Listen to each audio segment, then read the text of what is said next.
Okay.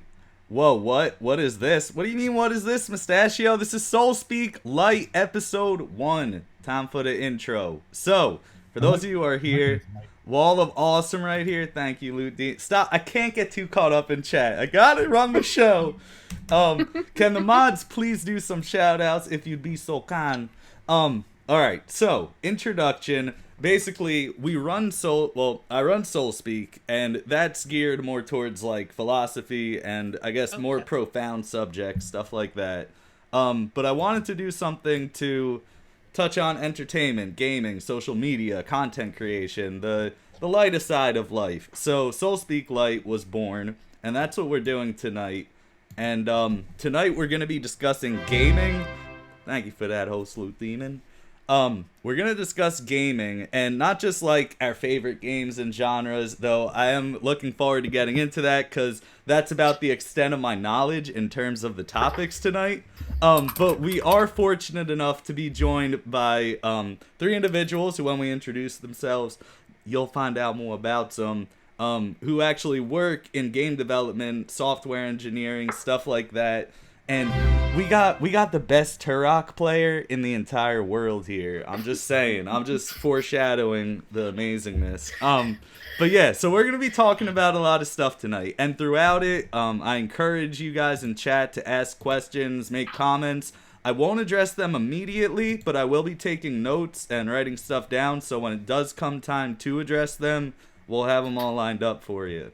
This is the first time I'm gonna try that while also trying to play host. So forgive me if it's a bit muddled. So without further ado, we're going to start with introductions from our top left going to the bottom right.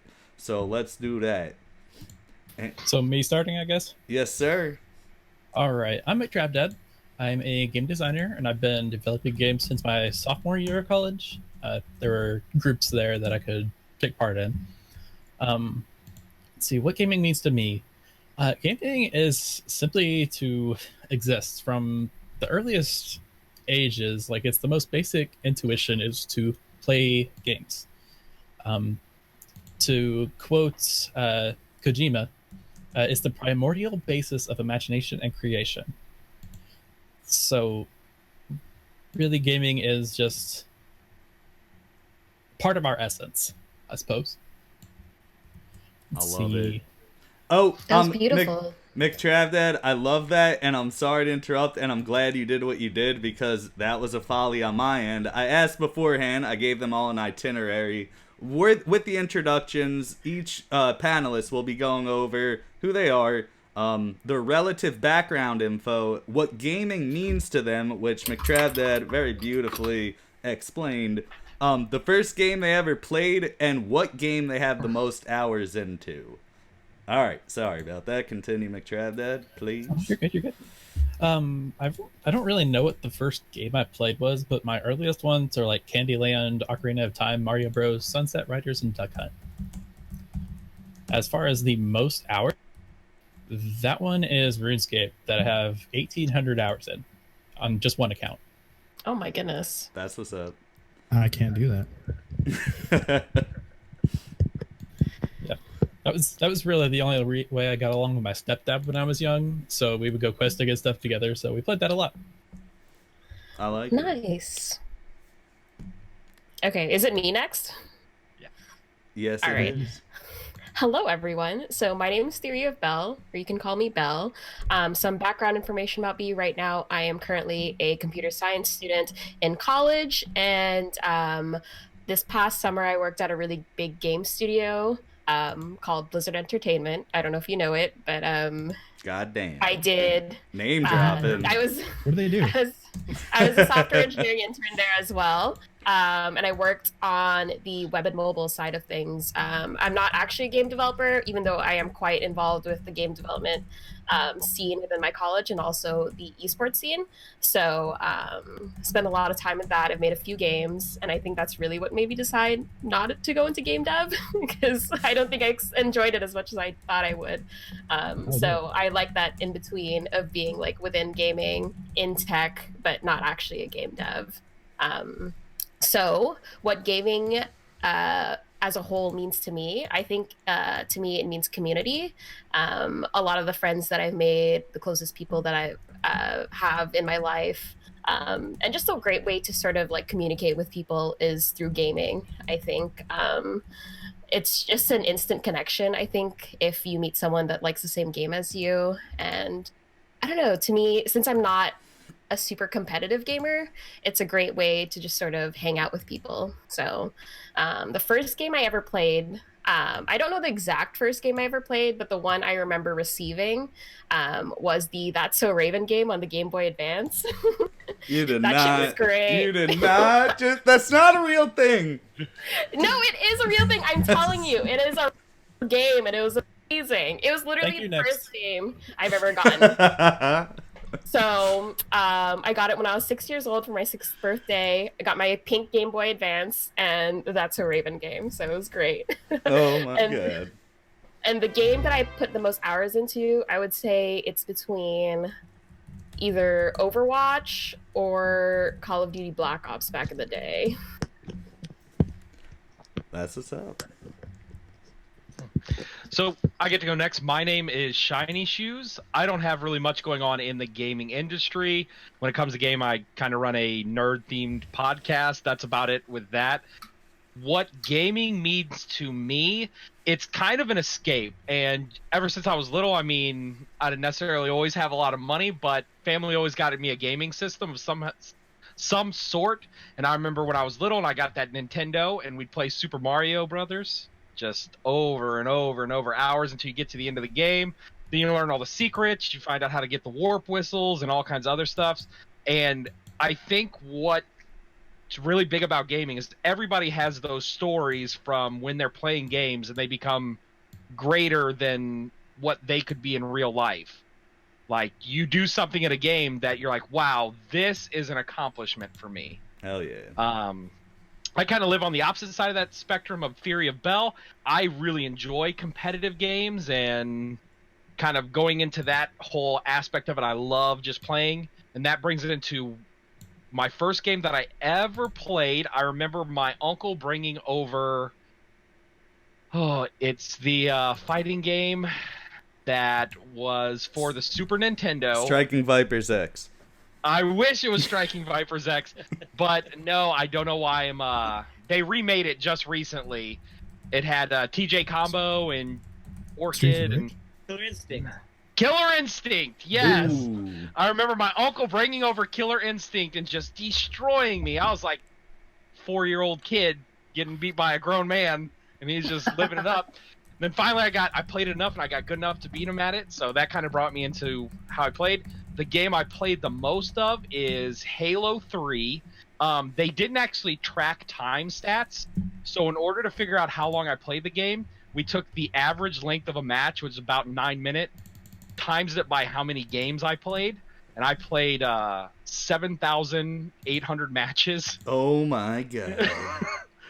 So I got some crazy number when we did that, but that is the game I've spent the most time playing. That's insane. Oh, I'd still play that game to this day. I can't wait. PC soon. I respect it. And So I guess it's me now, huh? that it is. So my name is AlystairWesley. I am a game dev for 7 years, gainfully employed for 3 of those. But yeah, I'm a programmer primarily. I work in a port house right now. We take PC games and make them work on consoles. We've worked on a few you might know, Into the Gungeon. We did Untitled Goose Game. What? I didn't know this. And Yeah. Night in the Woods. That's the other big one. Yeah, Wow. we worked on. We did all those. Yeah, That's we've cool. got some other ones that are lower on that totem, but yeah, we've got a lot of really good games. Real under our quick, belts. how do you feel about all the Goose Game memes? I freaking love them. It's amazing. Wait, the goose we- capings? Goose meme. Goose Game memes. Oh, the Yeah. memes. Okay. The meme. They are pretty awesome. We share them in the office all the time. That's I'm awesome. actually planning on 3D printing us a goose for the office. I just haven't got around to it yet. So good. But yeah, so that's what I do. And then what gaming means for me in the whole is it's always been an escape. I didn't really get into multiplayer gaming until I was older, but I've been playing games since I was 3. And my first console was a Super Nintendo and I was 5. So I've just been playing games my entire life, and I don't really plan on quitting. But they've always been an escape. I've primarily done solo games, but I really do enjoy competitive also. Played like 300 hours of PUBG when it first dropped. And I pick it up every once in a while, but I'm primarily a story player, because I just love the fact that you're telling a story while interacting with it. Yes. So the first game I've ever played was Sonic, for the Genesis, and then my first actual owned game was Super Mario World for the Super Nintendo. It was the game I got along with my console back in '94, I think. So that gives away my age a little bit there. That's okay. And then the game I have the most hours in is probably, I think the last time I clocked it, I had 900 hours into Jedi Knight 2. So I played that online with my buddies. And then, but at the same time, I don't know the hours for it, but I played a lot of Freelancer, which was an online space combat game. And I probably logged 1,200 hours into that. Probably. I'm guessing because it's just been so long. Turns out my boss worked on that. What? So, yeah. We were talking one day and he's like, yeah, when I worked on Freelancer at Microsoft, I was like, hold up.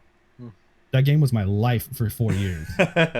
So, yeah, it's a really cool thing. Like, small world, but that game looks cool. Yeah, it's been a lot of fun. That's what's up. Thank you for that. Big Blue, you on next, sir?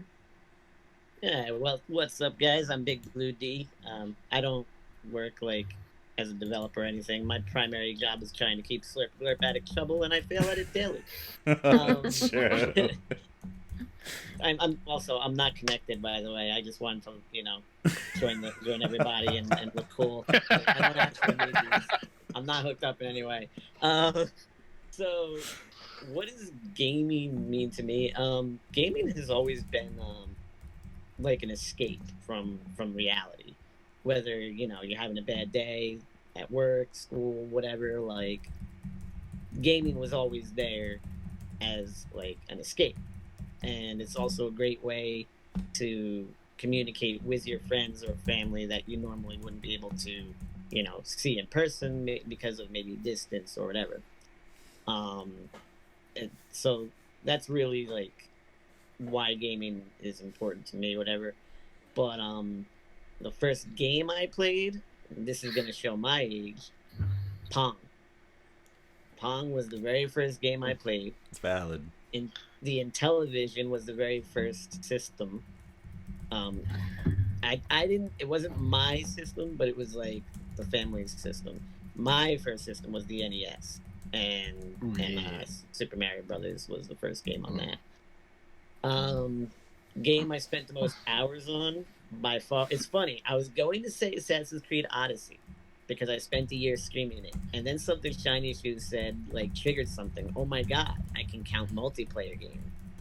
Rainbow Six Black Arrow. I spent probably 3 to 4 years of playing from dinner time to 5 a.m. in the morning with clan matches. So, yes. Every day, just constant. So Rainbow Six Black Arrow by far has owned more hours of my life, I think, than my own family. So that's. Am I missing anything from the itinerary? Was there anything I was supposed to mention? I think you got it all. Yeah, you're good. Yeah, oh wait, did you cover your Turok and your game rank expedition? I was looking at chat for some of that. I did not. The last Turok game that actually came out, I owned the #1 spot worldwide on the leaderboards for over 6 months. I was the top player in Got him. in Turok. That's impressive. That's Right. crazy. That's right. I've accomplished a lot in my life. Got him. Which is the best Turok, though? If you think anything other than Turok 2, best you're Turok fine. would have to be the first or the second. I would Yeah, the think. one for N64 is pretty good. Yeah, they remade them on Steam. They're available on Steam now. The Cerebral board. They're also on Xbox now. You can get them for 19 each, $19. Nice. Which I actually thought was kind of expensive when I first saw them. I was like, $20 for a port like this? But going back and seeing the amount of work that it required, I was like, never mind. Ooh. Yeah. Yeah. A lot of Excel spreadsheets with 0.1s on them. Actually, for those games, yeah. A lot of the map generation and, or not map generation, but map data, enemy data and all that stuff was actually spreadsheet based. Oof. Devin, you're just mad that I 1v1'd you on Torok there, buddy. It's less that way now. Oh, shit. They still exist. All right. I get that leaves me that leads to me, sorry, trying to type in chat and talk and failing miserably. I just typed 2 random names and didn't even type a message with it. I meant to say what's up and I just typed names. Yeah. They got it. They understood. What's up, you two? Okay. So, I am Slurpaglurp. As some of you know, there is a second L in my name. It's not Slurpagurp, but moving forward. So my background info with gaming, I beat every game without dying that was ever made, so that's like kind of a thing. All right. It is a lie. All right, I didn't really do anything spectacular with gaming. Lie also has an L in it. Only one. Look, though. It's only one L in there. There's 2 L's if you're serious about it, though. Okay. That's a llama lie, though. It's not a normal lie. It's a llama lie. It's a yai. Okay. Thank- Let me focus here. So, I did beat all the FromSoft games that matter, and I think that's important. I'm pretty proud of that. I'm just saying. And no, Armored Core is not one of those. Alright.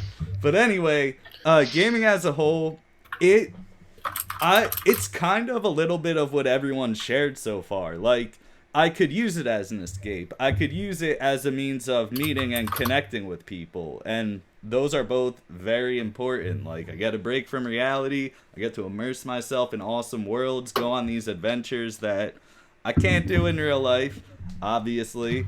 But also, I do find video games, like, they really are effective in sort of shaping and altering my perception on things. I could learn some really valuable lessons from these games and the characters and stories within them. And that's pretty profound. Like, I'd say more than it happens in TV, but not as much as it happens in books. I don't know. So Books are the best. Books are the best. I love books. Wait. Oh. Sorry, no, keep going. I was just gonna say, can you give an example of like a game that's, I guess, given you a new perspective? I wish you asked me this yesterday because I was just thinking about how a game did that. I was like thinking about it for 30 minutes and I completely forgot what game it was. I found my Did you play Hellblade? I did play Hellblade and that was awesome. That's the thing it's definitely too. a good one that's noted. Yeah, it's like it's not always like a strong epiphany. Sometimes it's just sort of like a general shaping of like getting an understanding. Like that gave me a whole new perspective on mental illness. Can I quantify it? Can I put it into words? Probably not right now anyway, but I did definitely feel differently. And while sad, also positive, happy that I gained a sort of maybe knowledge about it. I think they did a really good job exploring the human psyche there. So yeah, I could say that, but I can't give you a thesis paper on why it is that way right now. Wait, you're not gonna give us 85 paragraphs? I'm not gonna do it. I'm gonna save it for the YouTube caption when I upload the episode. Good. I am disappointed you can't give me 85 paragraphs on the spot like you do every Facebook post and every Twitter post. Y'all love it. You shut up. All right, what was I saying? I wouldn't be here otherwise. Thank you. So the first game I ever played, I want to say it was Super Mario Brothers, the first one, but I feel like it was the third one, even though I had played the original first 3. The third one was definitely my favorite, so maybe it's just sticking out the most. As far as what game I have the most hours into, okay. So the answer to that is Skyrim, but it's against my will, okay? Because that game is phenomenal, but there's so many bugs, and that's why it's phenomenal. Because in spite of all those bugs, I still wanted to play the shit out of it. But I had to restart my playthrough probably 2 or 3 times. So I'm looking at just 2 or 3. What? How many times did You know you what's funny? So you mentioned Skyrim. It came out 8 years ago. Yes. 11/11/11. I've never once finished this main story. I don't blame beat the you. story. I beat the story. Is there a main story? Like, it's all side quests. Yeah, there is a legitimate main story. There it's is. as important as your son in Fallout 4. I was the only one who didn't beat the main story. I stopped because I didn't know if I wanted to kill the dragon or not. I couldn't make that decision. Parthenax? I haven't got there Parthenax? yet, so shush. I Yeah. haven't got there yet. Alistair, what? You're all fired. What is the statute Alistair, of you're limitations fired. on spoiling It's fine. Skyrim? No, I already know that. You said it's been 8 years yourself. That's an excellent question, Shiny Shoes. But to my own will, like playing of my own accord, because I genuinely enjoyed it and wanted to keep playing it. Dark Souls 2. I said it 2. Dark Souls 2, not Really? 1, The second not one? 3, 2. Alright. Yes, because the versatility of it, like all the different weapons you could get and all the spells and all the different areas and the PvP, I kind of have a working theory that they made the PvP suck so people that suck at the game like me would enjoy it more, and it worked. Good job, FromSoft. So I've never finished any of the Dark Souls games, and I plan on doing a run through them myself. And I was gonna skip 2, but I've heard by 2 people now that I shouldn't. Bruh, don't do it. Don't skip it. It was It's the so worst. good. No, Yeah, shut your. All right, well, we're saving that for later in the discussion. So now that everyone's been introduced, we're gonna move on to the first of our topics, and then after that, we're gonna have a break to catch up on chat, whatever questions you guys might have. So as I've been saying in the chat, feel free to ask questions, make comments, talk to each other. We'll do our best to address questions on the 2 chat breaks we're having, one after this and one towards the end. All right, so now we're going to talk about, before we get into all the fun developer and esports type of stuff, let's just talk about what our favorite and least favorite, the best and worst stuff is. So let's start off with our favorite game, our least favorite game, our favorite genre, and our worst favorite genre. Or worst favorite. That's a phrase. That's a phrase. First time I've ever heard worse. Someone write that down. Don't write that down. All right. Would anyone like to start? Otherwise, I could take it. I It's could actually not like a come hard up with one. one. Yeah. Yeah, I don't actually. I can't think of a genre that I actually dislike. I can think of games within genres that I don't. But That's a fair. genre itself is hard because like it's with all walks of like genre isms, like music and movies. Like there's always one thing within a genre that is going to speak to you in some way or form. That's true.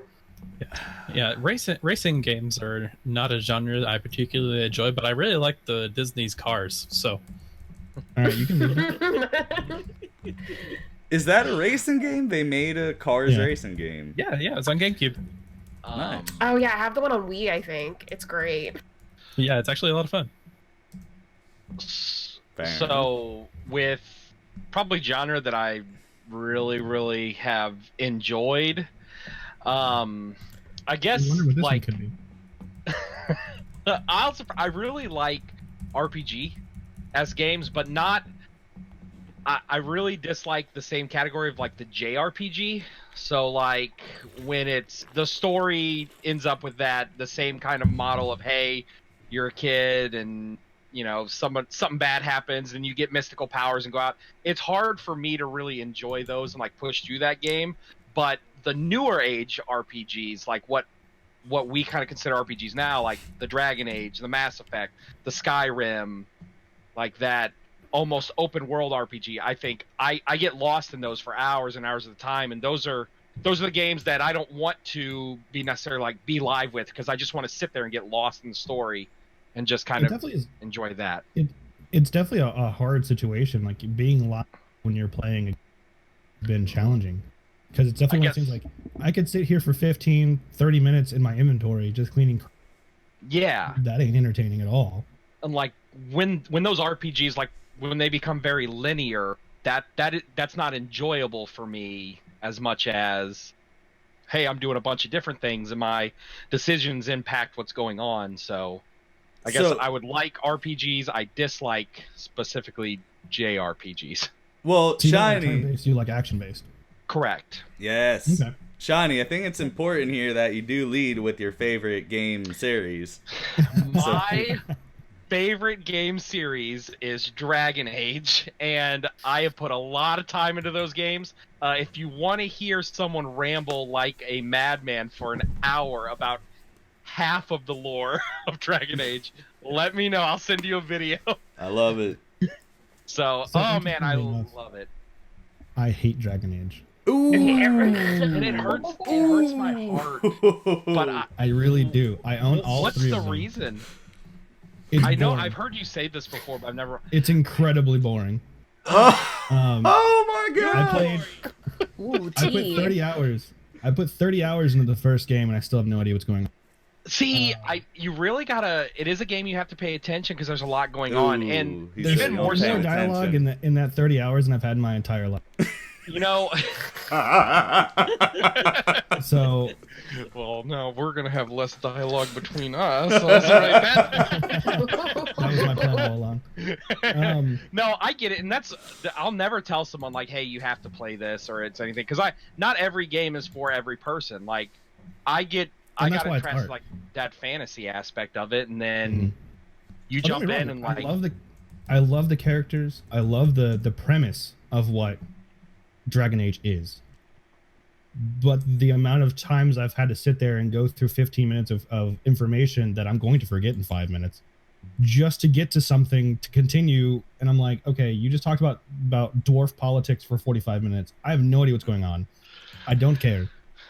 The dwarf politics are very good, though. They, I like that. I believe it. I'll tell you, but that's another and that's video. the thing, right? Like, I don't mind it. I don't mind the fact that they put that much effort in. Like, it's the same thing with Skyrim. There's a billion books that I've never read because, like, I want to, but the time. And yeah, just I couldn't do it. I didn't play 2, but I played 1 and 3, and nothing grasped me enough to continue playing. Maybe one day I'll sit down, put it on easy mode, and actually go through it. But we'll see. I'm with Alistair on Skyrim.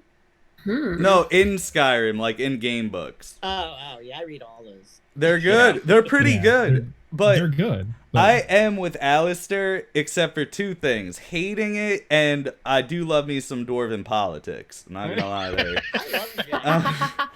But the thing for me though, it became overwhelming because I felt I had control over too many people, and I'm a nut with that stuff. Like, I want to customize every little thing I can, and if I have like 3 people or 4 people to do it with, I get too lost in it.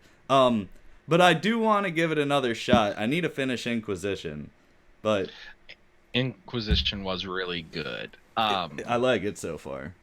And that's the good thing about it too, because not every game is going to call to everyone. Because I have friends that play games, and they're like, a lot of people really like Dark Souls and stuff like that, and I've played them, and it's not that I dislike them, it's that the difficulty level of me playing the game, like when I beat levels or get to the next thing, I don't feel like I'm rewarded with enough story to match the difficulty of what I'm playing through as I go through the game. So it's not that I dislike it, it's hard for me to keep playing the game because I don't feel like I'm being rewarded with something for my troubles besides leveling up my character, which is cool. I like it. But there are a bunch of games like that. My friend's like, you have to play this, but then I played it, I'm like, That's No, I fair. agree with that. I agree with that. Yeah, that's definitely a difference of like gameplay style. Like, I love challenging games. So playing Dark Souls and getting just thwomped by a boss and then when you finally beat him, you're like, yes, it feels amazing. I spent 3.5 hours on one of the bosses in Hollow Knight, and by the time when I finished it, it's pure euphoria of fantastic. Like, just yes, yeah, you know, it's Yeah, very. and I feel the that's what exact love about video opposite. games. No, me too. Me That too. okay, So okay. challenging games. That's definitely something I want to delve into a little bit later, though. The like challenge versus reward ratio. Right now, I do want to keep it moving with our favorite games and genres and our least favorite. So Okay. My Sorry. favorite genre is fighting games, by far. Oh, really? I love fighting games. I like the competition aspect, the one-on-one, who's better. Learning like the different moves and combos. I've been trying to get tournaments together for years now. I can't find enough people to do it. It sucks because I love them. My least favorite is battle royale games. Well, no, scratch that. That's the second least. Simulation games, things like SimCity. Oh, What? Those are amazing. Yo, Actually, No, I'm with you, those are boy. great. I agree with you. I tell hate my Sims with wife fire and passion. Sims does Then kind of watch suck. someone play those, Sims is then play them amazing. myself. It's I disagree. It's so bad. Rosebud. I have told my wife 1,000 times The Sims isn't a game, and she's like, "Yes, it is." I said, "How do you win? No, How do you But you win?" don't have to win. It's a great time where you can So live the life in a game. definition, I the don't like definition of a video simulations. game, The the Sims is the fun. definition of a game in general. I had this debate in class because we had to create a board game that had an end goal, and there was a couple of people like, well, why does it have to have an end goal? Like, what's the point? It's like, well, if you look at the definition of a game, it's something that you can win, and you can't on those. There is no end game. There is no win condition, and a game must require a win condition. It can be an experience. It can be a fun interactive, I don't know, application, but it does not fit the traditional, which valid, that can change, the traditional definition of a game. But That's fair. I guess I could agree with you on that. But I think that's probably one of my favorite genres. I think with simulation games, honestly. I don't know if Animal Crossing counts as one of those. Yo, I can get you down. have a win condition in that though. Yeah, what is Do you? Yeah. I mean, what's Harvest Moon considered? That's simulation also. I thought Harvest Moon was an RPG, but I've never played it, so I don't know. I don't know. I don't farm a know. lot. I see it a lot on Twitter, but never anywhere else.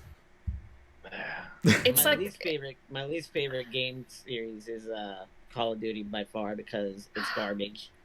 Heartbroken. It I knew I caters, liked it it for a caters to reason. noobs. I'm sorry. When you can snipe people from a football field away with a shotgun, and half the people are We don't want to talk Thank you. about that There's no gun shotgun. recoil, Oh my gosh. with headshots. I'm sorry.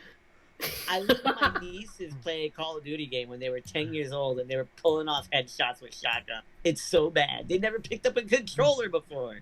Okay, but I love zombies it. though, zombies is great. I like zombies, but that's not enough for me to like the series. Big That's Boo fair. 101 is gonna fuck you up. He put over 2,000 hours into well, that they probably game. will with a shotgun because they have no recoil. And my favorite series, this one's tough. It used to be Elder Scrolls, but It's Dark Souls, I gotta man. say, I think with what they're doing and the lore is pretty deep itself, I love the Resident Evil series. I think the Resident Evil series Oh, It's is dope. literally like so deep with the lore and like the games are so solid throughout that it's just so phenomenal. My issue that I have with those is they don't explain enough of it in the game, and I had the same complaint about Dark Souls. Is there's a lot of lore that's there, but you have to like really dig for it. Yeah. I feel bad. I know at least two of us really like Destiny, but it kind of falls from that same problem sometimes too. There's great lore, but you gotta I'm dig. having to watch a 4-hour video to catch up. Yeah. Destiny. I love doing that. That's like a free movie. All right, I love I mean, yeah, I love Yeah. doing that too. I enjoy it, but I also feel like it should be a part of the game. Yeah. I get what you're I feel saying. like I that kind of delivery system, like if you're playing a game that has deep lore, why not include that deep lore as a gameplay mechanic, or at least in the game that is supposed to be delivery for it? Dark Souls has So- that. I'm just saying. Oh, I know it does, but you Okay. still have to dig for it. You can't just like. I have no idea. Like in the very first, I don't know what it's called, the burrows or something. The very first area that you're in Dark Souls, I have no idea what its relevance is because no one tells me. The Undead Berg.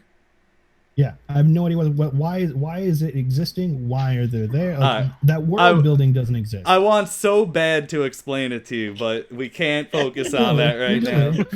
All right, McTravDad, I haven't heard from you in a while. What is your favorite game and genre? Least favorite game and genre? Well, my favorite game right now, I think, well, recently would be Breath of the Wild. My favorite series overall is the Legend of Zelda series. Hell yeah. It's just amazing how they did so many different things. Started with A Link to the Past with their Zelda formula, like establishing that. I think I talked to you about that. So like their formula is that they've got so many items to gatekeep you from different dungeons. Whereas in the first one, you could really go into any dungeon. The second one was more just stabby stab. Okay, let's go. But Link to the Past is where they actually started with the inventory system and actually using that as progression tools. As far as what BigBlueD said, Resident Evil series is my second favorite. So I was really resonating with him there for a second. Fair enough. And what about least favorite? Least favorite game. Those would be probably the EA Sports games. I know I saw that in chat somewhere, as well as Final Fantasy 13. I played the shit out of Final Fantasy 12. I had like 120 hours in it before I finally decided to finish it. And then 13 came out, and I was all excited for it and stuff. And it was like, okay, you're this person. Now go through about 10 minutes of gameplay. Now watch this cutscene. Now you're a different person. Go through about 10 minutes of gameplay. Watch this cutscene. It was just really, really annoying to me. Is that the lightning one? Yes. So that I one got that game for free, and it's now a coaster. It was very linear. That first one was very linear. Then they made it not linear at all, and then the last one they kind of figured it out. But it sucks that is such. Oh, the character Lightning so good, but just such a not great game. I'm with you. So those are the ones I like the most, I Solidarity. think, as well as general racing and sports games. I'm also not really a fan of fighting games, but I do respect that. Like I respect the genre just because it is very, very precise. You have to learn every little detail about each particular character, each move, what's going to reach the other person and what's not, how to counter. You know, I have respect for this genre, although that's not something I particularly enjoy. Yeah, I was gonna say for least favorite genre of mine, since I wouldn't say I have a game that I particularly hate, but a lot of people in the chat were bringing up sports games, and I completely forgot that it was actually a genre of game that we could play. But I really cannot play a sports game. There are just so many controls. I don't even know the rules of the game because I don't play sports. Just not my cup of tea for sure. I will say, like, the only sports game that I've absolutely adored, unless you count racing in that, because I've played the crap out of some racing games. Crap, it literally just left my head. Football game, 64. Blitz. NFL Street. Blitz 2000. Blitz. That's it. Blitz 2000. Played the crap out of Blitz 2000. Okay, I guess the main ones that I would say I just the most are the ones that are related to like NBA or like NFL, 2K20, stuff like that. All the licensed ones, all the licensed ones are like super technical. But you get the ones like Blitz where they're like ridiculously fun because they gamify all the things. Mm-hmm. Like I could have the Raiden hat in Blitz 2000. I could play as Raiden from Mortal Kombat. And I'm like, okay, you've won me over a little bit. In real talk, back in the day, so this is probably 8 or so years ago. Well, 20, not even that much, like 6. They used to have NCAA, so it was a college football game, and my gaming year literally revolved around it. Yes. They deleted the game because, well, you got to pay the characters. Well, you got to pay the characters for using their likeness, and some kids from like Colorado won a lawsuit for that. Ooh. And so that game was gone. I haven't touched a sports game since then. Even before that, I didn't want to play the other ones because the college football game was the best. It's coming back. It's coming back. I'll see it when it's in print. But it was fun. I get what you. I'm not disagreeing with you guys. I think the sports genre in general puts minimal effort into something every year, and it has the same return of, hey, I put a number on a game, therefore you buy it. Yep. Like So- Call of Duty. Call of I Duty also have an makes issue- some changes. I also have an issue. Again, kind of like with what you said. Like I have an issue with games that drink out here and don't really improve on themselves. Yeah. But that's more of a personal dev issue, not necessarily a gameplay thing. Like that's me. Like, what do you guys do for a year? They made this that's sprite fair with though. another sign in the crowd. Right. Okay, I'm gonna save a question for later for that. Oh, by the way, my favorite game is Metal Gear Solid 3. Least favorite, Fortnite. Oh, sorry, Blue. I didn't mean to cut you I off forgot about before. that. I totally spaced on that. We've all bounced Fair a little enough. bit. That is Yeah. I don't true. even think I named my favorite. Yeah, I don't think I named my favorite either. All right, Alistair, name your favorite. Then Belle, name your favorite. If I had to give like a game that I absolutely like adore, it's Or series. probably Metal Gear Solid 1. The first Metal Gear Solid game was one that kind of like broke me out of my like Mario shell. I kind of stuck to those kind of simple platformer games as a child, and then I played Metal Gear Solid the first time when I was like 12, and I'm like, oh, there's a world to this part of games that I'm not aware of, and it kind of broke me out of that shell. So it has a special place in my heart. But so does Legend of Zelda: Ocarina of Time. That was a game that I had to get taken away from me Oh as a child god. because I once woke up crying because I couldn't find my shield. Yep, that was a thing. It was taken away from me for a good probably 2 years, and then I finally finished the game. Least favorite game. Honestly, I don't play games I don't like, so I don't know if I could really give you one. Well, okay. What Um, was the one you consciously avoided the most? You could go with that if you want, or the one that was the biggest disappointment that you did play. The only one that's coming to memory of recent times is Black Ops 4. I bought Black Ops 4 because I was riding the battle royale hype train, and I was like, man, I love me some battle royales. I really enjoy this, and then I bought Black Ops 4, and I played it for about 2 months, and I still enjoyed my time in Blackout, but it was all around kind of like, Yeah, very okay. mediocre game. Yeah, Yeah, that's kind of how I felt about it. I played a lot If of I it. can- You did just feel like I was like, okay, I'm playing. Yeah, I agree.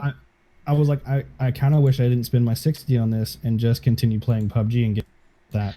Do you know, it's This is honestly, if very- you think about it, it probably had a lot to do with that, Wes. Like, when you won a match of PUBG, it felt amazing. When you won a match of Blackout, it felt eh. And that's See, the best way that I assuming can was describe it. one. But can you snipe people from a mile away with a shotgun? No. Yes. And that's what, and I think that's kind of like why I enjoyed the battle. They, at least PUBG and a couple of the other more realistic ones, and Black Ops kind of doesn't fit the realistic genre in a way, because they still use a lot of hit scan. We can talk about that in the dev portion.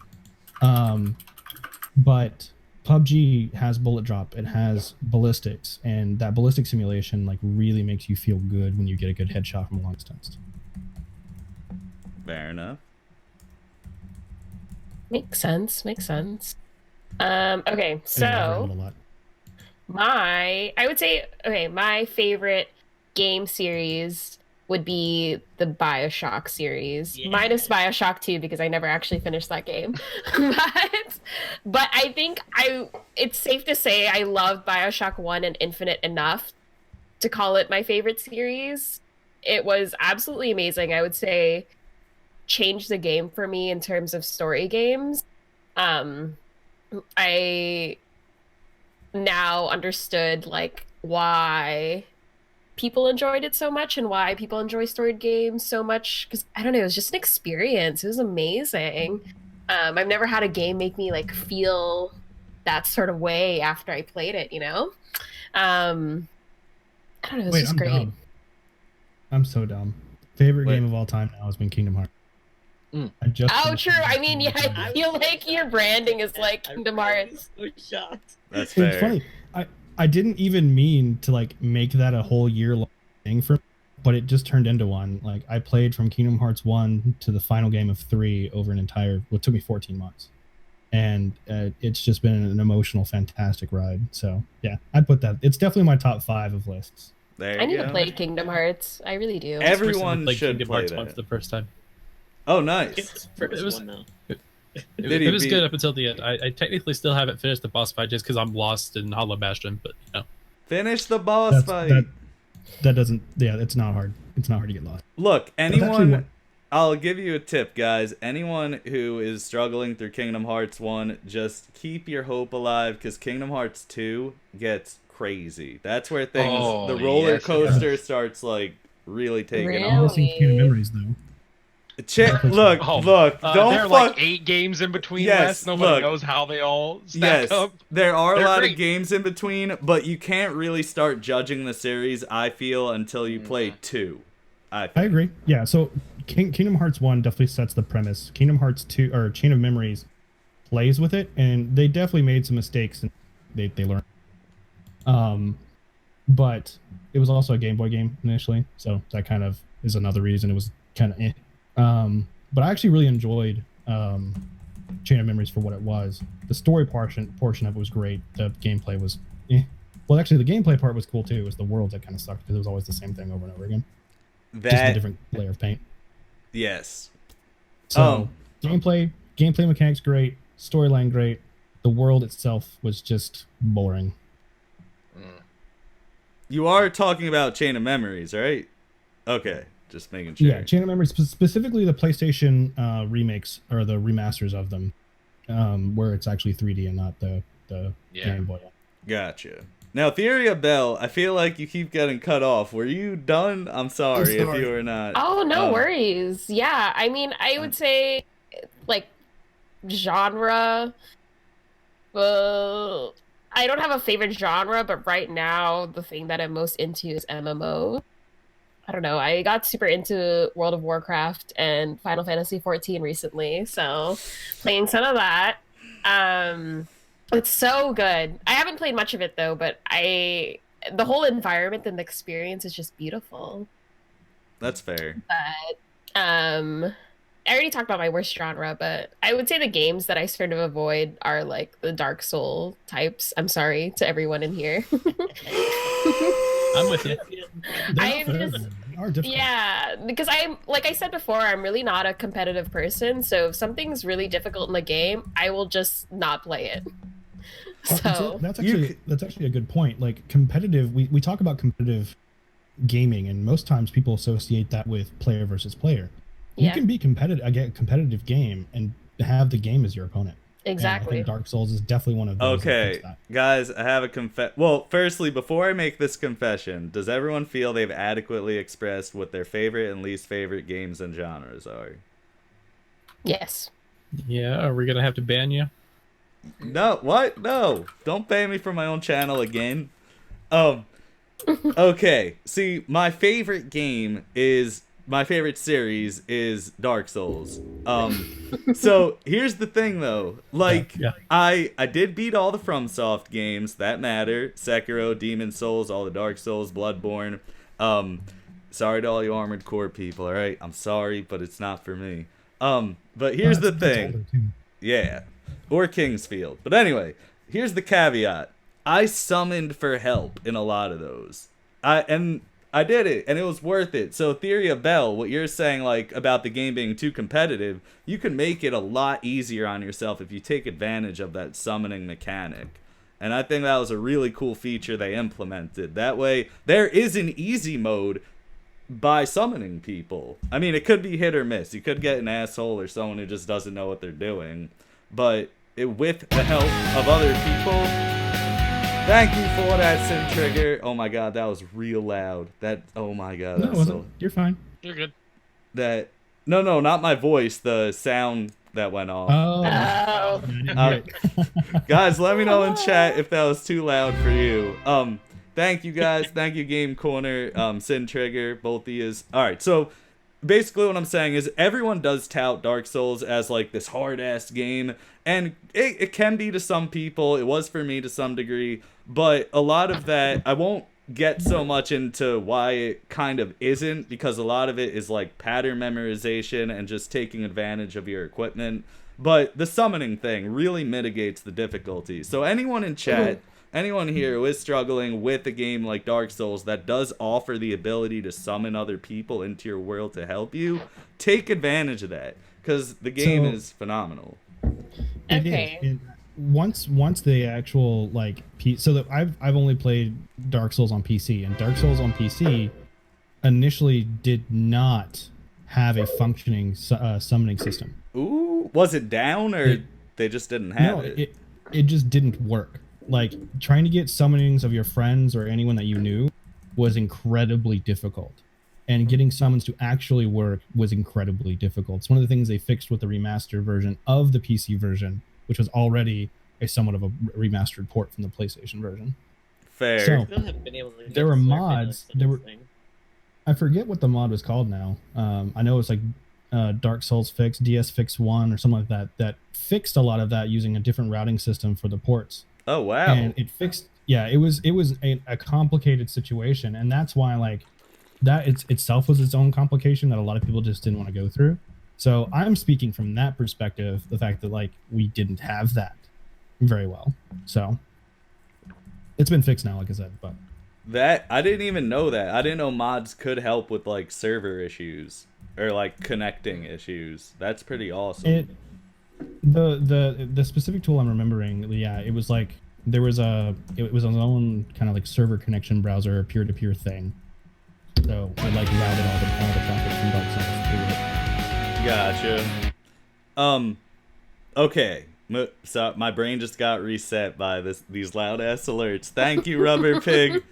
Thank you very much. All right, where was I? Yo, Pigs, come on, buddy.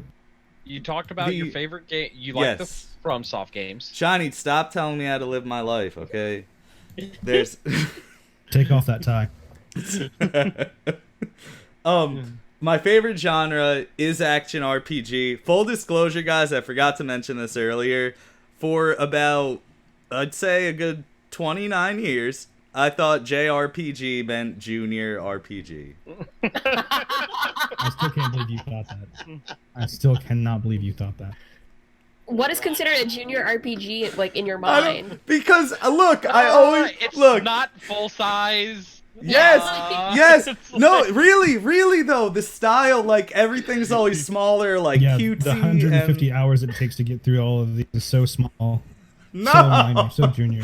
I mean the aesthetics, not like the game itself. I just always see. Well, so I can agree with that. Like, if you look at like Dragon Quest, right? Like the graphics of Dragon Quest are not hyper realistic. So I could see you being like, okay, that is a child's game. I could also see the same with Chrono Cross, Chrono Trigger, and so I could see how you could kind of reach that conclusion. Except we've had the internet now for 15 years. I'm surprised you never googled it. I think with my thing like JRPGs, just I think nowadays it's hard for me to condone like someone building a JRPG now. Like when we've learned that like there's better ways, there are better versions of that. Like See, I can't go back I don't think and they're better. different. Yeah. Is that I can't 'Cause, like- can't go back and hate all the other ones. Like I loved Final Fantasies, Legend of Legaia, Legend of Dragoon, amazing. But like nowadays, I couldn't name one like a JRPG that came out recently that I thought was good. Thank you, Shiny. So, for those of you who might not have got that, Shiny agrees that JRPGs are all awful and there's no redemption for the entire genre, and you shouldn't play them ever. That's all right. That's not what he said. But I'm losing my train of thought.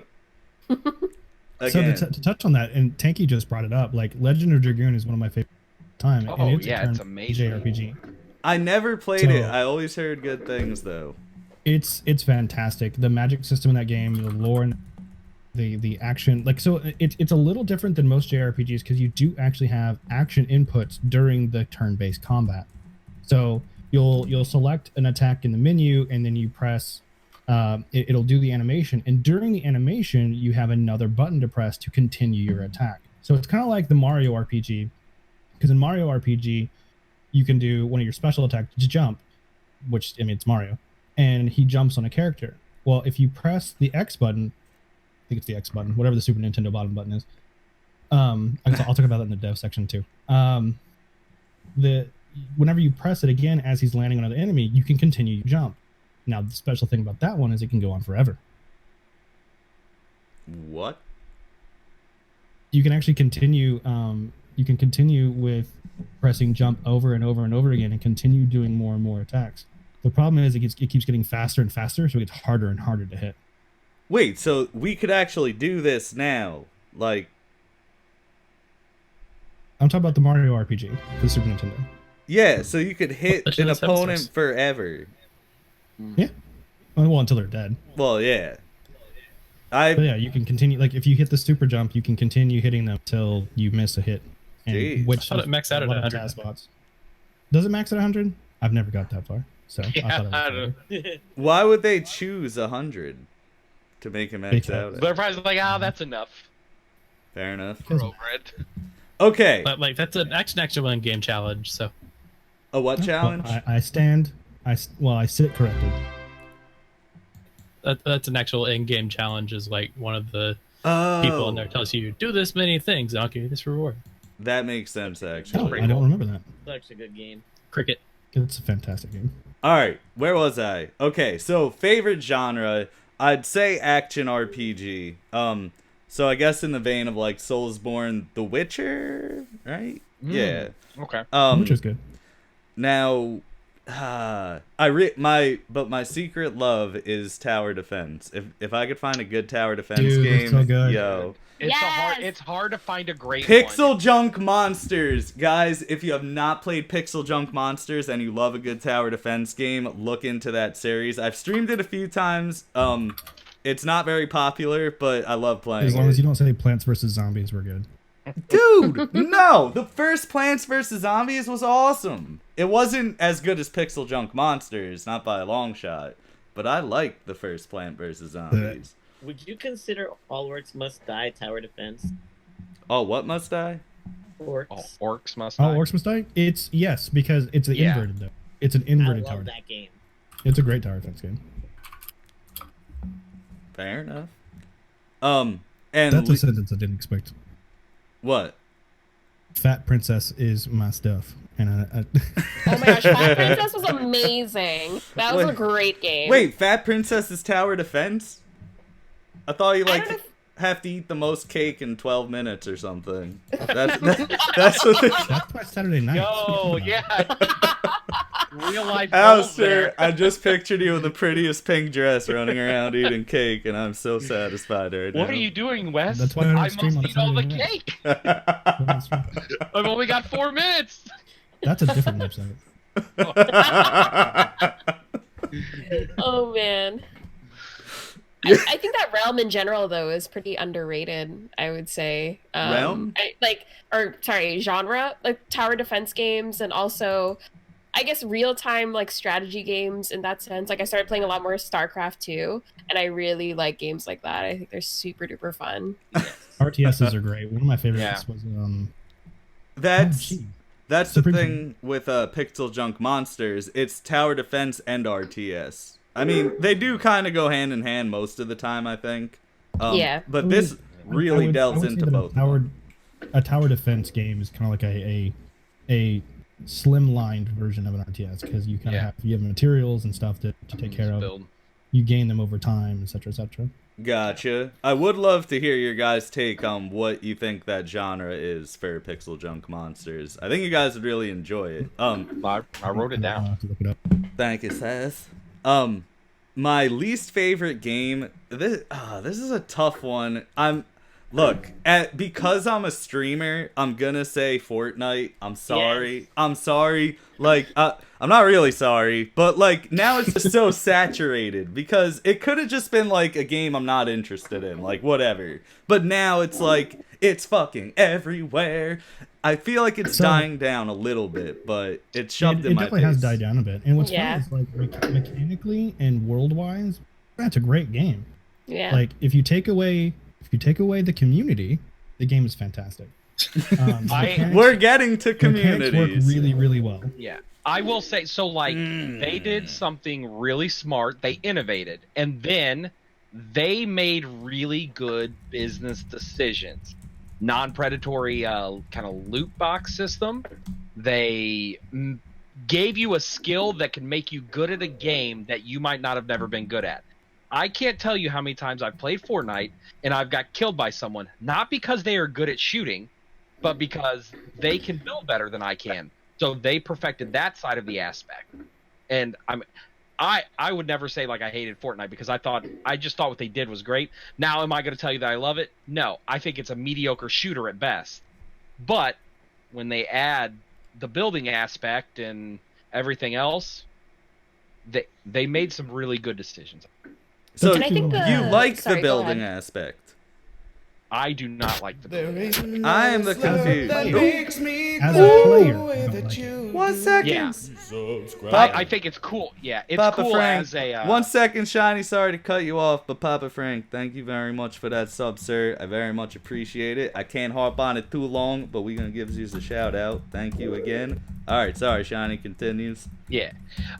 As like someone, when I'm playing the game, I dislike it because it's something that I've never It's a skill I you didn't don't learn have. how to do that. Yeah, and I don't have the patience. Like, I'm not going to sit there and learn a skill that's only useful for me in one game ever. Yeah. Because it's the only... It's like the only shooter that you do not shoot first.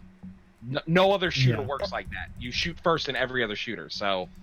And another issue that I have with that game mechanically, and I know this is another thing we're talking about in a minute, but is when I first played it back when it first released, the first shot in any gun did not hit the center point of your reticle. Mediocre shooter. Bruh, what are you doing? That's not how this works. When my friends always ask me, they're like, why don't you want to play that? And I tell them the same thing. I'm not rewarded for being good at shooting because the guns are signed a randomized accuracy number instead of like every other shooter. The first bullet goes the same way every time. Not in that game. Yep.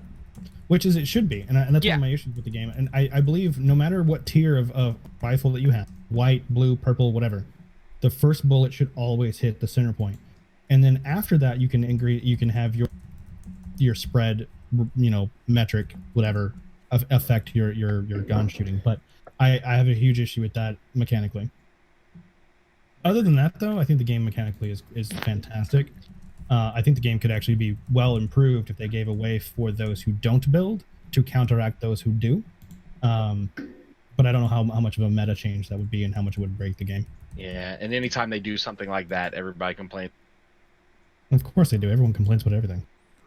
It's important as gamers that we complain a lot. I just want to throw that out there. Yeah, that's no. True. As a developer, no, it's not. Yeah, I worked on those Blizzard forums, and oh my goodness, every single day I was like, wow, these people out here complaining about the smallest things. I want to be at one of those forums. Entitled group of people. The Blizzard forums, yikes! You went to the internet. We are gonna get into communities, so let's save that for a little bit. My least favorite genre. Okay, does racing fall under sports? Is that a thing?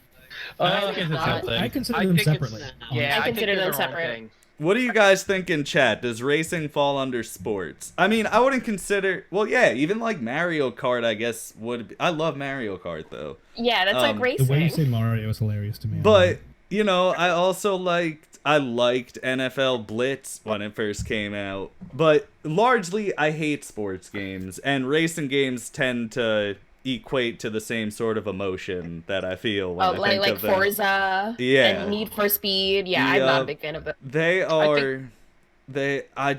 I don't like some. All right, some of my friends on Twitch, they are lucky they are charismatic, awesome fucking I think we just lost streamers. Blue. Because where did Blue go? Blue is dead, guys. If you Rest in please peace. pray for his resurrection, I would appreciate it. He may have just turned off his camera. That's Sorry, true. G's in chat. So what I'm saying happened is, there? I got robotic, and then I was He okay. back. I'm very Nice. happy I'm one of those people who can watch a stream for the streamer and not for the game, because I hate watching sports games. I don't like Yep. watching racing games. I don't like playing them, of course. Unless we're talking about like Mario Kart or maybe even Jet Moto. Jet Moto was awesome. And Moto was Road bomb. Rash, everyone knows Road Rash was awesome. So Crash Team Racing. yes, that's Race. fine. Add a bit of a fantasy element to it, or something that's just not like, hey, I'm putting a basketball in a hoop, or I'm racing a car in a circle, like, and we're good. Just add something to it. I don't like watching sports. I don't like playing sports, except MMA. That's a huge thing. MMA That's a is huge nice. thing with the game industry, is actually taking like two things and putting them together. So like Mario Kart would be racing and the particular items in the Mario Kart. Just that one particular mechanic just makes it infinitely better. Yeah. Except I could still get down on some Forza. Yeah, like honestly, I think Forza Horizon 4 it was my game of the year for last year, and it may be the first time that I'll say this is a perfect racing. Because there's just so much to do that isn't just you racing. Do you get to fix the tires too? Yeah, you can. Yeah. Oh, that's awesome, bro! I'm so glad they implemented that. So that comes. So, hold on. So when it comes down to tuning your vehicle, it's very much choosing your aspect of RPG. Yeah. You You're know cut. which pieces do what, and it's like gear. It's like changing your gear on an RPG. Alistair cut out for me a lot during that. Did that happen to anyone else? little bit, Yeah, yeah. he was basically saying that when you're playing Forza, like when you're tuning your car and doing everything, it's like building your character in an RPG, which I agree with. It's like an RPG game. I guess it's fair, but I feel like for me at least, I just really don't care about cars that much. So it's not something that I would. And I don't either. No, Like for sure. I drive a really bad car and it just does not do good things. I But drive a Prius. yeah, I won't tell you that I like racing games, but I just think that one, I don't know. I don't know what did it. Something really just like hits Grey. different. It's like an RPG. Tofu steak Yes. is like a beef steak. Like it's not doing it for me. It's They're not. similar enough to where you can make a comparison. We're not saying they're. Yeah. Fair. I could respect that. All right, let's move on. There Oh, are some genres. There are some mixing genres, like the Need for Speed Underground, Twisted Metal. Twisted Metal. They Yo, changed- they changed Twisted it. Metal. Wait, the new Twisted Metal sucks? There's a new Twisted No, the Metal? new Need for Speed. Oh, sucks. okay. I There mean, was- the last Twisted Metal Metal was also pretty garbage, though. I don't even know which one the last Twisted Metal was. They got rid of the Black- characters. They made it all like one person drove like all the vehicles. It was stupid. What? I'm pretty sure Twisted Metal Black wasn't. Black wasn't the There's last one- one. Oh, there's one more. There's Yeah, one more. I think Black, there were Black, yeah. two more. But either what? Twisted I- Metal I support them too. Transformers? What? No, Daddy- that's Tanky just being ridiculous. Oh my god, I just got real excited. Okay. Oh, one for PS4. So we're gonna move on now to favorite and least favorite game mechanics, and this is where I'm hoping McTravDad, TheoryOfBelle, AlystairWesley. For those of you who are just joining us, these guys work in software engineering and game development, are experienced in it. So I'm curious to hear their takes on this, especially. Let's start with McTravDad for it, if you don't mind, sir. Well, I don't know that I have particularly favorite game mechanics. I mean, I know that a bad game mechanic would be a lot of mobile games. Let's go ahead and get into that a little bit. Ads. Mind ads, you, ads everywhere. all right, okay, not practices. We'll keep loot boxes and ads and stuff like that for a little later. I see what you're saying. I'm going to go into a mechanic from this. Who's making So- out with McTravDad right now? Oh, I see what you mean. I know where you're going with it. Yep, So I see it too. with the with the ads, I've seen something recently on a mobile game where it was like a platformer, but there were like little nodes along the way that if you touched it, you would get an ad. But if you were skilled enough to like get over it or get under it or around it somehow, then you wouldn't get that ad. What? What? What? That was not what I That's so expected. garbage. What? So I would That's so Get good. Get That's- good, kids. That's something I would like to see way more of. But the thing is, with this one particular version, I'm think sorry. I should- Can we backtrack a little bit there? What is going on? Did he just say that's something you'd like to see way more of? Yes, yes. Except outside of, instead of just forcing you to watch the ads, if you're good enough, you can bypass them. That's what you're saying, right? Oh, okay. Correct. Okay, yeah. But the I thing got is, you, I got think you, I saw got you. this- I appreciate it. I think I saw this on Reddit, like asshole design or something, and they had that there just because, like, it had a bunch of other ads anyway. Oh, that's You open annoying. it up, you get an ad, you like, Damn. and this wasn't the only form of ad there was. But I would like to see a you're game still- where it did strictly that, where like if you're good enough to bypass it, then it wouldn't happen. That's actually kind of a cool That's way of something I'd like to play with. monetization. Yeah, that's neat. I had no idea that was a thing. Monetization neither. through suckage. I thought you were going to talk about how, you know, how some mobile games sort of require you to watch ads to sort of, like, To gain lives. get more, Yeah, game lives or stuff like that. And I was like, yeah, that's kind of, I don't know. Yeah. Could Yeah, you yeah, I imagine kind of what- dislike that. All right. I'm bad at the game, and now I have to watch ads because I'm bad at the game. That's so awful. That's Now, so in a way, awful. like, I disagree with that mechanic is because, like, in a way, you're, and the reason I'm saying this is Pig made sense. Being punished by your time being wasted because you haven't learned the mechanics well enough to bypass them, and anything that makes your player waste time on purpose is bad, in my mind. Yes. Sure. Things with That no definitely makes recoil. sense. I've definitely thought about that. I've also kind of thought about how like maybe a coin system could be implemented where you would get so many coins from bypassing it, then you might be like halved instead, or you could watch the ad to get the full amount. Like you were saying with the I mean, kind of if you do it as a finicky. supplemental. If you do I like that. Like if you get 100 coins if you bypass it, but you only get 50 if you don't bypass. And then if you choose to watch the ad, you can make up the other 50. Right. And that still kind of goes into the watching an ad for like gameplay, but it's more of you still don't have to do that in order to still Yeah. gain from it. You're giving the player a choice. Exactly. Well, that's a whole other discussion of what is player choice and what isn't player choice. If it's included in the game, do you have a choice? Nah. If they make another Dark Souls, I want them to play an ad every time you die. I'm just saying.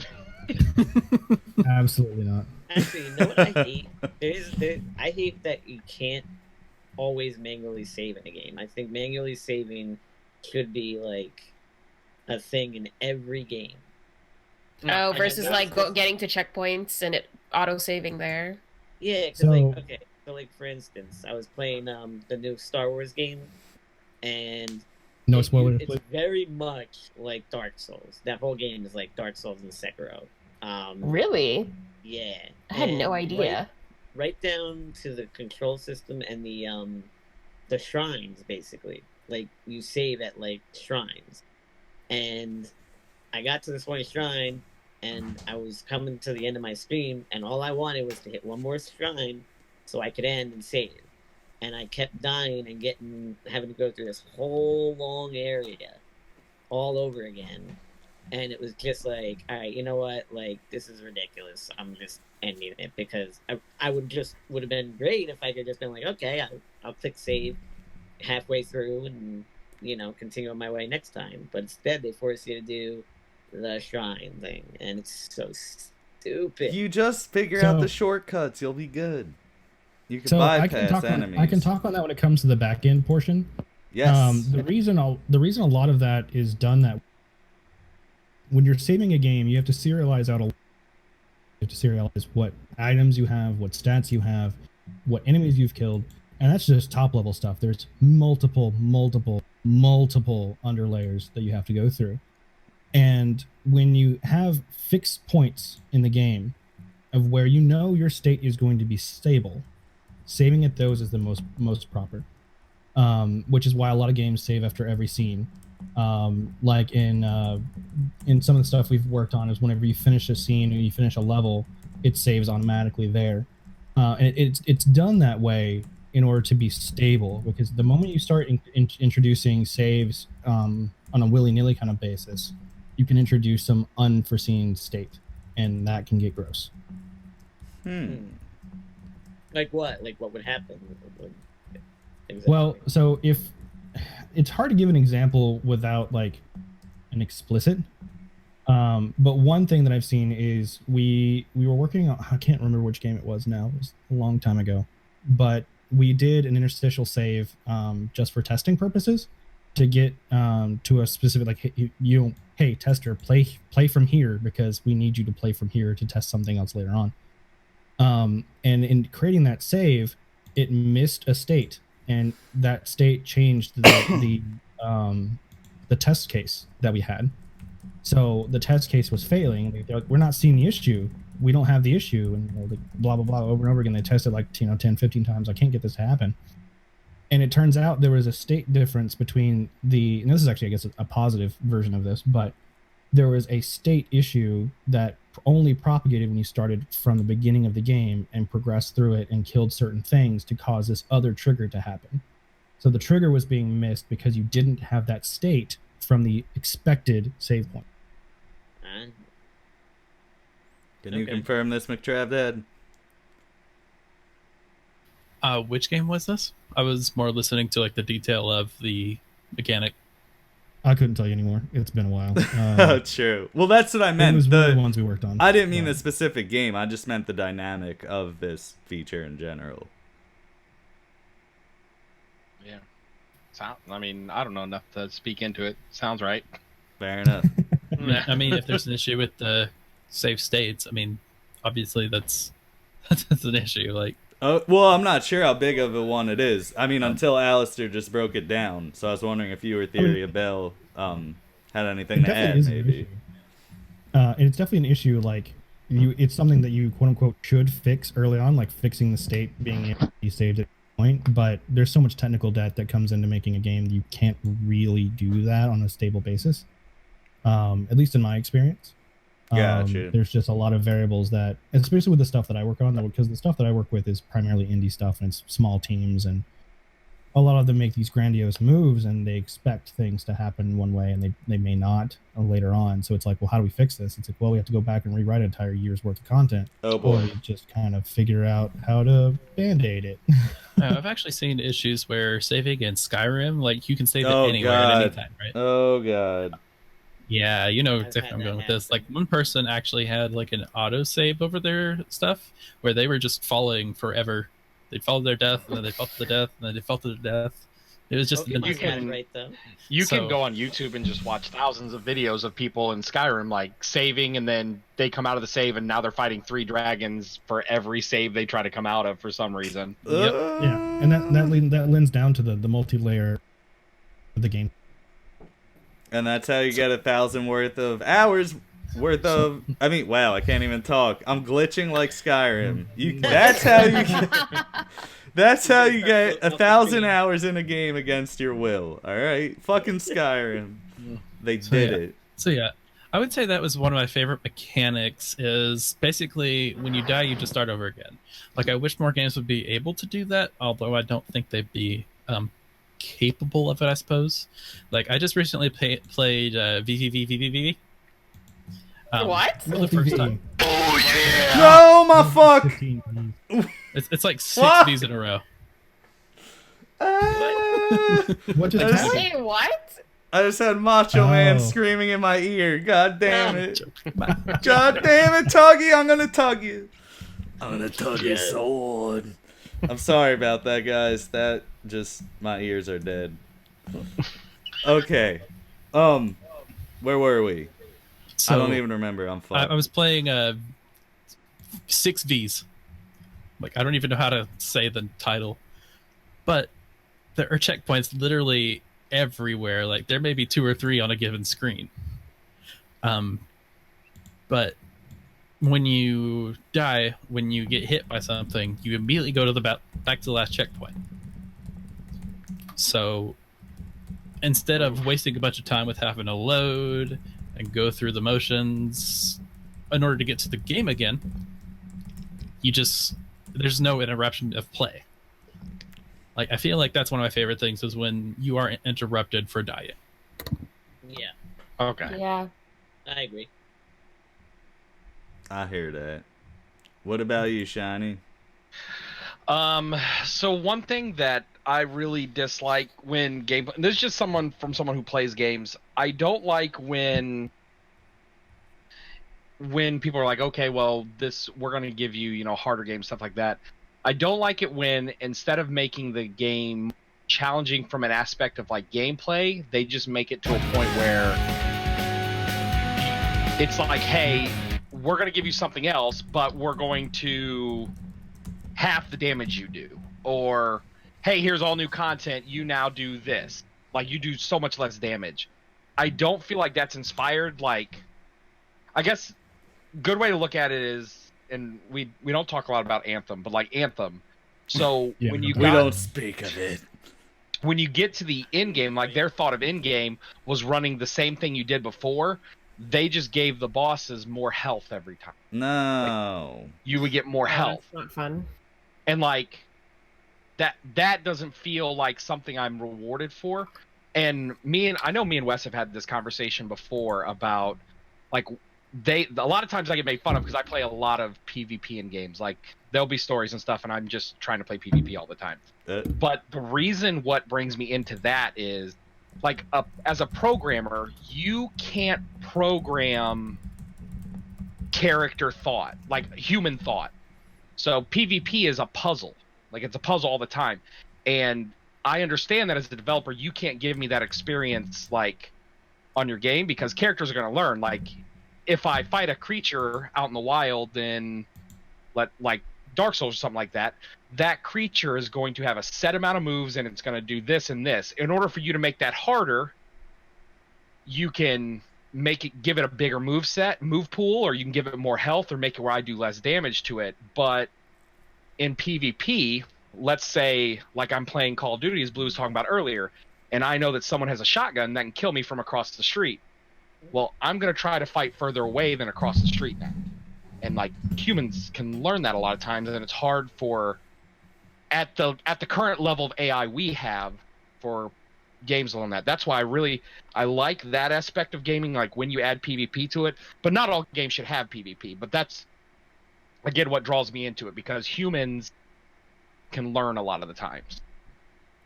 I'm surprised you haven't played more Dark Souls, because there's actually mechanics in there that make players bosses, aside from just being people who invade your world.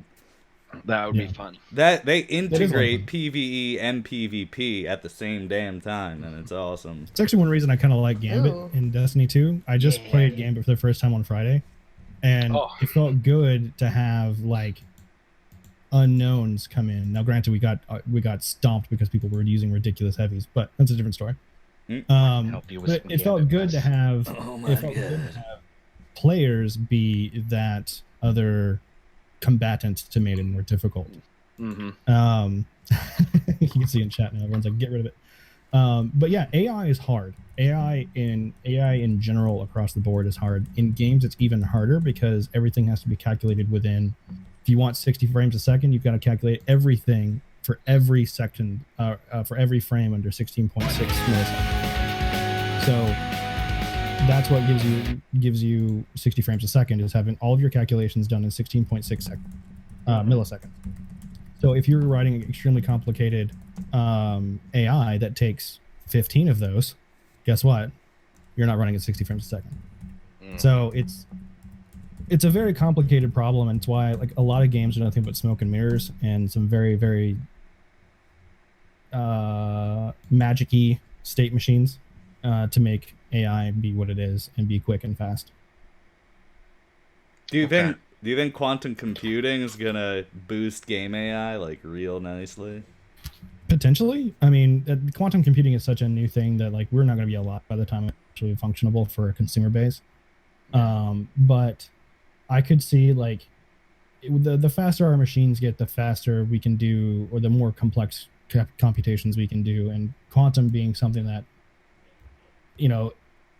what's the word I'm looking for? Exponentially increases computation power. We can exponentially increase the computation requirements or debt that AI can take. So yes, Fair enough. but I won't know. All right, who went so far in terms of favorite and least favorite game mechanics? I think we had McTravDad, we had I went. Shiny, we had Belle, did you go? You did. No, but I don't think I have that much of an. That's would fair. say. It is a weird question. Like, you don't have to, you guys don't have to answer it, but I figured if you guys had an opinion on it, it'd be interesting to hear. So, you're passing, Belle, or do you have anything you'd like to input there? Yeah, I don't know. I think I there's nothing I particularly dislike, or I can't think of anything that I like a lot. So I just wanted to hear what everyone else said, because maybe there would be something that triggers. But we'll see. I hear you. I'm kind of in the same boat myself. I guess I'll go just to kind of keep the ball rolling. My favorite mechanic, it's well, you know what? Damn it, I forgot who said it in chat. I was reading it. I think it was it Daddy Tanky or Tactical Bear Hug? Fuck. Come out and say who you were. They made a really good point. Having more lives in games. Tuggy. It was Tuggy. Tuggy. My bad, Tuggy. Thank you for sharing that, and my apologies for misremembering who said it. So that's a really good point, because a lot of the old school games, you're dead and you're dead. You're gone for good. So it's worth noting, I think, Ghosts and Goblins, Super Mario Bros. Like, when you die, you're done. But I will say, in terms of more modern gaming, my favorite mechanic, honestly, probably is the integration of PvP into the PvE environment, which I don't know if a game before Demon's Souls had really done it the way they did it. Where you could be going through a world and you could consciously summon people or have people invade for only a segment of it. Watch Dogs does it. Yeah. Watch Dogs. Yeah. Really? Watch Dogs has invaders. That was after Demon's Souls. Demon's Souls was PS3. Oh yeah, I'm not saying no other games have it nowadays, but I think Demon's Souls innovated it. But I could be mistaken. I think BigBlueD might want to choke me out right now. Do you know? Does anyone in here know of any before, like, I think 2009 it came out, if I'm not mistaken? Whatever, it's not important.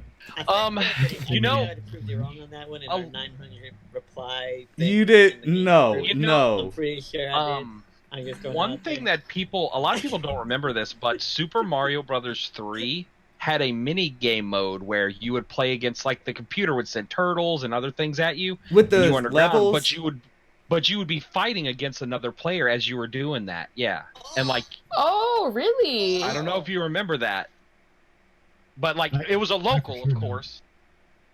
But like you could move through left. You'd go to the left side of the screen and you'd appear on the right side. And then there'd be turtles walking around there. Yes, I played that. That was dope. I would not equate those two. That's the original Mario Bros. That's the cabinet. What? Yeah, that's not the same thing. Blue, get out of here! No, I'm gonna beat you mouth with my mouth. Yeah, that's the original Mario Bros. For the cabs. I don't remember if it was that, or I'm thinking Super Mario Brothers 3, because I remember. It may have been It was at the main screen, and if you waited long enough, you and the second player could do that. Yeah, so that was just a reimagining of the. Okay, I never played it before that, but that was like that's like PvE and PvP type, like. Yeah, but you know that's the player. Yeah. Like, obviously, because they're sitting next to you. Yeah. I would say that, like, in Dark Souls and in Watch Dogs, yes, you know that it's another player, but you don't exactly know who they are until an action is taken against you. Yeah. That's pretty good.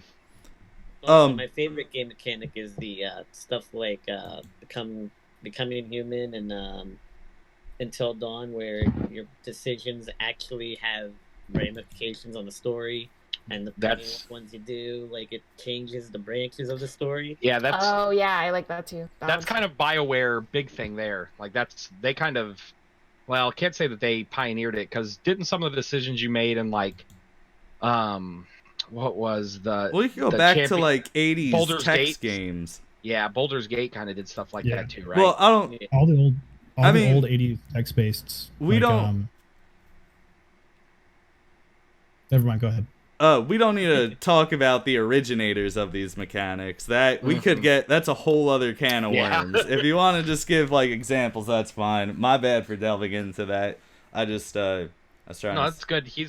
I agree. Like it's a shame that more games can't be like that, where your Yeah. decisions. Yeah. Really, I'm pretty sure that's why Telltale went under. Yeah. Ooh, Well, Telltale went under for a multitude of reasons. that. yeah. It's so much more replayable when you do it that way, because then you finish the game and then you can go back and make different decisions, and a whole new game opens up for you. So it's like, why don't they do that? Unless you're playing Mass Effect. So, I will say I think the reason a lot of game devs don't do that is because then you can lean into issues of having content that gamers never see. So it's a time versus cost issue. Because I'm not one to replay a game ever. I will not, like, if I played Detroit, I'm not replaying it. Really? Yep, I won't do it. That's I've fair. got I'm a the same. library. I have a library of over 1,000 games. I'm not going to spend my time on the same one more I'm in the middle until I there. finish all of them. I kind of agree with Alistair. Like, I will replay a little bit, but I'm not going to be that guy who's playing like every path and trying to see every little thing. The Yeah. more I could get in one playthrough, the better. But if they Yeah. can spice it up on like a new game plus sort of deal, I might try it out. Yeah. Yeah, and that's where I lean into it. Is like I want to be able to get as much as I can in one gameplay, and not necessarily have to replay it. Like going back to Dragon Age, right? If you can on Dragon Age, you can romance certain characters, but that ruins your relationship with others potentially. I'm not going to sit there and go through that game specifically ever again in order to see my romance options for someone else. Chinese But No, I'm kidding. that comes into the point. Like that's kind of the key element of it for me is give me as much as you can in a single gameplay run, and don't leave me missing anything major by not doing that. Yeah. By not replaying it. I will say there was an issue with Mass Effect 3. If you didn't own the Protean DLC, you actually missed a very large section of gameplay. True that. Very Yes. important, and that bothered me. I agree, Like- and I never played it. I think what you're like with you're talking about that, like I think that certain things you do in Dragon Age, usually most of them, like the romance stuff, the side quest doesn't have exactly a giant play in the pot, but specifically in the first Dragon Age, it did. There was one thing that romance mattered towards the plot, and I hear what you're saying there, because if you didn't decide that person was going to be the one that you romance, Let's be honest, the only missed the person that I was chunk. going to romance. What? Let's just be straight up. who was it? Morrigan's the only one that matters. In Dragon Age is slacking on the romance options, and Morgan is hot. Listen, no spoilers, boys, but that's probably a good choice. There's some fun I'm things aware. there. I need dark embryos. Don't tell anybody. Okay. Did I say my least favorite mechanic? I don't You have know. not. I don't think so. Um, No. you know what? I We haven't can go really on tangents. I haven't thought this one out too much, but one of the big things that does turn me off in Fortnite, and Boo brought it up, the whole if I'm shooting at you and you start building a house, I'm not really interested. That's what he basically said in chat, and I agree 100%. I think I saw a really funny meme one time, and I forget everything about it right now, so I won't even try I to get share it. it. They shoot you, they But- build a Taj Mahal. That Yes. so in the defense of that though, like I'm not saying probably catch me playing Fortnite anytime soon.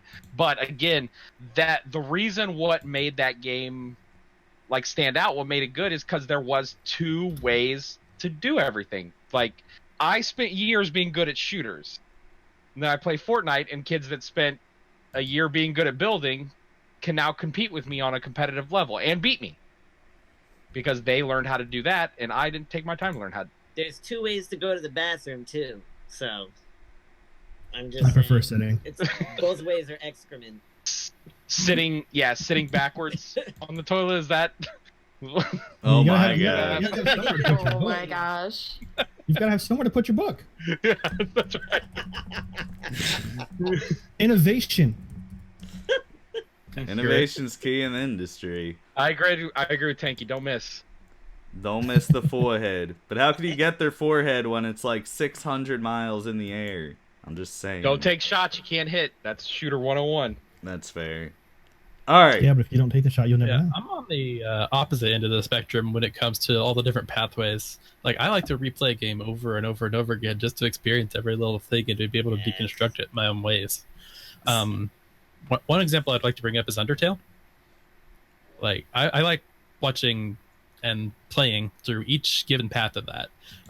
Just the fact that every little action you has a consequence on the overworld even is just absolutely amazing to me as a designer. Like, that is good design. Yeah. Oh, absolutely. Well, I'm not saying that you can't make great design decisions. Just as a player, it's going to frustrate me missing. Yes, I would you rather cut out there what? be. Oh, repeat, Alistair. Can you please repeat the last bit of what you said? I would if I remembered it. Perfect. He basically said he gets frustrated when he misses. Here's the thing though. Replayability is huge. It's important, but there's a difference is. between adding content if you decide to play the game again and missing a bunch of content if you miss it on your first playthrough and there's no rectifying that. That's So true. Vin Diesel actually brings up a very good point. Like, what he says. That you could argue that Undertale isn't actually finished in one gameplay. I'm gonna squeak my cat. Please don't die. And that is a good argument. It's a good argument. Like, is Undertale finished? Do you complete the game in one gameplay, in one run? Do you? I don't know. I mean, that's a debate that I think we can have. Yeah, I would probably lean to the fact that you don't in that particular game. But in something like Dragon Age, I think that would be a case of you do. So I guess it is very. All of these things are down to the minutia of specifics. So Yeah. McTravDad, I think you were in the middle of a thought though when we went on that rant. I think I got everything I needed to say regarding that. Just, I like that some games have a lot of different paths that I can explore, and that each action has an effect on the overworld, Fair on the enough. story.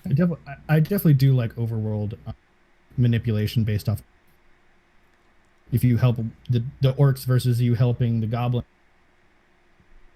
town based off of your decision in the universe. Alistair, you're Afterwards. going off her entire sentences now. Before it was just a few syllables, but now entire like phrases are just going away into the ether. Yeah. What?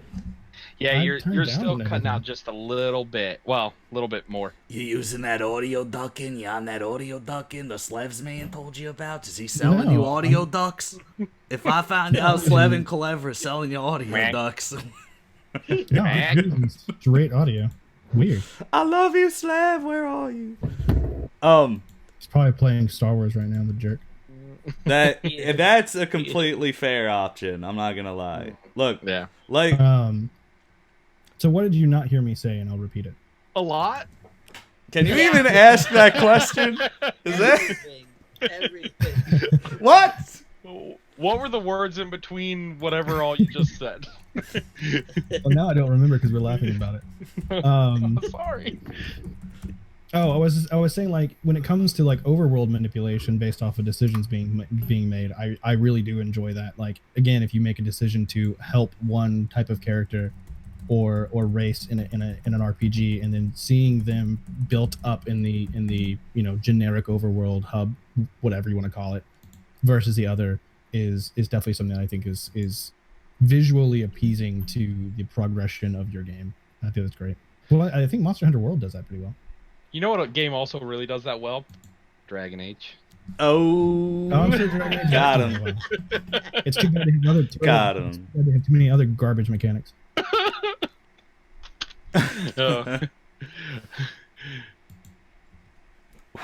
Okay. Well, I left chat and we lost Bell, so I don't know what happened there. We gotta compress this last bit for we're still on number 1. I thought we'd be on number 2 by now. I'm enjoying myself though. But I do want to consolidate these next 2 topics, even though they're not generally related. We're gonna go over our favorite. Oh yeah! Ah! Oh my god! What? Who did that? I didn't even. It was just Boo. Wait, I'm Just gonna. Boo. Oh my god, I'm gonna eat your mouth. Okay. Our favorite and least favorite communities, and we're gonna consolidate it with the most overrated and underrated game of all time. Oh yeah! Oh my god, I'm gonna stop. Thank you, Boo. Thank you. That's it. I'm raising the cost Keep of that doing command. it. I can't. No. Do it. Thank you very much for the support, but I hate you all for the pain and terror that you've instilled. Do the real big one. Say Oh. it's called Earbird. Okay, I'm gonna start this one off, because I feel bad, but I have to say it. Shut up, Blue. I'm gonna lick your armpit. Stop it.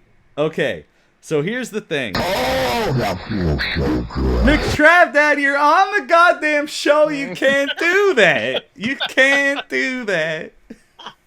I'm gonna freak out.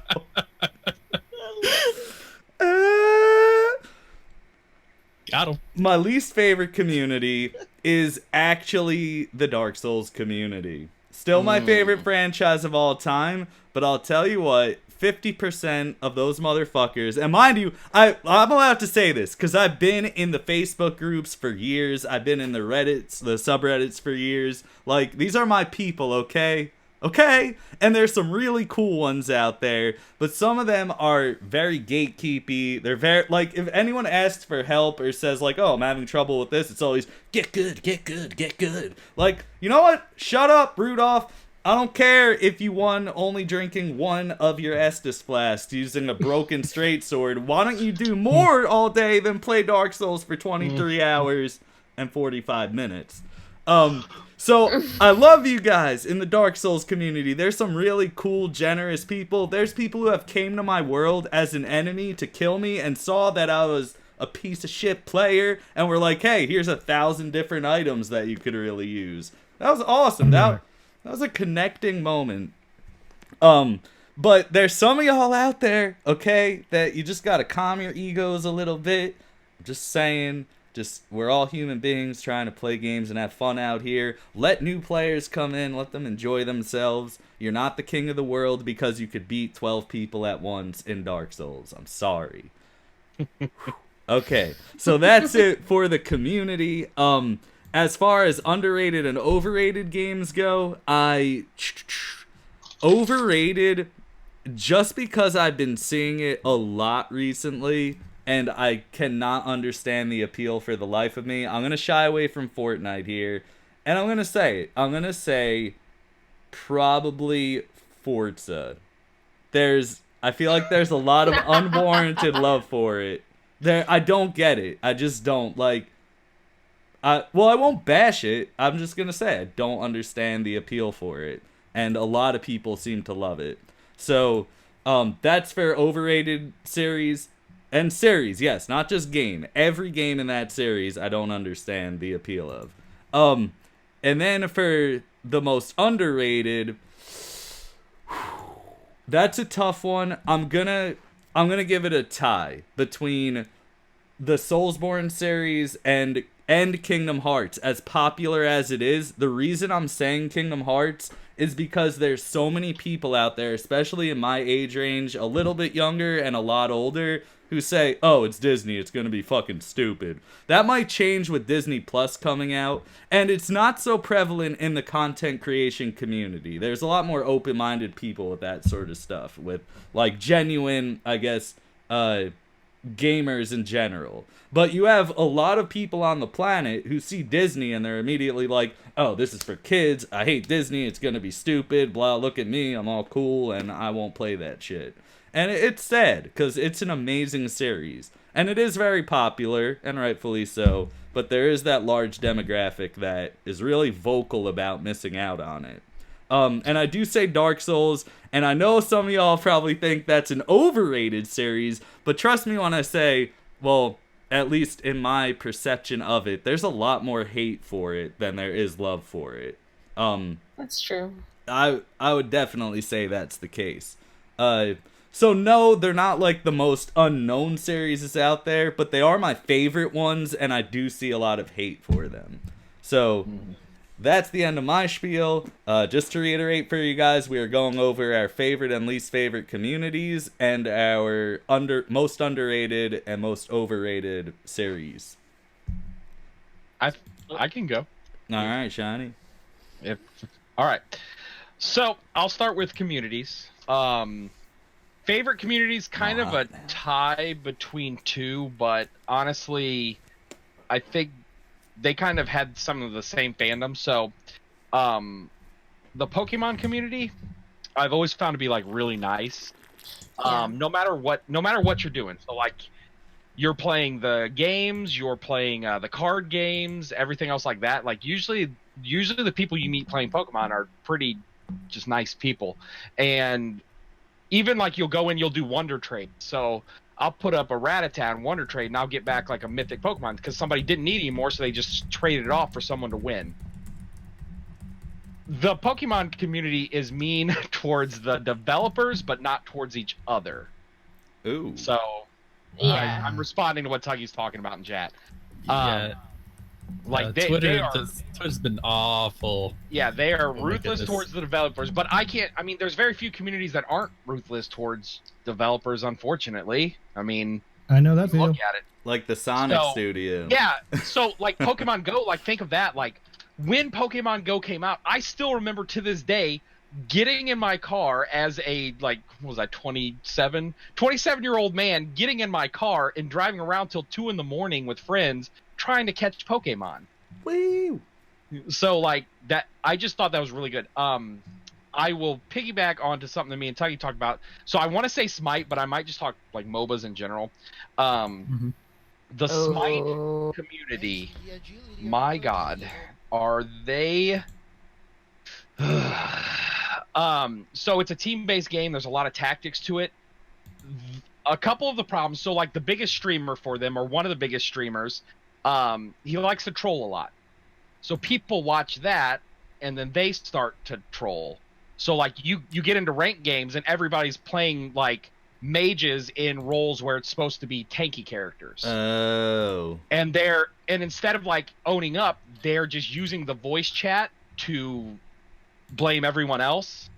And you can ping, and you can use really quirky voice animations. So the community, and nobody's willing to help you. You go in there and you're like, hey, I've never played this game before, and they're just gonna berate you until you don't feel like playing the game anymore. That's stupid. Is that fun for them? Like, no, it's literally the game is dying for a bunch of reasons. The first reason is because they moved platforms to a platform that didn't necessarily support them. But the second one, we don't help new players, and we just push them away. Oof. Straight up gatekeeping, it's bad. Yeah, and like, so you'll get in and you'll be like, hey everybody, what's a new role? And they'll be like, well, there's a new guy. I'm gonna give him the role we don't want to play. So they'll make him play like the Guardian. Unfortunately, what people don't understand is the Guardian is probably one of the most important roles on your team. A lot of times they'll be like your shot caller. So they make the new person play the hardest role to master, and then get mad at them so that they never want to play again. Sounds like healers in Overwatch. It's there. It's kind of like a healer. Yeah. Yeah. It's a really bad community, and I feel bad because I know a lot about the game, and we're trying to play with new people, but they make one mistake, and for the rest of the game, they're getting berated. So, overrated games and underrated games. Overrated games, Overwatch. Ooh. Wow. Overwatch to overrated. Overwatch. I agree with that I'm one. done. Let me explain why I say. Let me explain why I He say Overwatch. specifically said BigBlueD and TheoryOfBelle are awful human beings. I heard him say it. No. Okay, so I'm not offended. Overwatch is going to tie into my underrated game, but this is why I say Overwatch. What kind of strategy outside of just counter picking is there? And people are always like, oh, this is the greatest game of all time. And a lot of reason why I dislike Overwatch is because it is a much simpler game to grasp, and it killed the games that were not as easy to grasp. So people are always like, Overwatch is great, Overwatch is great. If you sit down and you play Paladins is such a deeper game, but nobody will pick it up because Overwatch had a big name behind it, and they all just said that. And then Paladins came out, and everybody's like, this is just an Overwatch clone. They're two completely different games. It killed a game that I really, really liked. Well, it and a bunch of other things, but Paladins has a big part of that. The game that I thought was underrated, which is a game called Battleborn, which was... He's dead now. It's dead, yes. I think that's in my library. So Battleborn is basically an Overwatch with a little bit more MOBA characteristics to it. Okay. It was a great game. It was really fun. You'd level up your characters, but there was so much more into that game. People aren't willing to learn all that more. So any one of us here could go and pick up Overwatch, and all you have to do is learn what your character does and then do that. But when you play Paladins, you have to learn what your character does, learn what the other characters do, and then begin to build them. So you have to choose items for those characters. You have to choose what abilities you're going to build, what kind of things you want to do with your character. And I know we played that a little while ago, and I was explaining that to you guys as we were playing, but you guys didn't get into much of it. It was a shame because Overwatch is so big. Paladins will never make that spot because Overwatch has that great fan base. But the fans, if you talk to an Overwatch fan, say, hey, have you played Paladins? They may have never played it, but they will tell you, oh, that's an Overwatch clone. Just Overwatch not as good, right? That's what they say. So that is. I will That is what actually. people say. I'll admit that was exactly what I thought it was. Yeah. I thought Paladins when it first dropped. I was like, "What is this? Just it's Overwatch but free? Okay, whatever." And everybody's like, "Oh, not a good game." But after seeing you and other people play it, it's definitely not that. It is way more intricate in a lot of ways. And to go on with what Finn's saying, there is some attributes to Overwatch that are overlooked when it comes to its strategy. But overall, it's a fairly simple game when it comes to its mechanics. It's positioning, it's counter picking, it's appropriate. I mean, team mechanics, right? You have to worry about your team communication. That's a big deal. And I'm not saying that Overwatch, like, people that are really good at it or bad, or like it doesn't take strategy, because like most of you guys that play Overwatch, you guys would smash me into the ground. No lie. I mean, I'm good at aiming, but I don't play enough of the game to know the nuances of like ban or picks and stuff like that. But when you play Paladins, like when they play Paladins on the Pro Tour level, you only get to pick your character that you start off the game with. So your game could be won and lost in picks, and they ban characters. So like if your team is really good, has one person that plays a character really well, okay, you're not going to play that. So even your team has to be good at multiple characters. Whereas like I can't tell you how many people I watch and I'm like, hey, what do you play? And they're like, I play Overwatch. Oh, what characters do you play? I just play this character. This is what I play all the time.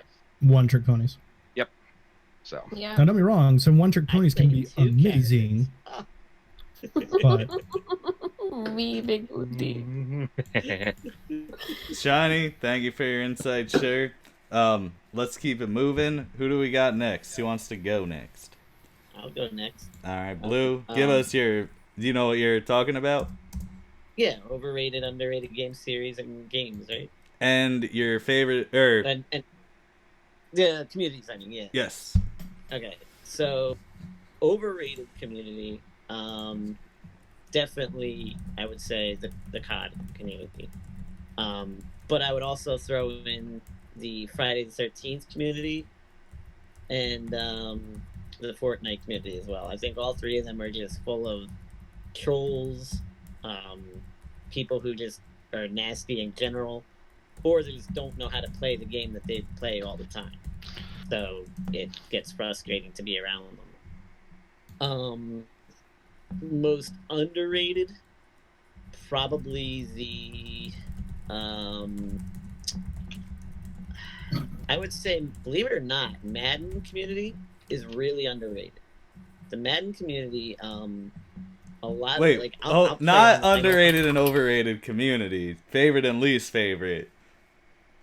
Well, okay, favorite, least favorite. Well, either way, it's. I mean, As long so as long as it's the same thing, we're good. Right. So like, Okay. my favorite would be definitely Madden, one of them, because I get on, I play online all the time, and you have some shit talkers, but like overall, by the end of the game, they're offering you help. They're giving you tips, whatever.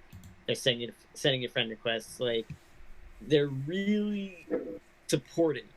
And the other one is Dead by Daylight. I think the Dead by Daylight community is actually really, really good and like extends a helping hand a lot.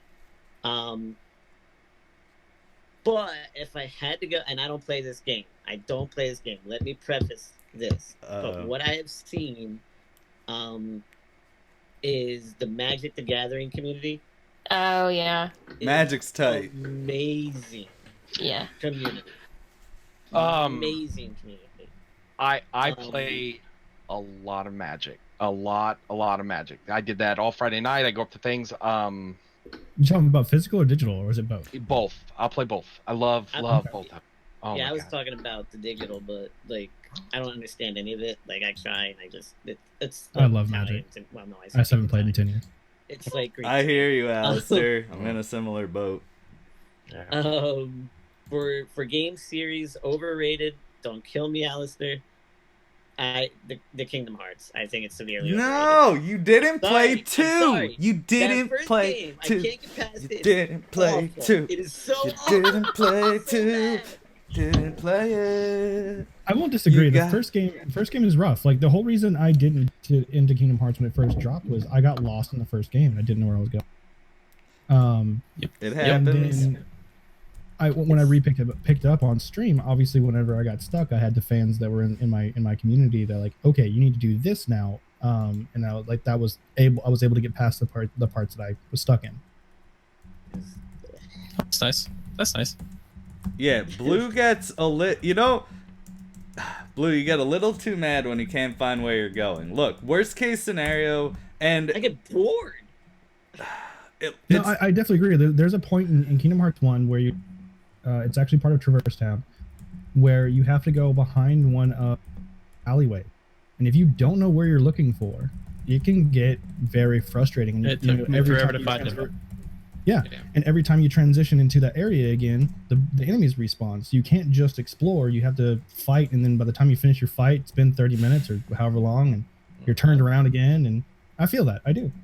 I really love Kingdom Hearts, but I will tell you 100% that game is not for everyone. It is not for everyone. 100%. No, it's definitely not. it's only for like smart people who like good games. But I get it. So hurtful. So hurtful. My favorite game series is clearly Resident Evil. Clearly. Mhm. I mean, Well, do you think I that's thought about underrated about- though? Because I don't. But Well, if we're going by you want to go That's- underrated? yeah, All right, then I gotta go with BioShock. okay. BioShock is extremely underrated. I can see the Bioshock community being a because like Not I feel community, like the not a lot game. of people know about it. Really? I agree. I did, feel I don't like think so so. many people play the- Bioshock. the real tragedy, first and one this was happens with huge, Dark though. Souls as well, a lot of people play the third one and not any of the other ones. Yeah. That's true. It's yeah, I mean, insane. Infinite's like a completely different. Well, not completely different, but Once you different. time the That's what I did. DLC, it's It's not different too now, yeah. different. Yeah. In terms of the lore, I mean. Or at least they connect it well with the DLC, which I appreciated.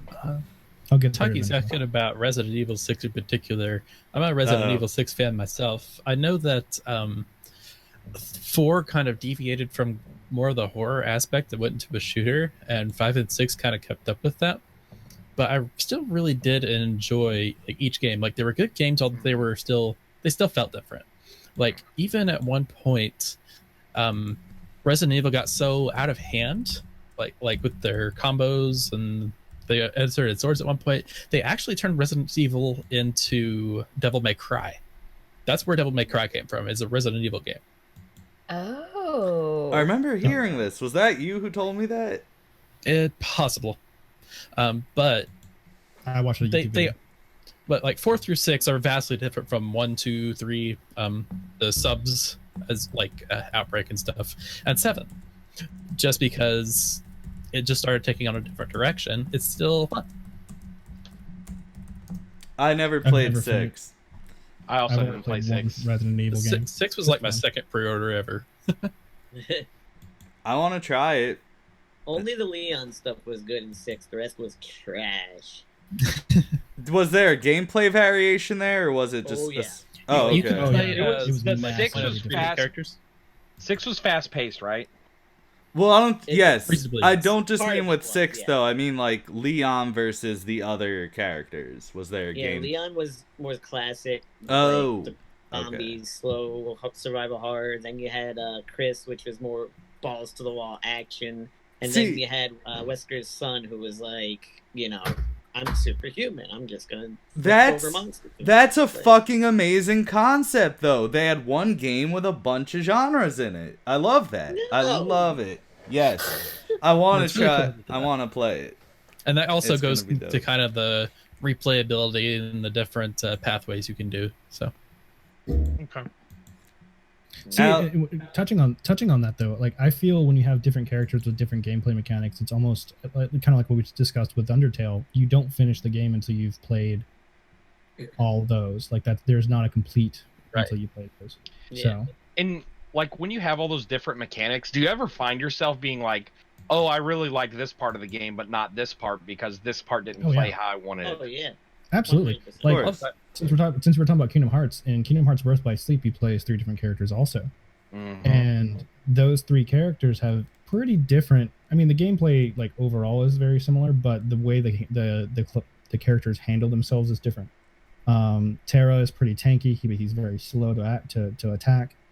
And Aqua is very squishy, and she's very much a mage. Waifu. And then you play as Vin, which feels pretty much like Sora in the rest of the games.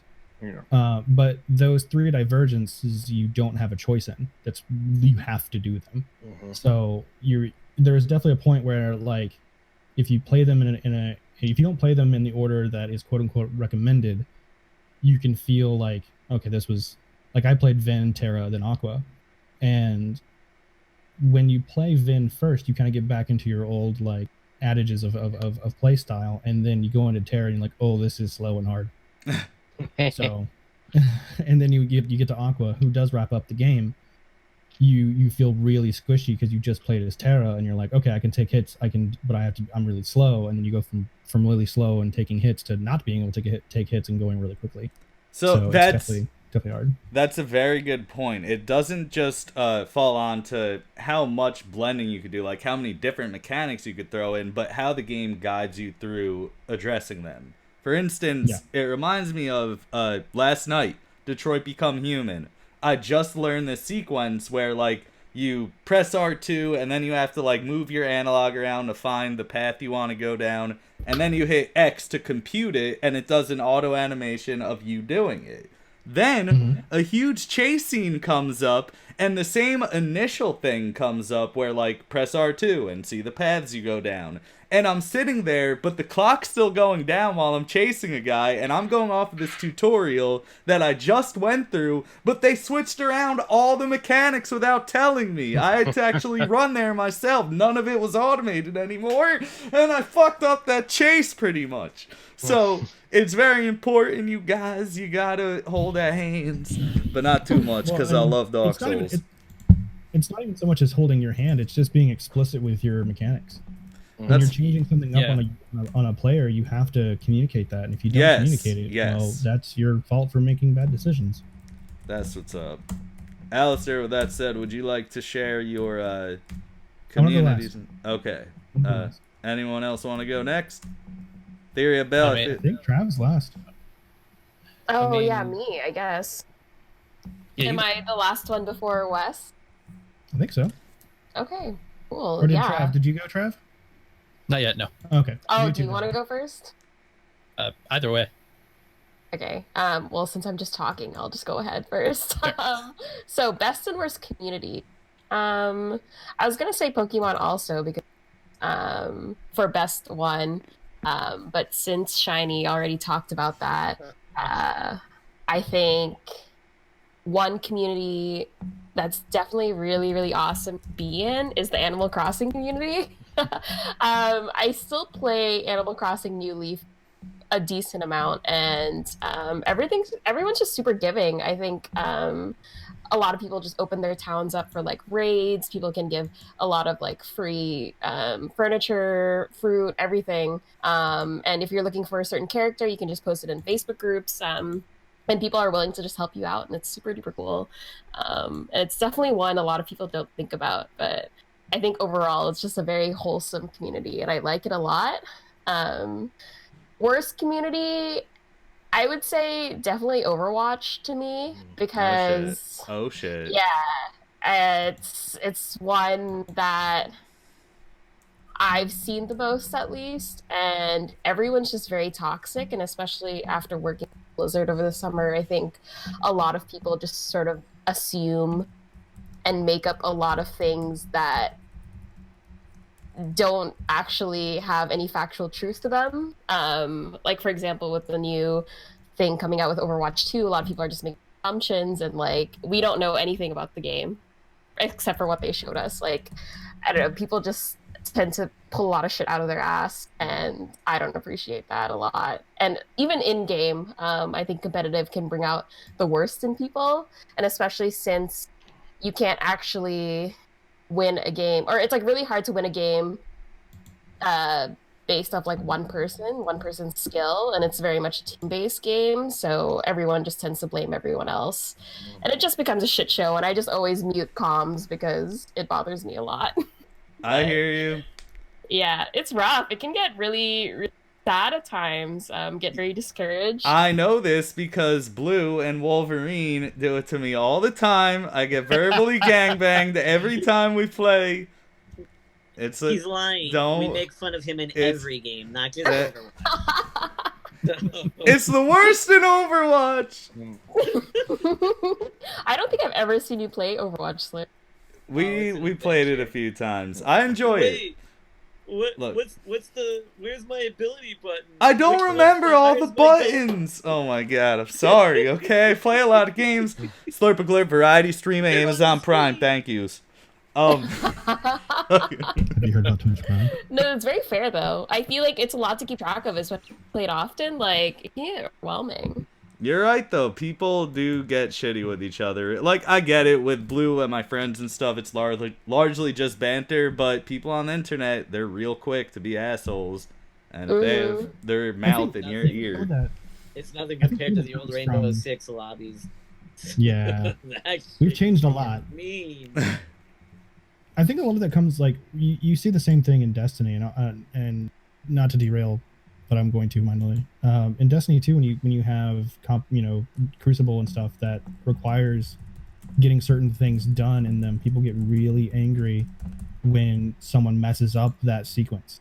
Like, if you need to get, example with the latest event, you had to get through 9 branches of this thing.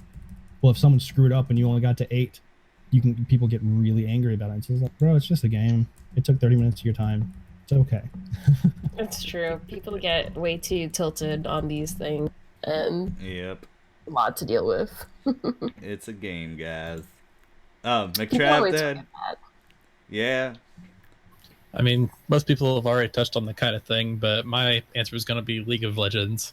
Like, same basic reasons. Like, it's a MOBA. Yeah. People are going to get mad that you aren't fulfilling your part if they don't feel like they're doing their stuff right. They're just going to blame you anyway. Yeah. Yep. Yep. That sort of thing. Let's see. I guess I could touch on general RPGs. Like, a lot of streamers have issues with people spoiling everything. Mm. Oh yeah. Yeah, for sure. This happens. I mean, even people who are just interested in the game, like, let's see. So, this wasn't a game spoiler per se, but like, Endgame, Avengers Endgame. Like, I haven't gotten to watch it, but I know literally everything that happens in it. Like, people will just literally walk into your chat. And, Oh, that's rough. Oh, did you hear about the thing that happened? And you're like, no, Guys- it was straight up. This dude dies. Guys, Oh, jeez. always use spoiler warnings in chat. Come on. And even fellow streamers. I mean, if something just came out, you could be careful of that too. one of the best Oh, yeah. things to, as a streamer specifically is add banned words. When in-game came out and I wasn't going to be able to see it for like a good month, I went through and added every character and every deviation of that character's name in my banned lists of words on my chat, and I didn't That's get awesome. spoiled. No, that's good. However, I did have the ending of Red Dead Redemption 1 spoiled for me, but it was pretty obvious at the point that I was at. So Yeah. Yeah, and that's the kind of thing I'm talking about. Like, people will just randomly come into your stream during a blind playthrough, and they'll just suddenly like say, "Have you done this yet?" You're like, "No, I didn't know that was a thing." That When I first started Kingdom Hearts 3, I almost was like not going to stream it when I played it because I was like, hey, you know, I'm scared that somebody's going to come in here and ruin what I've waited for 10 years to experience. Mm-hmm. But I mean, I still did. No one came in, but I know people. Many have told me like, hey, someone came in and ruined it for me. I'm like, yikes. Oh no. I don't even know how you could ruin Kingdom Hearts 3, to be honest. I still have no idea what's going on. I beat the game, So- I don't know what's happening. Dude, there's a lot. you and I need to have another Soulspeak Kingdom Hearts edition. I'm down. I'm Yo, in. I was gonna Nerd Lord initially... Kingdom Hearts? That'd be awesome. Yo, do it. Yeah. Alright. Moving on. But yeah, just Alistair. general RPGs, Oh. I guess. Okay. So, wait, general RPG communities because of the penchant for spoilers. Of course. Gotcha. An example would be Jolo recently playing That's Jolo the Bird, Ocarina for of y'all Time who and don't Majora's know. Mask for the first time, and people just kept coming in and There doing you this go. and that and the other. When That's fucked. listen, I never once played like a Zelda game, and I think I talked to you about that, Wes. Like I'm not a big Zelda person, never really played it, so I got Breath of the Wild, and I actually stopped streaming Breath of the Wild because every time I'd go live, there'd be a kid that would come in or someone else, and they would literally tell me how to do the puzzles, Yeah, exactly. Oh, that's Exactly. the worst. and I'm I like, was actually really when it comes to Kingdom Hearts 3, like I had some friends and I'm not upset with them at all about it, but they'd be like, oh, this part, oh, you're getting to this part. It's like, can you not? yeah. Like, let me have the emotional repercussions without a precursor, please. Yes. But yeah, I think that's almost worse than just toxic gaming. Is like people spoiling things for you, like spoiling a completely good game. And see, I'm Yeah, always like- looking for people to come into my chat and help me with the puzzle.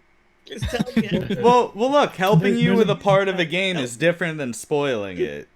Yeah. there's, like, Well, yeah, I specifically spoilers, like story spoilers. No, I'm not. I specifically state in my chat though, like if I ask a question and I say, no, really, I would like some help here, that's when I'm asking for help, because otherwise I'm being rhetorical and conversing my thoughts like a streamer should. Yeah. And you So gotta only think when I about it. say I'm being serious. Like- does anyone like- I again only playing the one Zelda game, but I imagine like part of the fun of Zelda is like figuring out those puzzles. Like, that's fun, right? Oh yeah, the Oh, water it totally is. temple was Yeah, and that's I felt robbed of that like every time because he's like, oh no, you're gonna want to do this now, and I'm like, Ooh. I literally just walked in this room. Ooh. Oh. This on it, guys. I like this combo, but I do have an idea for a content creator / streamer type of Soulspeak light episode. Okay. And also, we are running real short on time. I did not think we would be spending this long talking about point number 1. I'm good all night, baby. Look, honestly, We're on 2 now. I can't. No, we are not on my screen. We're on number 1. Because the intro and outro don't really count as numbered points for the stream. Okay. And yeah, I could go till fucking 1 a.m. I don't have work tomorrow, but I know I don't want to keep you guys all night. So, Alistair, please tell us your. Don't. Okay. I don't even know what I was saying. Alistair, tell us what your favorite and least favorite community are, and your most overrated and underrated game, please. So I'll be simple and quick. The most underrated community is the Mario Maker community, and not even so much Mario Maker, but just the Mario modification community doing ROM hacks and stuff.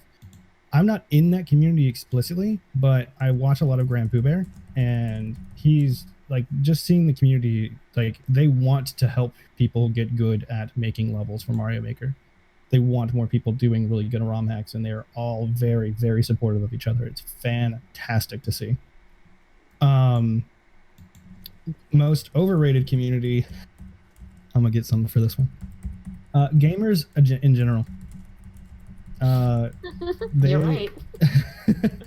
Just gamers as a whole are, again, as I said earlier, some of the most entitled people I've ever met in my life. Just seeing the hate flown at people that give content to them to be enjoyed makes me very, very discouraged as a developer. It's very hard to see someone produce something, even if it's not quite to being ran through the ground, and it's just like, guys, like, this was 3 years of my life. Thanks. You know? And I'm all for critiquing. I'm all for being constructive about, like, well, this didn't feel right, or this didn't go well. And if they give an example of like, oh, well, we ran out of time, or we ran out of QA, or whatever the case may be, like, accept that and move on. You know, like, don't drag people through the mud. Yeah, games are never finished. They're just shipped. Right. Yeah. Like, no game is bug free. No game is issue free. No game is 100% the way that the developers wanted to push it. But they have to be shipped at some point in order to recoup the cost, and they are expensive. So, yeah, it's complicated, and I understand the complication, but the level of how dare you do this to my game needs to go. Developers don't owe anybody anything, regardless of how long the content or genre or series exists. Like Diablo 3, right, got a whole bunch of crap, and it's like I understand, like, mechanically being unhappy about it, but at the same time, really, like, move on, you know? Yeah. You're not owed, like, nothing is owed. You don't own anything of this. So it bothers me a lot, especially as a developer who's making games. It's just like, please don't. but then we help release something like Untitled Goose Game, and we get nothing but fantastic memes, and I love it. That game is amazing.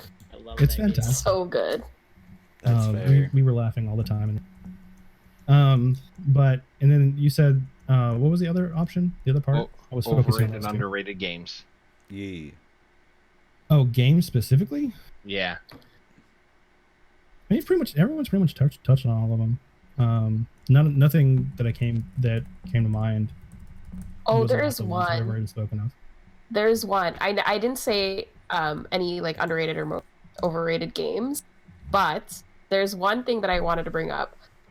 It's not a game specifically, but underrated genre is definitely the like indie survival sort of. If you say Stardew Valley, I'm gonna fuck you up. Don't you fucking say it. Okay, so no, there's, Don't. Okay, so I'll shut this whole there's Don't goddamn Starve. stream down. Don't Starve is fun. Don't Starve is so good. Like, those are the games that I can down hours and don't realize like 7 how days. many hours I put in. I've never played 7 days. It's that, like, it's indie horror survival. Like, I've always wanted to play it. I think I actually do, So, but I've I'm never playing played it after I That's get out it. of here. That's Okay, it. well, there you go. No, I'm it's sorry. so good. played. You awoken my madness. Stardew Valley, most overrated game. I'm saying it here and now. I'm changing my No, answer. Stardew Fuck Valley's you, amazing. Stardew Valley. Fuck you. No, Oh, no, stop I cursing. disagree. I'm with you, Slurp. I do have an Thank answer you, now. Blue. All I right. do have an answer. Uh, The most overrated game is Dead by Daylight. Ooh, that's a good. Yo, Al, I ain't arguing. Man, I ain't I'm so arguing, Allie. So So, many I can people give- are like, you love that game. I I'm can like, give my nah. explanation. My explanation for why I have such a disdain for Dead by Daylight is because when it first released, it's different now. I'll give it that. But when it first released, it was a game I could have made in a weekend with, and it just exploded, and I couldn't understand why. The animations for the enemies were terrible. The animations for the just every animation was just garbage. Now- the world was bland. It was just bad. I'm glad you said that, Alistair, because for the sake of time, I do want to use that as a segue into our more developer, professional, industrial aspect of this show. And I want to know, especially from you guys first, McTravDad, TheoryOfBelle, Alistair, being in the development field, like seeing the back end of it, being involved with the companies, the actual technology to make it, does that make you more easily accepting of a game that might have flaws, or way more critical? Both. Yeah, Yeah, I was gonna say both. It's For both. sure. So I'm way more accepting of game flaws because I know the work and time that goes into them. And when an issue comes up, I'm like, okay, I'll find a way around this. It's whatever. Unless it comes to a point where it's like completely game breaking, then I have an issue. Because that is on the flip side of it of like, okay, devs, you didn't do your job right. And as a developer, I feel insulted. But not like insulted, but like, come on. Like, this affects all of us in the world. So with Dead by Daylight, like you were saying, like, I could have whipped this up in 2 days. Like, do you feel that detracts a lot from your enjoyment of it? Or is that just solely a take on how weird it is that so many people like it when it's such a simplistic thing? the second one. It's definitely the second one. It's not the first. Fair enough. When I first saw Dead by Daylight kind of taking off, I was like, why? This is so nothing. Like, there's nothing here. Like, it's a bland map with 3 bland killers with 5 characters who stumble around with the worst animations. And that's you where we stick can them be on critical hooks. of it. I'm Yeah, kind of with there's you. one thing of being critical, yeah. Do you got all right? Shiny and Blue, not to leave you guys out of this, like, because now I'm curious. Like, do you guys share that opinion of Dead by Daylight? Because I kind of agree. I don't my favorite games. I don't hate it. But I don't why? hate it at all, and I don't dislike it because it's simplistic. But it is rudimentary. Like See, there, that's like you why said, I there's like not it. much going on. Well, Yeah, so there's I so will- much to it.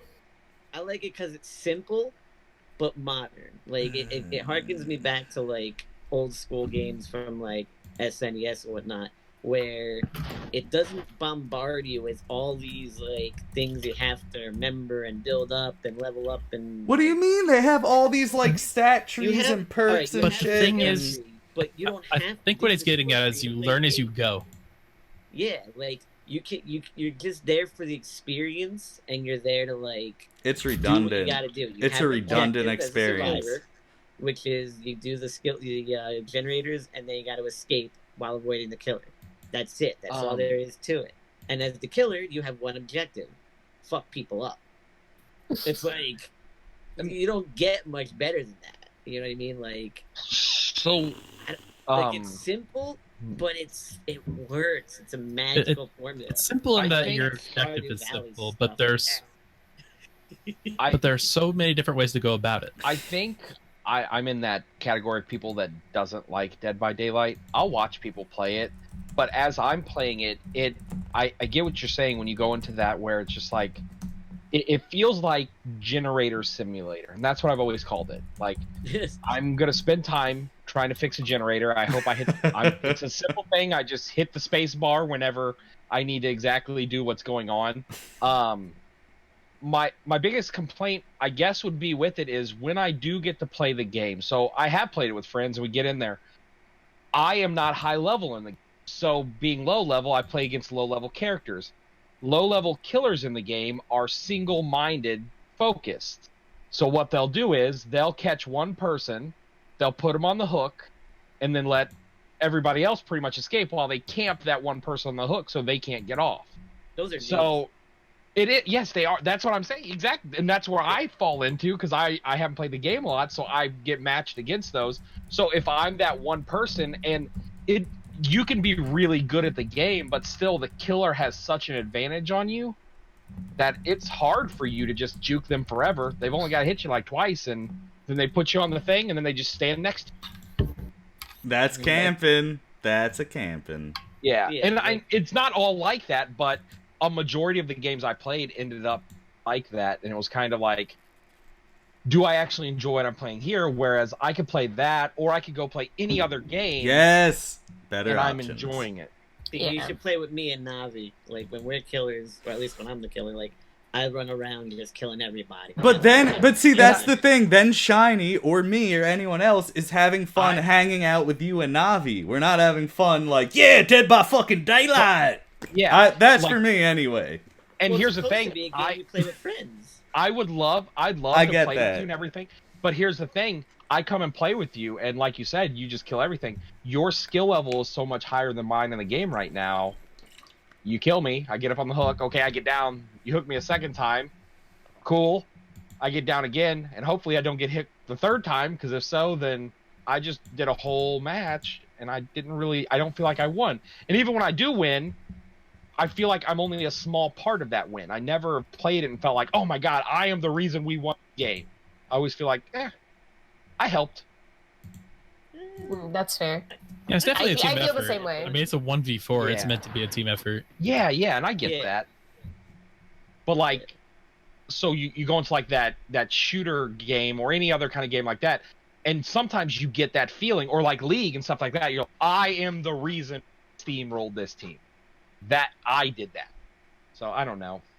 I think we can all agree that Bomberman is like the best game ever, though, and like Bomberman is fantastic. Dead by Daylight and everything else, anyway. So No, I've literally never heard anyone talk shit about Bomberman. So exactly. I have heard people talk bad about the 3D ones that came out on the C4, and I loved them. So people are wrong. Guys, I want to push this along a little bit. I want to try to sort of merge two topics here, because I do want to hear more about the developmental side. For you guys, challenges in the professional field when you're working to develop a good game. And on top of that, I want to hear about industry standards and practices that we're not fans of. This way, with these two topics, I think we could all kind of participate. That takes a lot more thought than I was ready for. I'm sorry, guys. I didn't manage time well. When do we need to end? We don't need to. I don't need to end. I could end at 1 a.m, but when's the earliest you guys need to end? Because that's my concern. I'm all night, baby. All I need to do is I need to render and fix some code later, but other than that, I'm fine. Oh shit. Well, yeah, I'm working on a new scene transition, and I need to render it out. I mean, if you're all good going over a bit, I have no problem stretching it out. I was just trying to go to 11. But... So, I can. Well, okay. I've been long-winded. I will wait. So, does anyone have any issues pushing past 11? As long as it doesn't go past midnight, I'm good. Fair enough. Okay, so it looks like we got an extra hour if you want. That works for me. All right, so then let's go with challenges in the professional field, and maybe that'll spark some stuff for Blue and Shiny and I to speak on with industry practices and standards. So industry practices. I kind of went over this in Discord a little bit beforehand, but red ocean versus blue ocean. So red ocean is the idea that there may be fish there, but all the fish are already being eaten by all the other sharks. Sharks being the game companies that are using these mechanics that people are actually loving. And then there's the blue ocean that's really more unexplored territory. Either that or there's just no fish there. So, let me see here.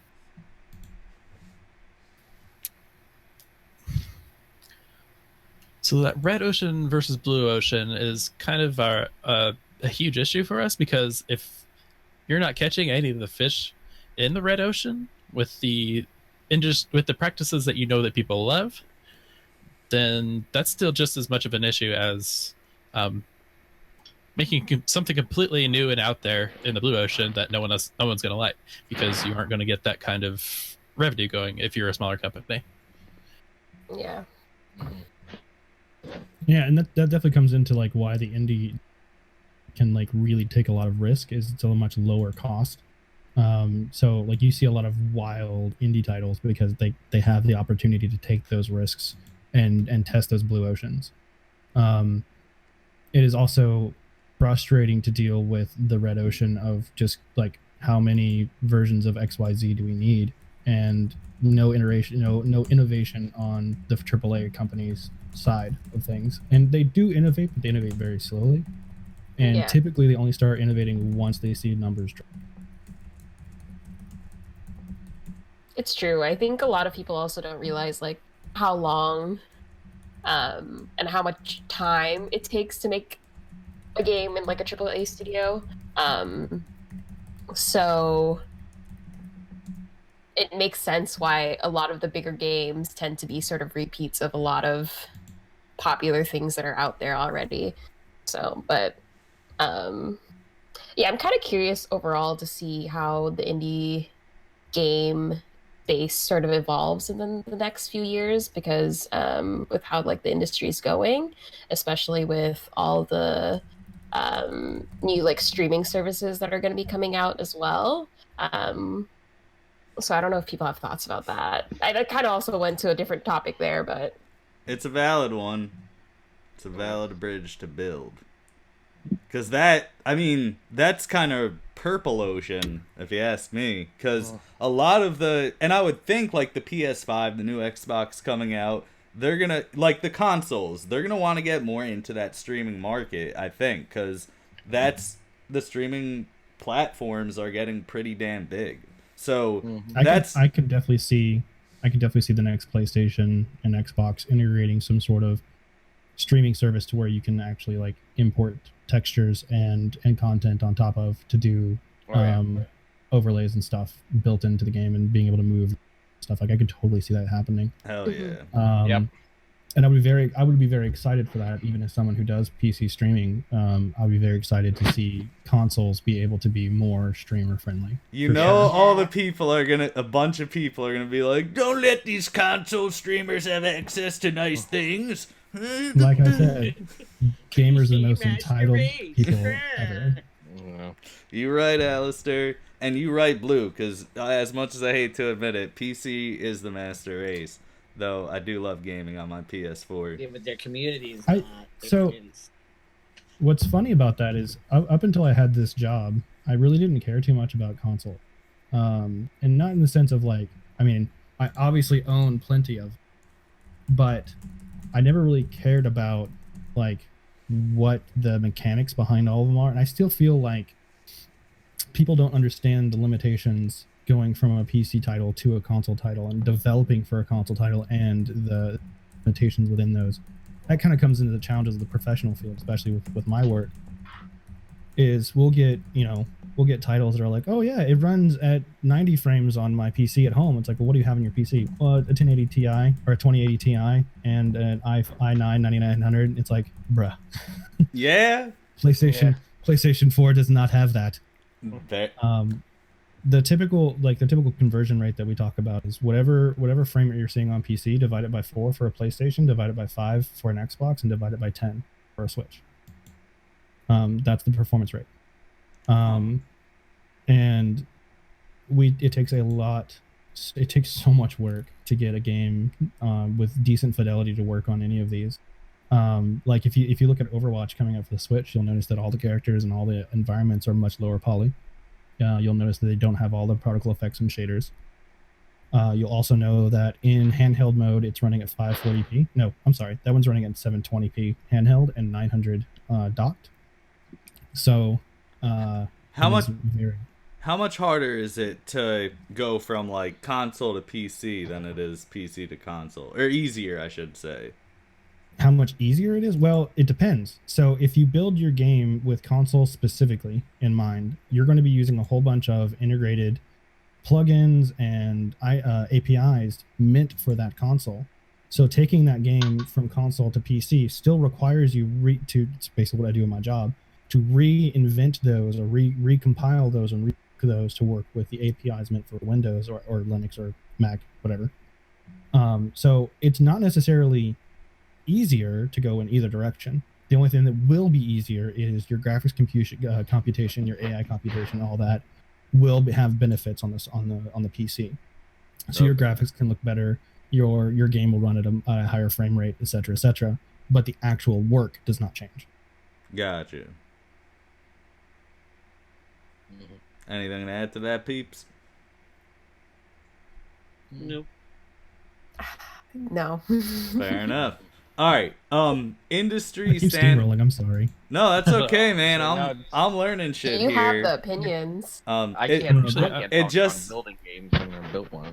I will add one more. I will add one more challenge in the professional field, at least on a programmer's side, is getting in the industry is ridiculously difficult.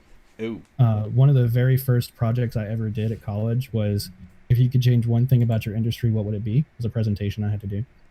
And the presentation was on how the hiring and interview process for the games industry is very, very much pragmatic.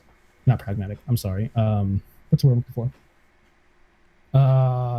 It's cronyism. Oh, that sucks. Yeah, it's a lot of who you know, not what you know. Now, Right, you also exactly. do need That's to know- true. you also do need to know your stuff. Like, don't get me wrong. But the whole reason, so let me give you a quick synopsis of how I currently have my job. I went to my university between 2009 and 2012. I graduated in 2012. For 5 years, I worked on side games for free, mobile games, and I was working at a local consulting firm doing software for the ASTA websites. After those 5 years of working for free, the CEO of that particular company got an email from my current boss saying, "Hey, we're looking for programmers. Do you know any?" And she sent me the email. That's how I have my job. It was not by going to an interview. It was not by looking online. It was purely because I happened to know somebody that got a need. But you also worked your ass off and paid your dues working for free at that. I will not disagree. It did take me nearly 10 years to get a job in the industry, and I absolutely love my job now. It's funny because like people ask me like, if you could leave, would you? And I'm like, no. Yeah. Like Now myself, I've sent dozens and dozens and dozens of applications and never received a phone call. That's another thing is Oh, about yeah. that. Like, people don't respond, and that's the biggest problem in the industry. Game dev companies do not send responses of yes, no, and here's why. And it really, really sucks. It'll happen sometimes with smaller companies, but larger companies like Blizzard, I definitely applied for them and did not get a response from them at all. So really, you're just waiting on something that may never happen. Yeah, for sure. I Even- think Blizzard does a really bad job of I think I got lucky because since I am still a student, I qualify for internships, and internships a lot more lenient in that sense, and they do really try to get through as many people as possible. And I very much got lucky in that sense. But overall, breaking into the industry is like so difficult. The cool thing, like, I'm glad you got that internship. That's going to help you a lot. They don't make programming internships. There's no such thing, and because they don't want to take the risk on someone working on something integral and it not work because it's someone new. And that's one of the issues a lot of companies have with hiring someone that's right out of college or doesn't have this most stellar of portfolio. is it's a risk. It's a risk that they can't always take, because you need someone who's going to be able to, you know, hit the ground running with the content, and it's dangerous. It is a dangerous game, and it sucks a lot for those who are coming out of college to want to be programmers, because it's like, once you have a job and once you're vetted by someone, then it's like, oh, okay, this guy knows what he's doing, this person knows what they're doing, so we can hire them without having too much to worry about. But before you have that experience, and before you have that portfolio to show that you have the chops, it sucks. And one of my mistakes was, when I was working on all of these mobile games, I couldn't put them on my portfolio because a lot of them are proprietary for clients. Okay. And like, my portfolio was only my school stuff, and that wasn't good enough. But I also spent way too much time playing video games portfolio. So don't do that. At that point, though, I feel like the companies you did that confidential work for should have been vouching for you, I would think. That'd be kind of messed up if they refused. They don't refuse necessarily, but when my situation was unique, a lot of the stuff that I worked on just ended up vaporizing. So the companies that I worked for and on the games I worked on, they were either never saw publishment, or the company just doesn't exist anymore. So Gotcha. it was just a lot of like hope, and the hope failed, and that is why a lot of stuff didn't come through. Damn, I didn't realize it was so gatekeepy on that end. But I mean, that's right. a lot of industries, especially artsy ones and big tech ones. Yeah, tech is another one that's very, very similar. Well, it's dismissive to the point of being gatekeepy. Like, yeah, it's just, I don't want to say like it's gatekeepers, like, oh, you don't know enough, but it's definitely one of the situations of like, we don't know if you know enough, and we can't take the risk. Exactly. So, yeah. Now, okay, we're gonna switch this up a little bit. Blue, I want to hear from you. What industry standard do you dislike the most? I would say I call it the copy and paste standard, where basically you have these big, game companies that they have these awesome series, or these hugely popular game series, and they just basically slap a new title on it and call it new and ship it out every year. I feel like, am I wrong in thinking this, or is that happening a lot in the indie scene? Maybe What? I'm stuck to console. Yeah, you cut out for me. Oh, yeah. Is that happening a lot in the indie scene? Because I feel like it is, especially with like a lot of the 2D stuff, like top down maybe. Yes, and I will say yes only because when it comes to indie stuff, when indies see a hot take, and people are like, oh, okay, this is being launched onto, we need to hop onto it. There's an example. Cuphead did fantastically well. There's a legitimate copy paste of all of the mechanics from Cuphead, with completely original art, completely original characters, completely original everything, except for the gameplay. And it looks amazing. Like I want it, but it literally is just a copy paste of Cuphead when it comes to itself. And not to dismiss the company, like the people that made it, like it takes a lot of work to do what they did. They had to hire really good artists to do the hand-drawn art for it, and it's all original, but the mechanics are literally copy paste. So does that mean it sucks? In my opinion, no, because Cuphead was great. So I get a Cuphead that's not Cuphead. All right, but there is a lot of shovelware out there.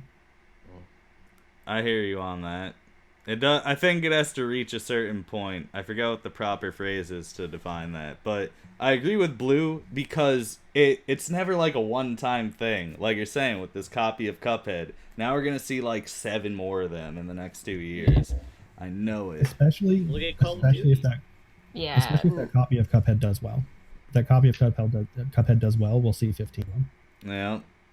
Yeah. What about, if you look at the Call of Duty franchise, literally since the very first Modern Warfare, every game has been the literal same game, just with like, oh, we're in the future now, or we're in the past now, and like a new title slapped on it. It's the exact same game with nothing added to it, like whatsoever, that's like really is innovative or like creative. Yeah, and I don't really understand, because like, sorry, I cut you off there, but they crank out a game literally every and it's pretty much the same thing every single year, and I don't understand why they decided to do that. People buy it. But I don't It's know. The because Call the of market- Duty community isn't like that big compared to a lot of big multiplayer games these days. Every Well, 6-year-old in Call the of world Duty is plays Call of pretty Duty. big. Yeah, it's Like, one of The thing biggest is, though, communities you have to in the think of all world. the Tell people who McTravDad. aren't on the internet. I think like what you forget, like, we don't realize about Call of Duty. People, that's what people want. Like, anytime they've gone and done something like crazy with Call of Duty like, look at when they added the jetpacks to it. Advanced Warfare is the first one they really put the jetpacks in. People will tell you that is the worst Call of Duty ever made. People will say that because they went and did something different. And then they come back and they're like, okay, well, let's just give you back what you had before. And then people are like, great. People just want to play that because they want to. I don't know if it's like the feeling of, hey, I got a new game. It's different, but still the same. But they want that. They want to, they want to keep playing that game because, I mean, Well, I it know a goes lot of back to what- people. Sorry, go ahead. It goes back to what you said about the mechanics, right? When it comes to being a shooter, you want a shooter. You don't want Fortnite, which is a builder shooter. You want what you expect. So people have come to expect Call of Duty to be A, B, or C. This then goes back to my comment earlier of like when people play with things, don't yell at them. Let them try it, and if it doesn't work, it doesn't work. Yeah. But yeah, and like DaVinci says, it's aversion to risk, and it's a lot of like, we know our players want this, and we know if we make this, it's going to net us X, Y, Z. So if we do that, we're good. Yeah. Like, I mean, so with Call of Duty, like specifically Call of Duty, when you go in there and you kind of get into it, playing the game, when you find those matches, like you'll find the game and you're having fun, you're with friends again, it brings you back to when you were playing that game original. When you were, I don't know, when I was like 17 or 16 with a bunch of friends, it's like 2 a.m. I should be sleeping because I've got school, but I'm up with all my friends and we're playing Call of Duty and we're saying stupid things and we're just steamrolling teams. It brings you back to that point, and a lot of people, gaming is their social interaction with people. This is when they go and hang out. This is where they make their friends. And if you change it up too much, because one friend not liking the game, I can't tell you how many people I used to talk to on a daily basis that I don't ever talk to anymore because they decide they didn't like a certain type of game, and now I don't see them anymore. That's a really solid point, Shiny. Yeah. And community really means a lot to those specific games, and that's why they continue to have the same churn. And it's the same way with the Madden games, right? Like, Madden has only really innovated once in the past 10 years. Sorry, go ahead. Okay, yeah. So I know, like, I understand why Call of Duty does keep sort of the same, or it's basically the same game every single year. But one thing I don't understand is why there has to be a new one every year. So there are 2 separate Call of Duty studios. So there's was it Treyarch and then Infinity Ward. Yeah, and they release a game every other year. So they're using the Call of Duty name, but one year this one's doing it and the other one, and I mean, that there doesn't have to. We could still be playing Black Ops 4. But the other company, they're like, hey, I want my money. People complain about this in your game, so I'll fix it in my game. Yeah. And then when people complain at this in my name. Now, oh, sorry, Blue, what were you saying? No, I'm saying, look at Rainbow Six Siege, though. That game's been around since, what, 2015 now? And, like, they haven't released a new one because it's such a stellar game, and, like, they people fixed still want to play it. You know what I mean? Like, if they would make their game good enough, they wouldn't have to release one every other year. They could ride the financial wave from just the one game, still make their money, and use the extra time in between games to come up with something actually, like, creative. Yeah. I think, but, like, is that company, though, don't they have multiple, like, franchises that they're drawing money from, though? Isn't that Tom Clancy? About, Rainbow Six is Tom Clancy. Yeah, Tom Clancy, yeah. So they have their Division, they have Wildlands. So I think they have other things that coming in, but when you look at, like, the Call of Duty series, Call of Duty, that's what they got. But I guess I most of my think they're too many Call of Duties. I agree with you, and they come out fast. Yeah. I'm saying that, but I'm maybe trying to think through why such games and everything going through there. So. It's like iPhones. Just the people who buy them have a certain sense of self in them. No, I guess it makes sense because they do make money, and I understand the standpoint why they would do it, but I think I've just heard a lot of horror stories on a dev side of things that even though they do have 2 years to make the game, it's still hell. Yeah, it like crunch is insane. And 24 months is not a long time for a game. Now, Yeah. even with starting with an established engine, with an established asset set or mechanic set, 2 years is not a lot of time. And that studio's probably massive, but still, like, game comes out and you're like, well, there's so much stuff broken in this game. Oh well, boy. so they may It's hard. have a massive company, but and this is another issue with the professional field. When it comes to AAA titles, once a AAA title is shipped, you have like 3 months to maybe keep your job because they will lay off your entire team. Yeah. And when you lay off your entire team, you have to rebuild that for the next game. So you have 12 months, you have 24 months to hire new people, get them up to snuff, and get the game out. And that can be problematic. I also absolutely hate that part of the industry. The fact that people lose their jobs after a shit. 9 long months of debauchery. I would like. Guys, So 1 second here. I gotta interrupt. Snack, Miss McCheesy Poof don't exist over here. Is in the building. She just subbed for 9 months. Thank you very much, Scream. You beautiful lady. Can we get some love in the chat? For Scream, my darling over here. Go check that lovely ladies out. Alright, now I'm done interrupting you guys. Sorry about that. Continue on. Well, the one thing also about like crunch time and people being laid off after a huge release of a game, stuff like that. Do you think games that are free to play, like Fortnite, Apex Legends, stuff like that, contribute to sort of this culture because it's free to play and they essentially have to keep pumping out new features to keep people interested in the game, and other game companies have to keep up with that, and I feel like it sort of adds to that whole idea of like crunch time that's, I think, very toxic in the industry. I don't Okay. know what you guys think. So, McTravDad and Just Boo had an interesting exchange recently in the chat about how sometimes microtransactions and the like are necessary for a game's to survive, to make money, and for the studios to be able to make more games or more content for a game. Vin Diesel also brought up earlier, ad monetization is a great option for free-to-play gamers. So, like, this thing with Fortnite, is that kind of style sustainable? Constantly putting out new content based upon, I guess, the backbone of microtransactions and maybe ad revenue? Do they have ads? I can touch on that from the conferences I've been to. Unfortunately, when it comes to free-to-play games, they focus a lot of their sales and expectations on what are called whales, which I find very demeaning towards players. It's the people who are going to spend thousands of dollars on their game. That's the ones they care about. They don't care about the people who spend $10 a month. They care about the ones who spend $1,000. Not even a Fortnite type game though, who has like millions of users. Well, so they will matter. Like obviously the bottom line will still be impacted by those $1,010 a month players. But the ones who spend $50,000 a year are the ones that...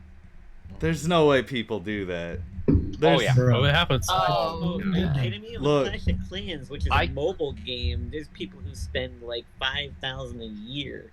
I can't tell you how many people play like a different skin in Fortnite every single match.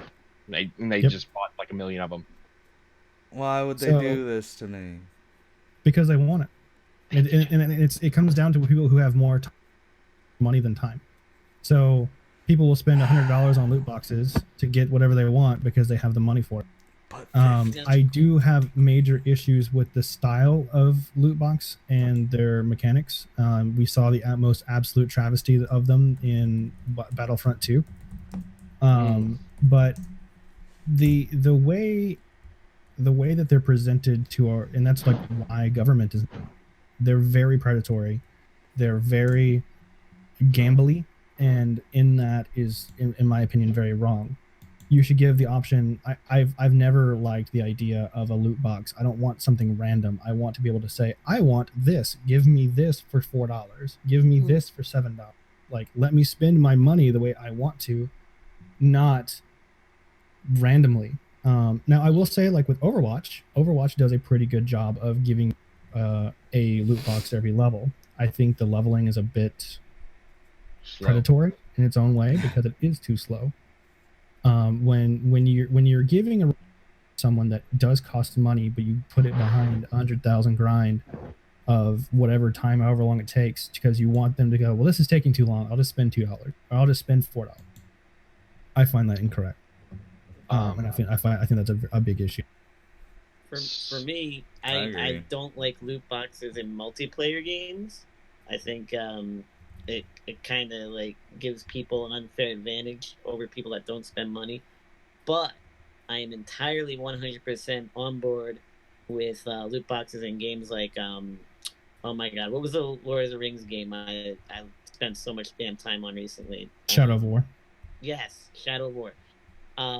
Because my favorite thing to do in that game wasn't even going through the quest. It was getting new orcs, putting them in the arena, and watching them fight other orcs, and then possibly, like, you know, getting a new orc, you know, if he beats mine or whatever. But, like, I could literally sit and watch the battles for hours, and I'd be like, man, you know what? I really want a giant troll orc now. And I'd go and I'd spend like $10, open up some cool ones, whatever, and it would be awesome. And then they'd follow me around and kill people, and it was great. You knew there were troll orcs in there, though? Oh, yeah. That's the thing. Yeah, they tell you. They well, usually you know, yeah, it gives you a percentage. Like, hey, these are in this. There's a percentage to get these in these packs. Oh, no, yeah, but when that percentage is 0.001, does it matter? Like, what you saw was what you got. Oh, so that's okay, just that's a little different. Basically like paid DLC then. Yeah, like you wouldn't know the exact name of them, but it would be like you get one epic like rider orc, you get one epic troll orc, you get one epic whatever. That's a little different though, because you're not, because you know what you're paying for. Yeah, right. And that's the kind of stuff I like. That's the one again. If I know what I'm spending my money on, it's fine. When I don't know what I'm spending my money on is when I have an issue, and that's when it becomes predatory. I agree with that. Well, if you remember, Shadow of War initially did have unknowns. Yeah, they did. There's a bunch of just different loot mechanic styles, like you talked about. Oh, Battlefront. That was a travesty in its own. But when you look at it, there have been some pretty bad loot box style games as you go through it. Not a lot of you. I don't know if you guys played Smite. So Smite, you don't need to at all buy the loot boxes. You don't. They are purely cosmetic. The problem is you can't just buy a skin. You have to roll a loot box. And they don't put one skin in the loot box. They put 12. And some of them aren't even skins. Some of them are things you would never even... And then there's a small... Yeah, like sprays in Overwatch, correct. And the time spent in the game to grind out the gems, which is the currency you need, you would need like... It's like 5 or 6 months of play just to open one box, and that's for one skin. So if you want them, you got to go in on it, and that's crazy. So you're gonna spend money because people are like, oh, I want these cool skins, and then they would do events where they're like, hey, we're doing a charity event here. If you donate $100, we're gonna give you this skin that is literally only available this time. So the coolest skin in the game is so they tier their skins, which is another red flag. A tier 5 skin for a really cool character named Thanatos. So he's a Reaper of Death. And the skin is an Archon Angel skin. So basically, and it transforms as the game goes on. So he gets more wings and like his scythe is more awesome. To get that skin, it was only available during like that donation drive for $100. to get it, and then that's the only person have it. And the people that are playing that game all the time, that's like a status symbol for them. They're like, oh, I gotta spend $100. So it's a free-to-play game, which is great, but I'm gonna spend $100 to get one of the greatest things. And so many people bought it, and there are so many of those skins still flying around now. Okay. To what all of you are saying, and I think this circles back fairly well to what Belle initially brought up. Damn, I can't even rephrase what you brought up last now. We've gone through so many people. I know. I do want Basically- I want to pose this question basically, though. the wrap up was if these free to play markets where there's loot boxes contribute to the rapid pushing out of games that also then trickle down to the laying off of people. Yep. Oh. Yeah. Okay, well, then this does kind of tie in still. Is not taking part in it enough? Like, can we just leave it to the whales? Like, can people just stop buying this shit? And will that have a big enough impact compared to the people who are buying a lot of it? The problem is no. And the reason I say no is because the people who are vocal about loot boxes being a problem are not the ones that know all the ins and outs we do. They are the ones that know the ins and outs like we do. Ones who buy them who only like example, a friend of yours that just goes home and plays Overwatch a couple of hours every other day on his Xbox. They're not going to know the ins and outs of loot boxes. They're like, oh, I want this skin. I'll spend some money. Whatever. They're not going to be a part of this whole conversation. So it's an acceptance level on the non-vocal majority. That's the problem. And you don't realize how much money you've spent over time. I think and I don't know if you guys agree with this or not. It's not. I don't necessarily 100% have a problem with spending money on a game. My problem comes when I'm spending money on a game for a percentage chance to get what I want instead of getting what I want. And when you look at Fortnite, you know what you're buying when you buy a skin in Fortnite, and that might have something to do with their success. That might be why they make so much money on those gems, because if I don't want something, I just don't buy it. But they do other things, like the accrual rate for their money, their V-Bucks, it's actually good. Yeah. You accrue it fast. Not terrible. You can also play the PvE version of the game. That gives you their in-game currency.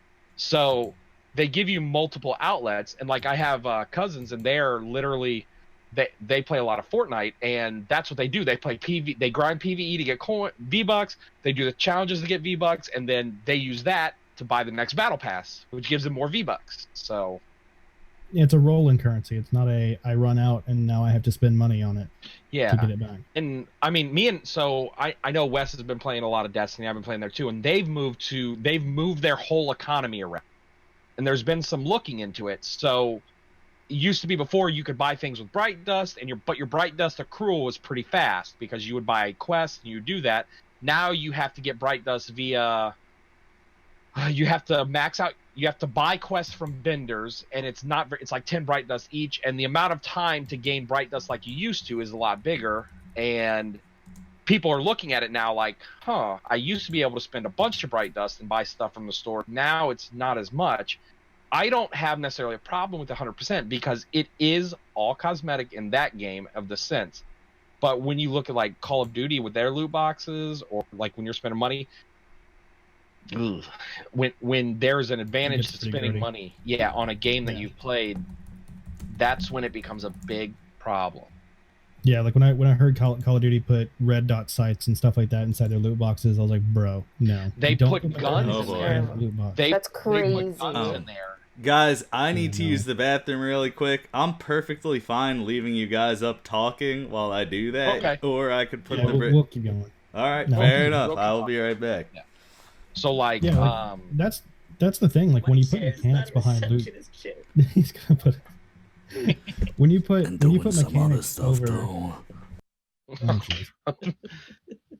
When you put mechanics behind a paywall, that's when I have an issue. Now, you could say that that's kind of what DLC is, but DLC is a known quantity. Again, the two main elements, known quantity and mechanics behind them. If you're getting a known quantity of your mechanics, it's fine. If you're not getting if it's an unknown quantity of mechanics, it's bad, really bad. Yeah. So And that you talk about that Call of Duty thing. So Black Ops 4 did that. And here's the thing. I argue with my friends about it, and they're like, oh no, Black Ops 4 was great. They loved playing it. They played the Battle Royale, didn't play that. But the thing is, they put guns in there. And I like to play the arena style just as much as I like to play Battle Royale. I went in the arena and they put a gun in there that one-shots you, and it's like a rifle, and it actually explodes. So it not only one-shots you, but it'll kill the person standing next to you as well. wow. And they're like, oh, you just gotta play around it. You just use different guns. Why do I have to pay money to get the best gun? Yeah. So that's super bad. And they're like, well, you can unlock it just by playing. You can just play a bunch and unlock it. And I'm like, okay. But you have it, and now I either get killed by it over and over and over again, or I buy it by spending whoever knows money, because it's a random chance of it dropping out of a box for me. Yeah. That's terrible. Yeah. Absolutely which is ridiculous. just annoying. I think, like, so I guess if we're going through like predatory thing or things that we don't like that developers are doing, if I had to choose, I would. What's a good way to say it? So let's not call it. Let's not necessarily say developers. It's not. Yeah, a lot not of developers. It's the publishers. It's the publishers. So gaming things that happen in gaming that we just despise. I don't like feeling lied to about what a game is or what I'm getting. Okay. So like you don't, what it say? Don't put pig on a lipstick and tell me it's a dog or whatever. Or don't put lipstick on a pig. Yeah. Don't do it the other way. Or do it the other way. So, like, think about, I guess a good one's going to be Destiny. Like, prior to the Forsaken DLCs, when they had those 2 smaller DLCs that came out, they're like, oh, yeah, these are expansions and there's so much. They're like 5 hours of story, and then I have nothing to do. And they weren't even a full raid. It was like, hey, we're going to add some stuff.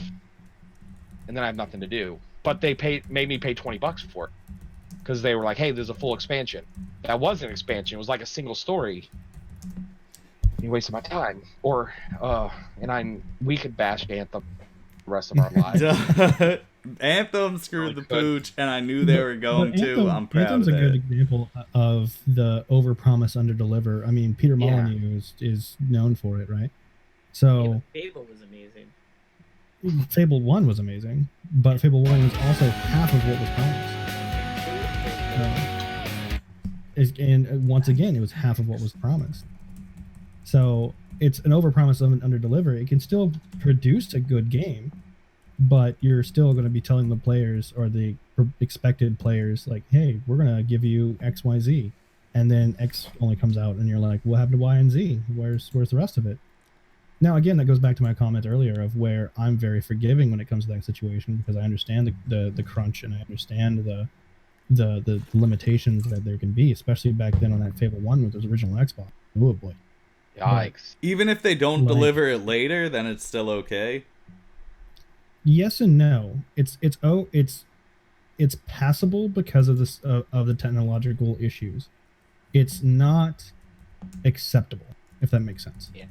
You shouldn't. What? You shouldn't. Go ahead.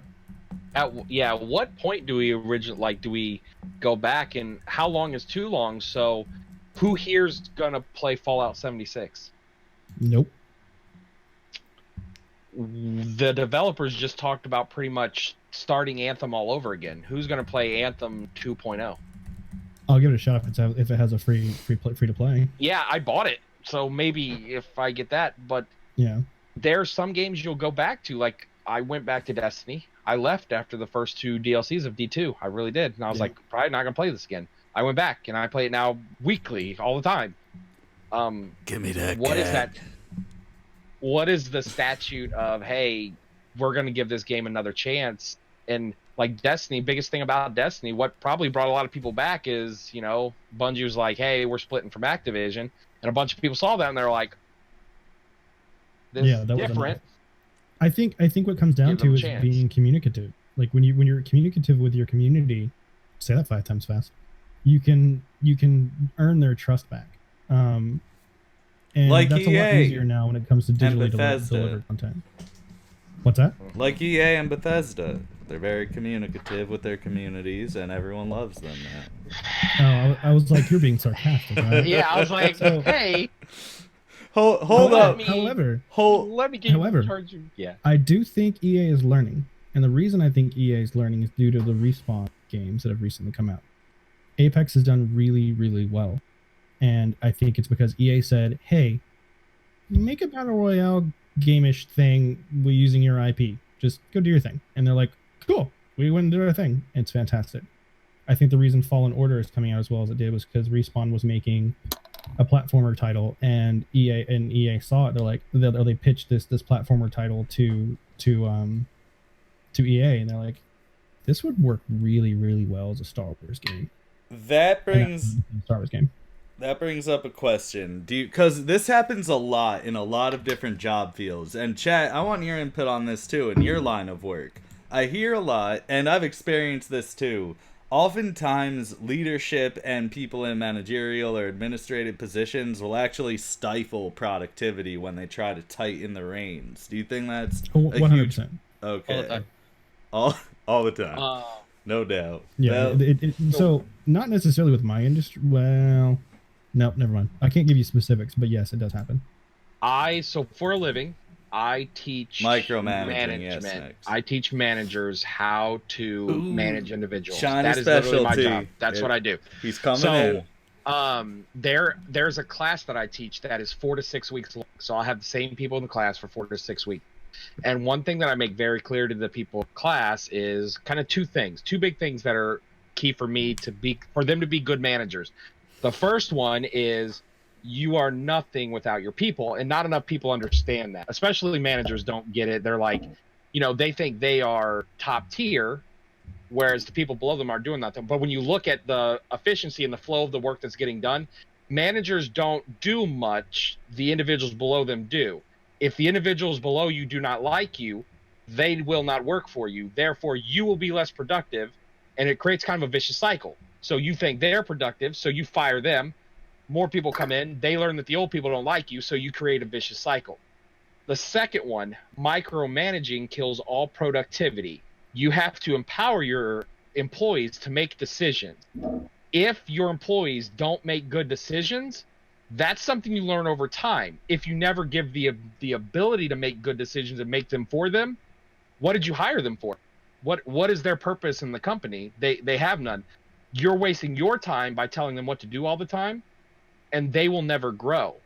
So micromanagement is horrible for any level of organization. Now, if a building's on fire, great. Hey, you do this. That is a time for that. But Crisis mitigation. if the building isn't on fire, choose a different leadership tactic, because the biggest thing people don't realize, if you micromanage all the time, when you're not there, no one knows what to do. That's a really good point. True. People lock up. And it's like the old adage is 100% true. People don't quit jobs, they quit managers. I worked before this job, I worked for 4 years working on software backend or web apps backend and front end. And I did not hate my job. I absolutely hated the way our manager. And it wasn't necessarily, and that was a big corporation. So it wasn't just like my immediate people that was the problem. It literally went all the way up the tree. And that was ultimately what ended up me quitting. I was trying to I was doing my best to be like, look, this is how we need to change things. If we do this, it'll help. It'll do that. If we change this, we massage this kind of, development cycle, things will get better. I promise you. And no one listens, which is another thing. People need to listen to their underlings. The people who do the work know the work best. So listen to them. And when it's a monolith like my last job was, it's hard to take that knowledge and pass it up, because decisions from 3 years ago are the ones that are still driving today. And that is its own problem in that particular industry. Like large corporations who do software, they make monolithic decisions early on, and that can cause a lot of inmalleability later on. So it's it's interesting how much like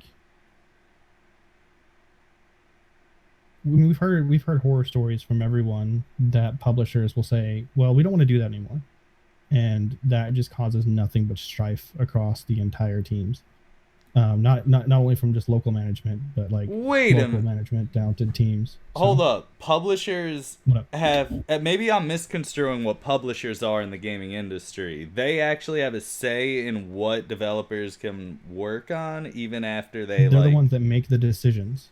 Oh yeah, like games get cut even if there's 3 years down in development, like just like that, because they said, oh, goodbye, like we don't need this anymore, it's not going to do well. Yep. Like Star Wars 313. 313 was, or 1313. 1313 was 2 years into development when Lucas purchased by Disney. And Disney said, yeah, we're done. Don't worry about it. And it was gone. Wow. So publishers are the ones, so to clarify what a publisher actually is, think of a publisher is,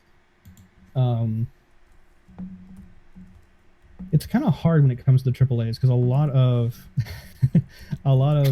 publishers are also developers in the AAA. But some might be where you're misconstruing it. That's why a lot of people misconstrue.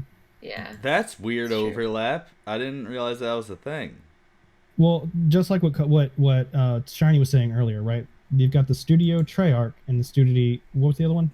Infinity Ward. BioWare. Those are two development studios. Those are two development studios that are under the publishing wing of who does Call of Duty? Activision. Thank you. I'm like, I don't care about those games, so they're not my. But since we brought them up, Activision, the parent company, tells these two, "Hey, we want to do XYZ." They start working on XYZ. At any point, Activision say, "We've changed our decision," and they can go away. So, do you remember DICE, the video game company DICE? Yeah. Yes. What game? Give me a refresher. What games were they known for? Wasn't it the Crisis team? Yeah. Was that them? Why do I want to say? I feel like did they work on Titanfall as well? No, I don't remember now. I love how Crisis 3 is still a benchmarking tool. It is. After all these years. Yeah. All DICE does now is Battlefield, but beforehand, they had their hands in a whole bunch of titles. They did Mirror's Edge.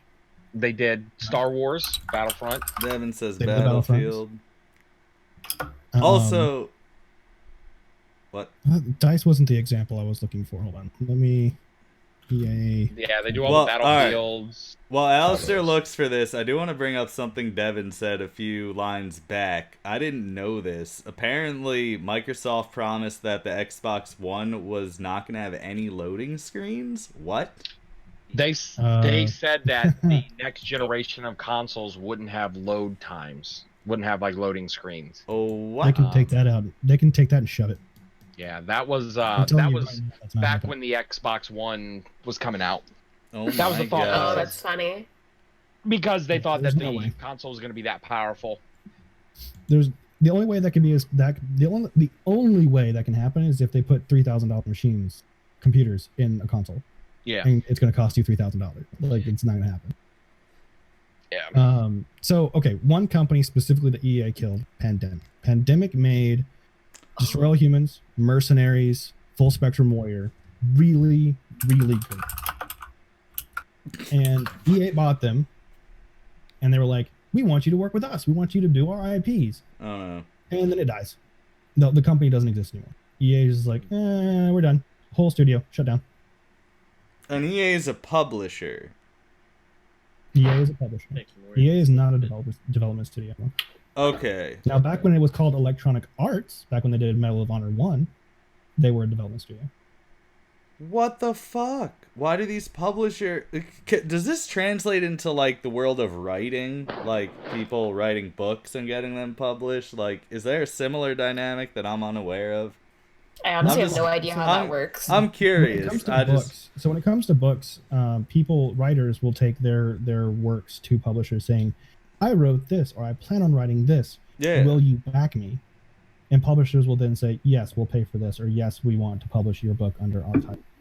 That's how But books with games, But do publishing contracts, could they entail like, yeah, we'll do it, but you have to write another book under us, for us, with Maybe. these guidelines? Because, all right, basically what I'm just saying is I'm really taken aback by how much pull these publishers have in the gaming industry. Like what gets made, how it gets made, when it gets made, dissolving entire studios.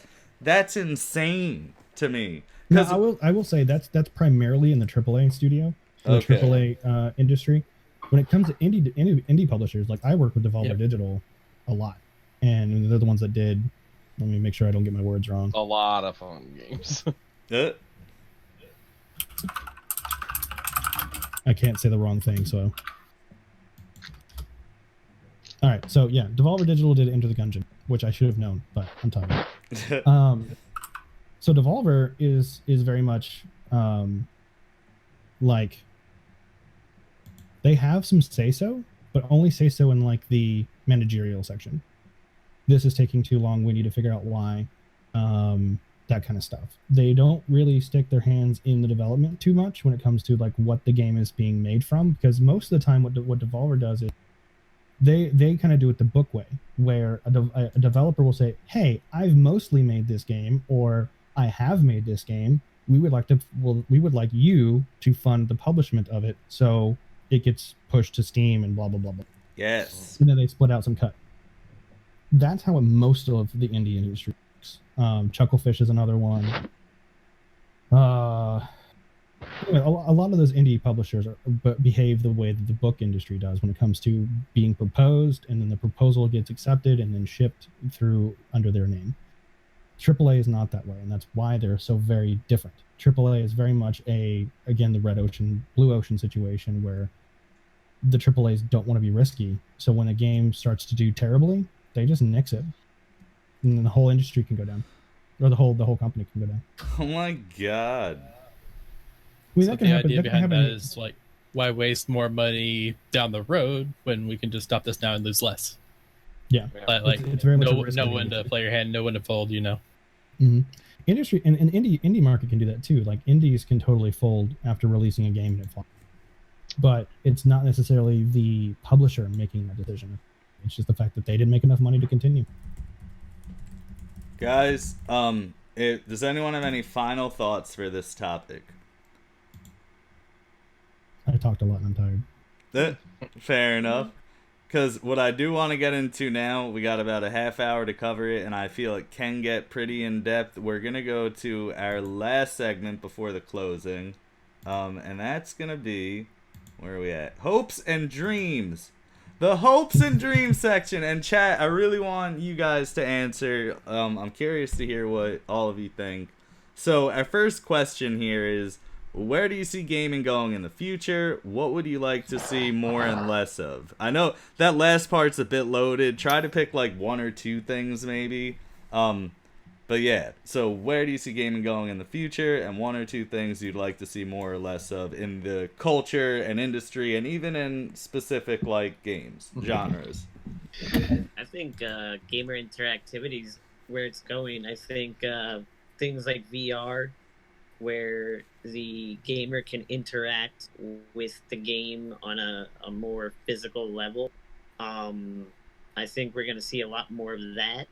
I know a lot of people seem to think like the VR thing is like dying, but I don't see that happening. If anything, I see it transitioning into maybe something a little more tangible. I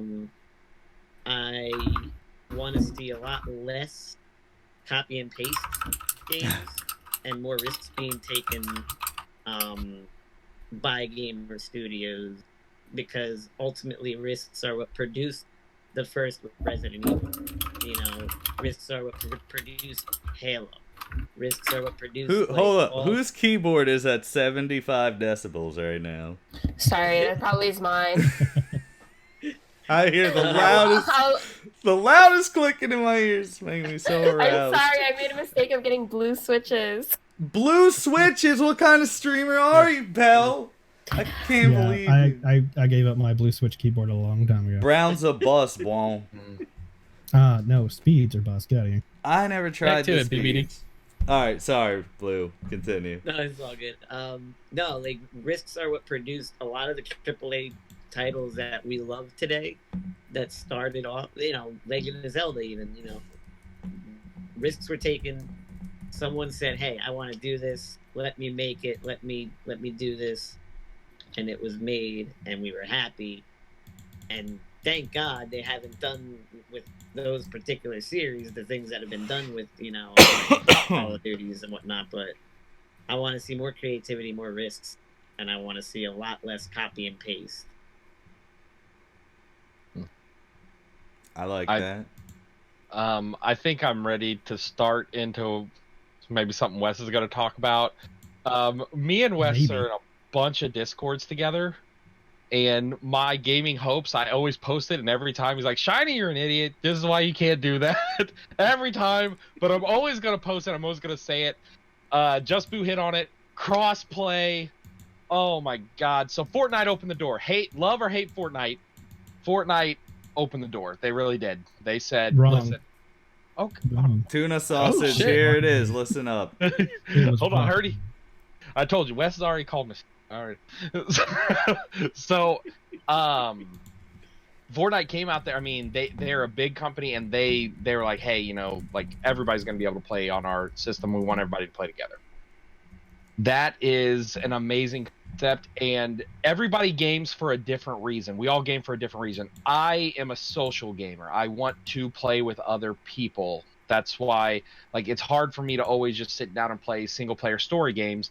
That's why Twitch is great, because you can play a story game with people. You don't like single-player story games, except for Dragon Age. I do like single-player story games, but it's hard for me to just sit and power through them, because just like I get bored just sitting by myself playing a game. I want to talk to people. I want to interact. Like, that's where I have fun. How in the world did you play Dragon Age? Hey, listen. He made friends in in-game, okay? Literally. The people in Dragon Age talk to you so much. They Yes. never stop talking. Trust me on that. Yes.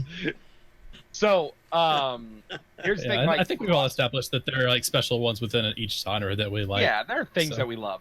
So just playing, and I would talk to my friends about Dragon Age. Like, when I played Dragon Age, I would be in an Xbox Live party with like two of my buddies who were playing Dragon Age, and we'd be like, "Oh, this is dope!" Or, "Hey, have you tried these abilities?" Can someone mute Shiny Shoes now? What is he talking about? You don't do that. You don't do that. What are you thinking? I've never done that before. Don't do awesome. it, Belle. That's a bad thing. Player That's Listen. like putting spaghetti in your pants and just never letting it out. If you're at a wedding and you have spaghetti in your pocket, you can pull that out and offer it to anyone. They're going to be very happy with that. I stand corrected. I'm sorry. I'm sorry. So, like, playing games with other people is what's big for me, and I know that there are limitations to it and everything like that. Not every company is even going to do it, but I hope for a gaming like future where, so like I play Destiny, and I want to be able to play with my Xbox friends while I'm playing with my PC friends, and I want to buy DLC one time and it be on my Xbox and my PC, so I don't have to buy it. That'll never happen. I know, but this is my hopes for the future, Wes. Don't crush it. Don't crush this. Yeah. Wes loves crushing some dreams. That's one of the pastimes. It's actually my favorite pastime. So that's what's big. That's the kind of things I would like to see.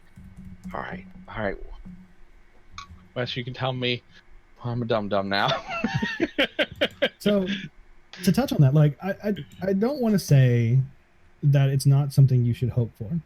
Mm-hmm. Right now, the corporations are not ready for it. And So the reason I say that, it's more corporate than technological, though. yes and no. There's still a lot of intra APIs that cause a lot of interactability to be a non-playable action. Mm-hmm. And what I mean by that is when you make a game for PlayStation or you make a game for Xbox, there's very specific online APIs that have been developed for those consoles that are not compatible.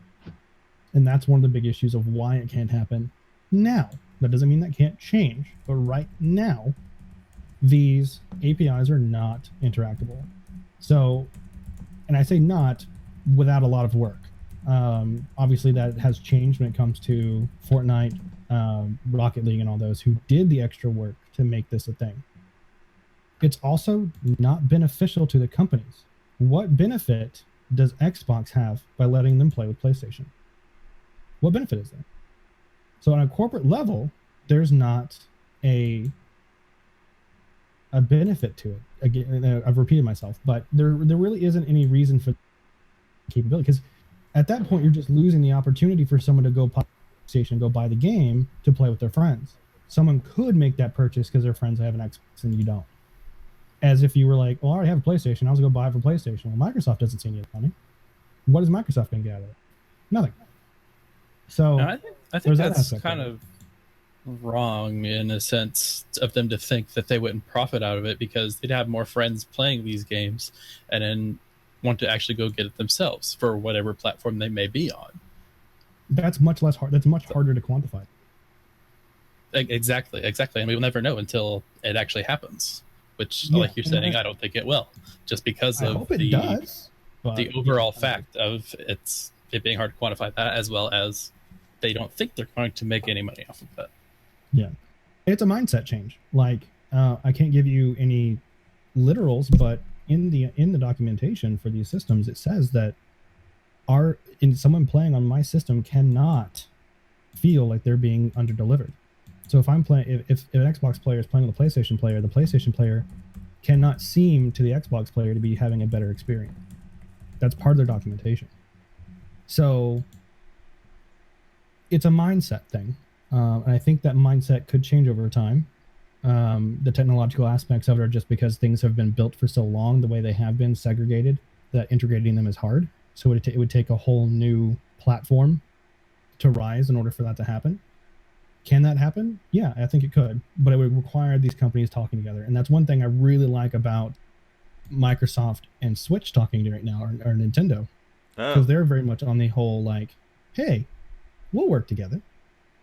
So now that Nintendo and Microsoft are talking, I'm really hoping that Sony takes the stick out the butt and decides to start talking too. And then once that happens, once they hit some sort of unification, they can start communicating at a communal level. So you hear that, Sony? Alistair said he got a nice butt, but you got to take the stick out of it. He might have not have said that first part, but the second part I agree with. So as a developer, I love Sony. I love Nintendo. I cannot stand Xbox. Yes. Got him. Yes. Got him. Like I said, as much as I love Microsoft and Nintendo talking to do. Yeah. As a like Xbox person, and it's hard to admit this, but the real a big part of why Sony's so big on not cross-platforming is because like previous generations, Sony was like, hey, let's do it, and Xbox was pound them into the ground, and they were like, you know what, nah, we're not doing that because we don't want to work with you, because why would we do that? And now that the tables have kind of shifted, now Sony's kind of taking that ground where, you know what, well, we don't have to now, we asked you for this at some point, and hopefully, so if we talk about like true hopes, hopefully we can find a point where we're not going to do what's best always for the consumer, because again, it's a business, they're here to make money, and at the end of the day, that's what they're going to do, they're going to make money. But exactly, hopefully we get to a point where they make some decisions that benefit us in a way, and I hope crossplay is one of those. And I think we're getting there with streaming becoming such a foundational thing for video games. I think the community is starting to be listened to. So I think with this kind of uplifting of community, I think that's why they're starting to go, well, maybe we should back off this mentality a little bit. Like, is it really going to hurt our bottom? So I'm hoping it changes. I really do. Because again, I would love to be able to play Destiny 2 with my buddies on play 100%. You hear that, guys? Streamers are saving the entire planet. McTravDad, TheoryOfBelle. Streamers have also caused issues within the industry, but we can talk about that another time. Theory, you're up. Oh, I'm up? Okay. Well, there's one thing that I'm kind of curious to see how it evolves with gaming. And it's all these like game streaming services that are popping up, like Google Stadia, GeForce Now, stuff like that, and how it's going to affect developers, studios. Yeah, because I know it's one of those things where it's definitely not good for smaller studios because, I mean, the subscriptions come at such a low price, and I'm assuming it's going to be the same as like how Spotify, all these other streaming services work. They're not going to get a lot of money out of it. So I'm curious to see how it works. That's a concern I have, right? Like, if you put your game on Stadia, how much money are you actually making off of that? Yeah. From what I understand, though, Stadia subscriptions only give you a discount on the game, not a full. You don't get them for free. Oh, really? Okay. Yeah. So you're talking about stuff like Game Pass. Like, yeah. Game Pass, yes, there's like the Xbox one. Yeah, Game Pass. Yeah, that's a really good question. Well, see, like PlayStation Plus and Game Pass, the game developers and studios decide to put those games on there. That is a decision made by their publishers, made by the developers to do that. Stadia is also the same kind of situation. So until I have to deal with it, I can't give any specifics on like what that would give. But yes, what return do you see? Yeah. And it's funny, like when we first started, because when Stadia was being debuted at, was that E3? I don't know. Yeah, I think it was E3. Yeah. We, as a studio, put E3 up on one of our computers and watched it, and we're like, what does this mean for us? Ultimately, what we decided was it doesn't really mean much. It's just another console for us to port for. So, yay. But at the same time, please give me good tools. That's fair. Very fair. Very fair. Very. Did you have more to add to that, Belle? Yeah, and I think, I think there's just so much more that you can get into this because there's so much more that the gaming industry could evolve to. But one thing I would like to see more is maybe sort of how esports is going to evolve, because that's one thing that I really enjoy because it brings a lot of people together.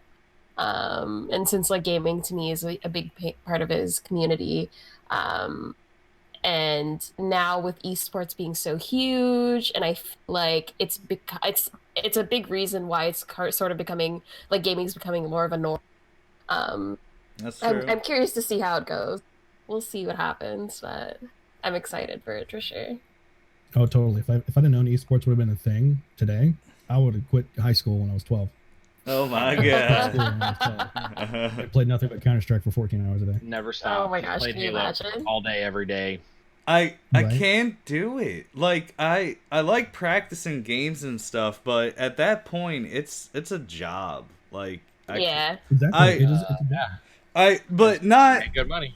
It's well, it's like when you watch too much. Shroud Here's the thing stream. for me. It's too much of the same thing over and over. Something like streaming, I do something that I love, like all the shit that comes with streaming. You guys know what I'm talking about. But it's something different every day. With a video game you're getting really good at, it's like the same fucking thing. Oh yeah, totally. Nope. Totally. Like, So you ever thought about speedrunning? What, right? Trav? You ever thought about speedrunning? Oh god. Don't. Oh my god. McTravDad. Speaking of do you guys speedrunning, know that like certain colleges are giving away scholarships like for esports? Yeah. one of the guys That I didn't know. Streams for a esports community college. That's insane. It looks like shit's picking up steam. McTravDad, moving on to you, sir. I think you're the last one for this question. BigBlueD touched on it just barely, but I really think it's going to start shifting toward virtual reality. We're already starting to kind of see it with Beat Saber, for example. But I'm thinking eventually it's going to get into like full-bodied VR. Like every action you do is going to have some kind of action in the game. I've seen different things like there are the treadmill thing. That. So like your shoes are slick on a curved board underneath you, and that represents you walking. So that your shoes are like sliding down toward the center constantly. So when you step forward, your foot moves backward. It's odd. It's odd. You'd have to look it up. I like it. It's called the OmniPad. Is that what it's called? Yeah, the Omnipad's the one that's like the most prominent. I've played with a few of them at the couple of conventions I've been to. Nice. There you go. There you go. Thank you. So Omnipad, if you want to look that up, but Mhm. basically getting into that full-bodied VR, and then just the fact that battle royales are such a thing right now, and I don't see them going away anytime soon. Like virtual reality battle royales, like I think even I could get into something like that. That could be a lot of fun. Oh yeah, I'm in. I'm in as So- well. I don't know why. I just literally imagine myself things like literally over here fighting for my life because I just sprinted across the map in Call of Duty and I'm like in Yep. game having a heart attack. Yeah, exactly. That's the problem. That's the problem with these Omnipads is they're exhausting. Yeah. VR in general is exhausting. And that's which so is great. good, Like, though. don't That's get so wrong. good. That's Look, exactly look. what we came out trying to do is getting The you to first time work I- out and Yeah. exhaust yourself with it. Like, The Yeah. first time I Game played, is stagnant. With the first time I Madden? played Quiver in VR, my arms hurt for 3 days. Oh my I god. played for 4 hours and my shoulders were killing me. But look, this shit isn't VR though, alright? I don't care what they call it. Until I'm getting like a dot hack plugin in my friggin' brainstem, it's not VR. It's a screen really close to my face. It's Yeah, I will tell you though, there's been times where I've played Skyrim in VR for 5 hours and then taken my headset off and go, oh crap. Yeah, Like, I'm back. It is fully immersive. You can lose yourself in there. oh That's yeah, oh fair. yeah. There was one time I had a VR headset on and I actually tried to step over something and about fell over. Oh yeah, yeah. Part of the training tool at my job, we use VR to train people on situations, and I actually have to give them like chairs and stuff to hold on to because the VR machine is pretty tall up, and it takes pictures from about my height, and I'll give it to people that are like 4'8", and literally they will just fall because they think they're so high off the Oh ground. my They're like, god. "Oh." Oh So I have my to give them god. things to hold on to because they're like, oh, well, I've never been this tall before. I'm like, you're not. You're still the same height. I've never been this tall before. I'm freaking out. I'm like, oh, it's okay. There's a lot of That's insane. VR. There's a lot of nuance to VR. One of the very first title that had my is a VR title, and it was interesting to see how many because we took it to the different conventions here in town, and people react very viscerally to VR. There's a lot of people who can't do it at all. I know someone who puts on a VR headset and 30 seconds later they're sick, like literally like to the I'm face. kind of like that. And I'm the exact opposite. The first time I put on a VR headset, I played VR for 2 hours, and it wasn't even a good game. It was Half-Life VR. Half-Life VR when it first dropped with the DK1, you had to move with the mouse in your head at the same time, and everyone that did it was like, and I'm sitting there like, dude, this is amazing. I'm just sitting there like just going off. Well, Half-Life's one of my favorite games too. So I've noticed Last Ace Combat was awesome in VR too. which one? Oh, the last Ace Combat game. I don't know. I haven't what seen a that one. great game. That Oh, probably so would be good in dope. VR. So Anything you're in a cockpit where you have a reference of physicality feels amazing. oh, yeah. I Elite believe Dangerous that. and all those kind of things feel amazing. The Spider-Man game was actually a lot of fun. They did a little Spider-Man Back from Home, New Far Left from 4 Home Dead. thingy. That was a lot of fun. I love VR. I love VR, but it still has a long way to go. Yes. I hope one day that VR does catch on and isn't making people sick, because until we get past the point of where only 30% of the populace can play it is when we're going to have games, or when we won't have games. Do you notice, Wes, that like the more expensive the headset, usually the better it is with that motion sickness? Because we have multiple headsets, and the most expensive Yes. one we had, usually people are not as seasick with that. That's probably what the tech goes into, like latency, motion It is. control. Latency- but I latency do- for left and right eye. I do want to move on. We are at the That's fine. 15-minute You can talk about mark. McTravDad, did you have anything else to add to your answer? I don't really think so. In terms of seeing more, same answer on cross-platforming, but that's very far away if it's coming. Fair enough. We all want Fighting Vipers X. That's how we should all We just- definitely all want that. There's no doubt about that. The next episode of Soulspeak is actually going to be a VR Striking Vipers X session. So if I'm anyone in. wants to sign up for that, you get in there. My answer, I'll make it brief. Gaming in the future, I definitely am looking forward to true VR, where I'm getting plugged into something, or like it'll be cool. I'm just saying. Oh man. Or Right into your export drive. oh yeah. But what I'm also looking forward to, I'm hoping that a lot of strong single player games come out. I don't want all these games to be multiplayer now and game as a service, play as a service, whatever they call it. I want to see some solid single player experiences. If they're gonna go multiplayer with everything, at least have more Dark Souls-esque type stuff where like it's kind of optional. And you could kind of get through the story. Excited for Fallen Order. I'm like Fallen Order getting such good reviews as it has right now makes me stupid happy because that's just going to tell people. I need to check that out.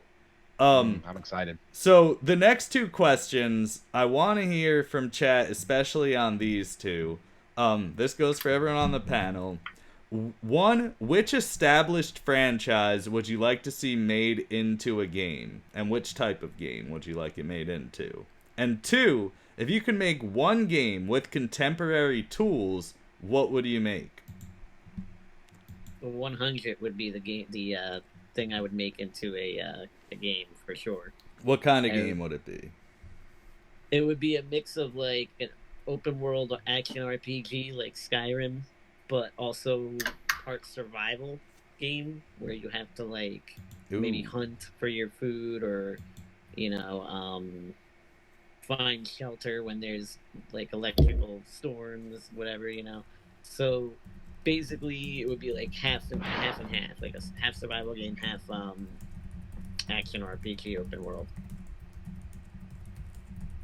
I like that. And what about for a game you could make from scratch? If you're willing to provide a premise. If not, it's okay. A game I would make from scratch, like your ideal game. Could it be based on an existing franchise? Yeah, I mean, yeah. Then I would make a Star Wars game where you start out as a youngling and you start learning the Force and like lightsaber training, and then you've got to like progress through different stages of becoming like a Jedi Master, like all the way to like where you're sitting on the council and your like powers are just insanely ridiculous. And it would be optional first or third person, like you would have both. So what I'm hearing you say is you want Jedi Knight 3 to be a thing. No, like on a way broader scale than that. That was a great game and all, but like I mean like God, really getting into like not just like doing the lightsaber and the Force training, but also like learning how to be a Jedi, like building certain skills. Like there'd be skill trees and things like that, so you could like tune the affinity of what your Jedi is, more Force based, more lightsaber skill based, okay, etc., etc. And then what would you like? Would you want to take like book lore and canon from there? So like, because we see the Jedis that you see all around, and they've got their base powers, their force push, their choke, their like speed, but like in books and stuff like that, they have a myriad of more powers. So maybe look into that. Oh yeah, skill absolutely. trees and shit. My ideal character would be making a Grey Jedi, because the Grey Jedi are the best. So like aren't those fanfic things? Grey Jedis? Kind of. Mace Windu was basically one though. Oh. Alright, let's not get too into that. Blue, anything else to add? I'll go all night. Oh no. Well, that's it. That would be my game. TheoryOfBelle, whoa, what? Uh-oh, I'm getting rated, but the rate, uh-oh. Hello, Raiders! I can't see who's rating me, because... Pineberries. Hi, Pineberries. Pineberries! Thank you very much for the raid.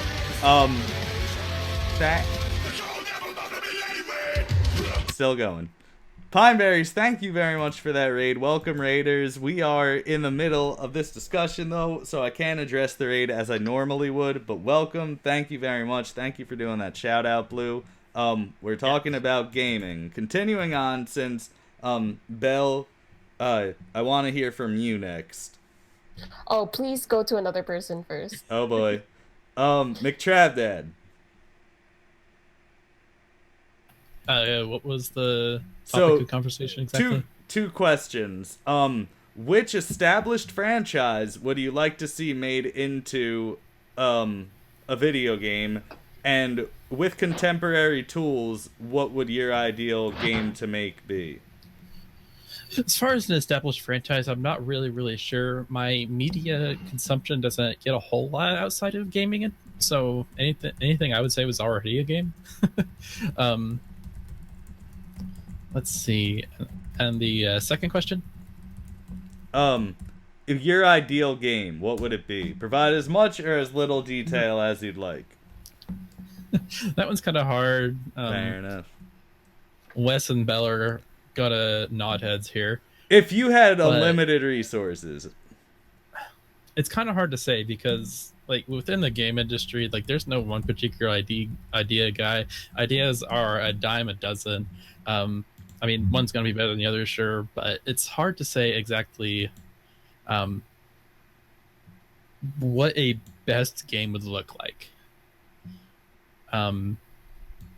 That said, there are things that I might enjoy. Like, I like learning, so educational games centered around fun would be a thing I would like to look into. But as far as how to go about that, there are tons of ways you could do that. That's true. It's a loaded question. If you don't have an answer off the bat, that's fine. Or if you have 1,000. But that's cool. Do you have anything else you'd like to add? Since we are getting down to the wire. No, I'm good. Fair enough. Alistair or Shiny, either you want to take it? I mean, do you want to fight over it, or you guys could 1v1 me, bro? Rock, paper, scissors. That's a hell of a fighting stance. Shiny Shoes wins. Okay. So established franchise I'd like to see made a game. I'll say it. Digimon, give me my Digimon game. No. Give me lore. The Digimon lore is amazing. The story's great. Better than Pokemon. Don't at me. So the thing about Digimon is I would like to get a game where, so the creatures in the game, a lot of times people like saw them just, they digivolve. They're like, okay, so it turns into this. A lot of times they digivolve due to the like choices you made or like how you treated them. So like they would become evil if you tried to do evil things with them. I think it would be cool to have a game with a premise of Digimon, because all of them start as like a little pink or yellow blob, and due to how you play the game, that Digimon digivolves into different things. So like if you're combat focused, the Digimon becomes like a combat based thing. If you're like, hey, I'm focused on this, and then what I think would be cool is it's a multiplayer game, but like you play the game in like teams of 3. Like you group up with other people. So like if your Digimon heals, you work really well with other people. Like kind of not MMO, but small teams. I was gonna say World of Warcraft raids. Shiny, your lighting, energy, and eyebrows are making this explanation sound so sinister right now. Hell yeah. I'm sorry, I look like a crazy person at all times. That's literally you don't. But I love this. I love it. Wes knows. He's met me. That So, sounds badass.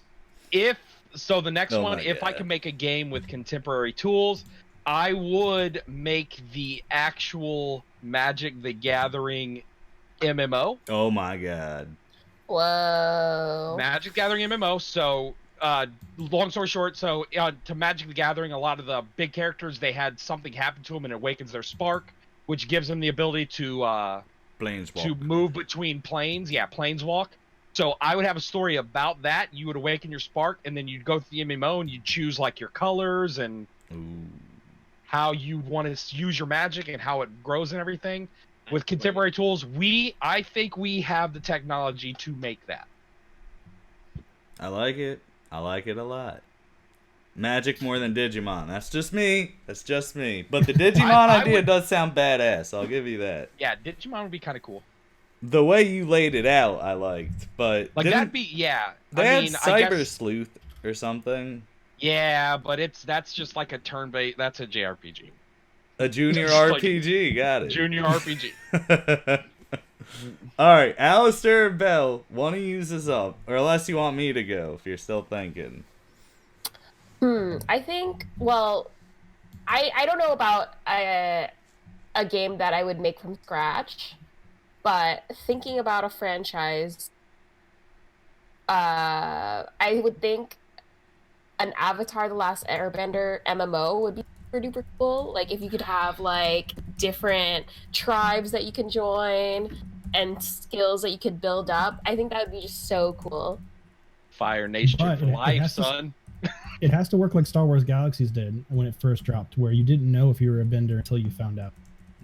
Oh. Because Star Wars Galaxies, you weren't a Jedi until given to you by the game. Oh, snap. Oh, that'd be cool too. Yeah. Oh, snap. I don't want to be one of them airbenders. I want to bend fire. That you should be able to choose. Time to reset, boys. No.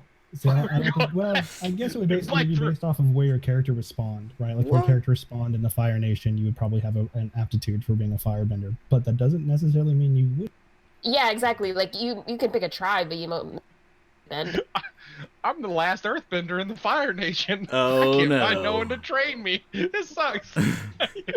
Well, that could be an that could be a very interesting way to make the game. Yeah, that would be cool. That would be cool. I gotta find underground Earth trainers.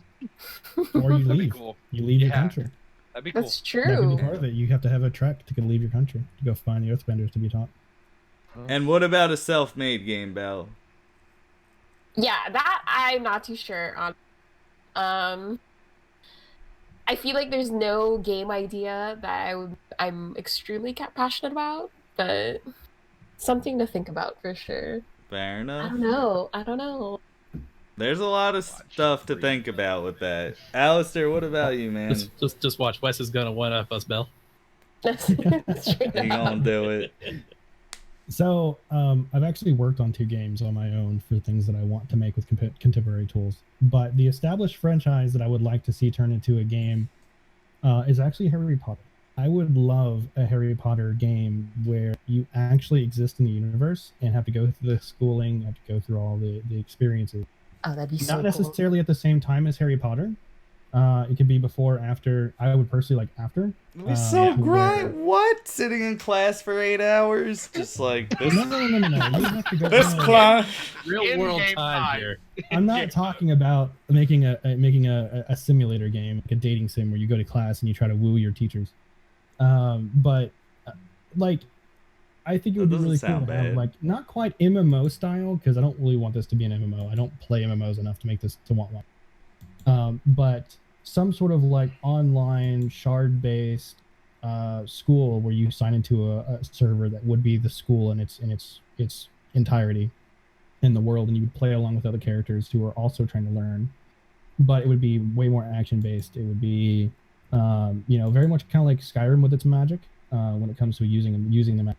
Necessarily, that particular magic style, but obviously because magic in Harry Potter is wand-based. Wow. Until you The Harry Potter world would be really cool VR. Yeah. That'd be so cool. And Yeah, and so a VR title would be great. Since Belle has to leave, I want to Alistair, do you want to explain real quick a game you would? oh, you can take your time. It's okay. It's fine. I want you. Well, okay, all right. It won't take me long. So Blue actually touched on the game that he wanted to be. I also want a fully fledged Birth to Jedi master level Star Wars game. I loved the Jedi Knight series. Jedi Knight 2 is one of the games I spent a lot of time on as a child. And I would love to remake a new one. I started working on a prototype a long time ago. Oh wow. But one of the games I've always wanted, and I also started with a prototype in this one, was a third-person action RPG in Pokemon, because they don't exist. I want a Pokemon game where you are the trainer, you're running around, you capture Pokemon, etc., etc. But the moment you get into a battle, you throw the Pokeball, and the camera follows the ball, and it lands, and then you take over as the Pokemon. So you have your same 4 attacks, but they're all action-based. It's not turn-based. It would play very much like a Dark Souls kind of thing. But you have your 4 attacks based off of the chosen 4 attacks for the Pokemon. That's what I would like to. would you find like different attacks though, so you don't have the same 4?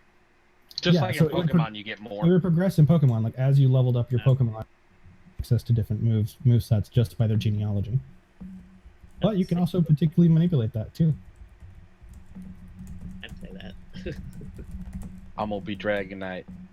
Because like think about it, right? Like Pokemon talks about changing the DNA of Pokemon. That's where Mewtwo came from. So why couldn't you maybe potentially modify the DNA of a Bulbasaur to also potentially have electric attack?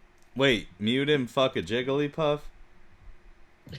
No. No, that is not the lore. Ouch. But he might have. She's we a don't dog. know. They are all dung. Blue, no, you leave Jigglypuff alone. He's. Do you not actually know how Mewtwo came around? Jigglypuff. Wow. Do you actually not know where Mewtwo came from? I'm joking. That is actually the only Pokemon movie I saw. I feel so ashamed. You should. I'm joking. I know he was experimented on from Mew. They cloned him, and he was an evil, smart guy. And They cloned him with that good Dittos. stuff. They used Dittos to clone him. I knew that at some point in my life. Pokemon was kind of good, kind of. Look, it's There's not much there. Okay, so I'll say my piece here. I hate what is with all this Star Wars and Harry Potter nonsense, guys? Come on.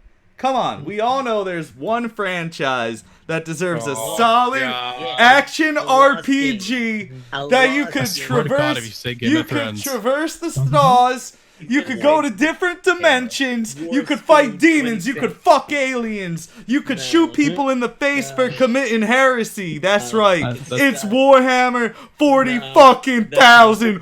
Woo! Woo! Actually, No, I would love a really good Warhammer game. Yes. That would be Yes. kind of cool.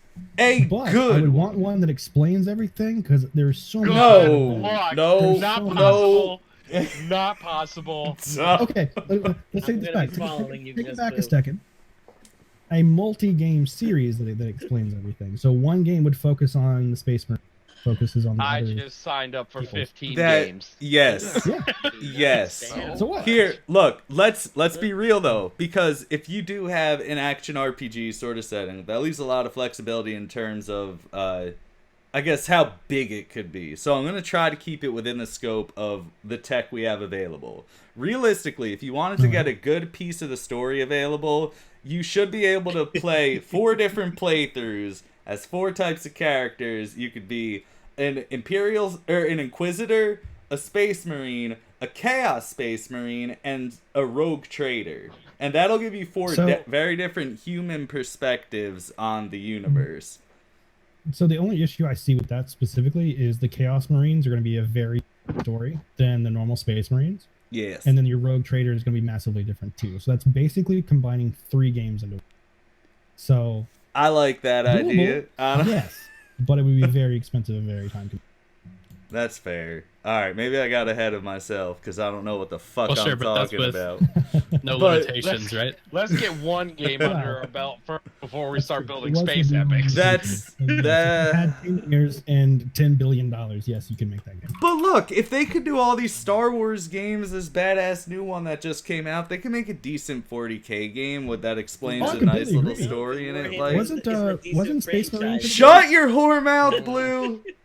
You stop. Wasn't Warhammer 40K Space Marine pretty good though? I don't know. I never It played. was. It was pretty No, good. terrible. Was it? This is awful. You broke It it, wasn't the man. game that you wanted, no, but and I know Vermintide kind of sucks. But Look, that's fantasy. I don't even talk about fantasy. that's true. I forget there's Warhammer and there's War. They are very. To be fair, I don't know much about fantasy. I'm not saying it's a bad like section of Warhammer, but I just don't know a lot about it. It's where Warcraft came from. Warcraft is 100% based off of Warcraft. Yes, Warhammer. as So? StarCraft is based off of 40K.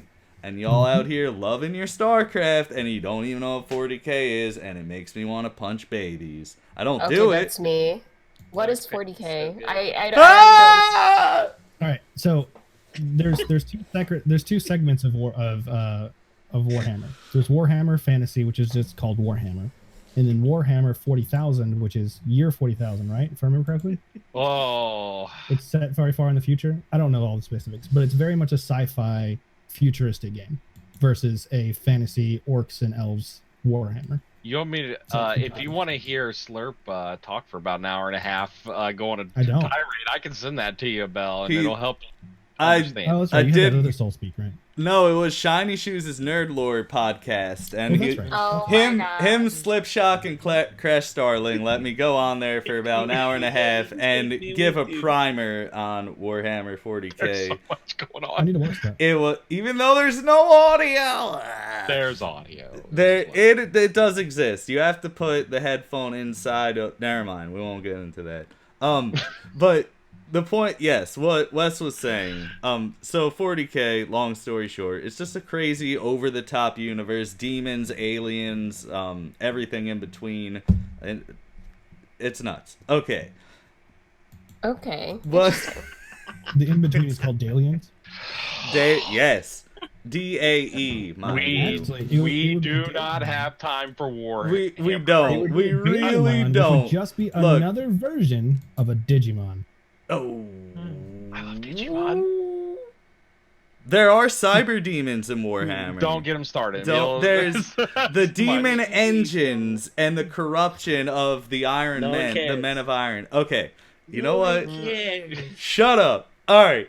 The game that I would make from the ground up, I'm not going to go too much into it. I have 3 main ideas. One of them, though, something I'd really like to see implemented is death working as a mechanic. I don't think that happens often enough. I want to see, like, if you die, you need to go on, like, a little side adventure to make shit happen and get back to your main adventure. And I don't know why that hasn't been implemented a lot. Like, go find the devil and make a deal with him. Go into the pit of shadows and beat this tough enemy, or find a special stone in heaven. Something. Fucking something. Make it a penalty when you die, but a fun penalty. That could Fair. be part of the story. I think Okay. that'd be cool, and that would be a big part That's- of something I'd That's wanna kind of do. what roguelike games do, though. Games What? make death rogue-like. So Rogue was a game that was made forever ago, and it's kind of turned into its own genre. But they're called rogue likes or rogue light with a T or a K. And death is very much a mechanic in a lot of these games. One you may have heard of is Dead Cells. Dead Cells is a 2D platformer roguelike game. I did hear that. So is actually Enter the Gungeon is also a roguelike in a way. It doesn't reward you for death necessarily, but a lot of games do, like Dead Cells. Whenever you do die, your character benefits in some way from the things you've collected through that run. But that you're not playing through the dead realm. You're just getting No. Death is not necessarily like a separate gameplay portion. I would say like the closest thing that I think exists on that is, oddly enough, the Dragon Age thing where you go inside the weird veil thing. the fade. The fade. And then there's also in World of Warcraft where you have to go find your body. Shiny Shoes' face right now. His face right now. Mm, The fade's terrible. But Oh shit! the But yeah, fade. no, you're right though. There's not a lot of games that have used, so when your character dies, there's no like secondary gameplay mechanic that comes into play. I think the Darkness had a little bit of that, but I'm not 100% sure, because I know the Darkness had to deal with like your soul being bound to a demon, so when you died you had to do something, but I don't know what this something. But I might be Yeah, I mistaken. think you had to kill someone once you died to like come back to life, if I remember right. Yeah, so it wasn't like super duper important gameplay wise, other than the fact that it was a recovery mechanic. But I do remember that being a thing in the dark. Couldn't explicitly. Fair enough. It does get played with, but I do agree that I think it's something that should definitely be played with more, because Yeah. a lot of the games, especially the games like you and I play, the challenging ones where you die all, it would be great to have something in there that makes the death not only part of the game, but something that could be interesting and fun. Yeah, and I mean I won't delve too much into it, but I will say even making where you die matter in terms of that aspect. That's a whole other can of worms. I appreciate Down the there, you feedback. have wings. Not quite, but I like where your head's at there. Shiny Shoes, did you have something to say about the fade real quick? It has to be quick though, because we're running real over. The fade can't be entered. It isn't necessarily like a death realm. You can't physically go in the fade. If you physically enter the fade, you taint it, which is what created the first archdemon. So the fade it's like a spiritual realm where gods are, basically, and the demons will try to lure your spirit there. Your connection with the fade is what makes magic. There's a lot into it, but you don't die and go to the fade. But your characters will, throughout the games, find ways there through other means, but not physically, because you cannot physically enter the fade. It's one of the rules of the fade, unless you want to. Okay. You can't or shouldn't. You can't or shouldn't. I can explain to you a lot of it. Okay, we're good. That Shiny, I appreciate your resolve here. But we do got to do our... gonna go into it. Guys, we were supposed to end this at like 11 absolute latest. We're running over quite a bit here. It's not funny, Belle. I'm trying my best, okay? It's been a good time, though. I really enjoyed this. I have as well, and I appreciate that you did. I do want to do outros now, so okay, fuck. Chat. I didn't write much down from chat. I saw a lot of commentary, which I enjoyed reading. We covered it like as it happened. We talked about it. It did seem like that. Yeah, it was good. Okay. Is everyone in chat comfortable? Do you feel that your questions and concerns have been properly addressed? Let me know now. While we do that, we're gonna now go the same order we went in before, but we're gonna do outros, meaning everyone let us know who you are, what your Twitch stream is all about, what you do in the realm of content creation, where people could find you. So McTravDad, start with that, please. I am on Facebook, Twitter, Discord, Instagram. Instagram very much less so than others. I actually put up my very first Patreon video yesterday, so I'm there as well. That's Game Design with McTravDad. But yeah, that panel right there, that link is the main place I'm at is Twitch. Peepsum. TheoryOfBelle. Nice. Well, hello everyone again. So my name's Nope. You're cutting What? out. Oh, am I? Yeah. Oh no. Okay. Okay, you're good. Again, I am TheoryOfBelle. I am a variety Twitch streamer, and I play a lot of different games. I don't have a favorite game right now. I've been playing some World of Warcraft and some StarCraft, but I'm also on Instagram, Twitter, mostly, and I also have a Discord that just came out last week. So feel free to hop onto my channel and check all those links out. So yeah, thanks for stopping by. Thank you, TheoryOfBelle. My mistake, though. McTravDad and Theory, can you both please tell us when the next time you'll be streaming is and which game you'll be playing? Just to give people an idea of what's going on. It will definitely be tomorrow evening. So I've cut out my Thursdays, so I'm going to be streaming Sundays through Wednesdays at this point. And I'm wanting to stream at least 6 hours a day. If I don't have anything else going on. So, more over evenings than anything. I'd usually start about 4 or 5 or so. As far as what I'll be streaming, I have been streaming Master Quest, but that may or may not be the game based on the day. Fair enough. Nice. I'll probably be streaming this Saturday at 6 p.m. And probably be playing some World of Warcraft PvP. Had some fun with that this past Saturday, so probably get into that more. Nice. Well, shout outs. And then Shiny Shoes. Yo, I'm Shiny Shoes on Twitch. I spent a large part of my year and a half streaming playing first-person shooters. I am moving more towards story-based games. I have a bunch of them. So, got Pokemon, got the Fallen Order. We're gonna play that next. Got Final Fantasy 14. Gonna play a little bit of that. Might hit up Destiny every once in a while. You can find me on Twitter I have a YouTube that I've just kind of started, and I'm gonna get some more stuff there. Nerd Lore podcast. We took a couple weeks off. We've had some people had some life issues and stuff. Switched some stuff around, so you can find me at Nerd Lore on YouTube, anywhere you can find a podcast, Spotify, stuff like that. Next time I plan on going live will be tomorrow evening at 6:30 Central Time, and we'll be playing Pokemon. We're not moving pretty fast through it. It took me 8 hours today, and I didn't really even beat a gym because we were talking too much. So that'll be where you can find me at.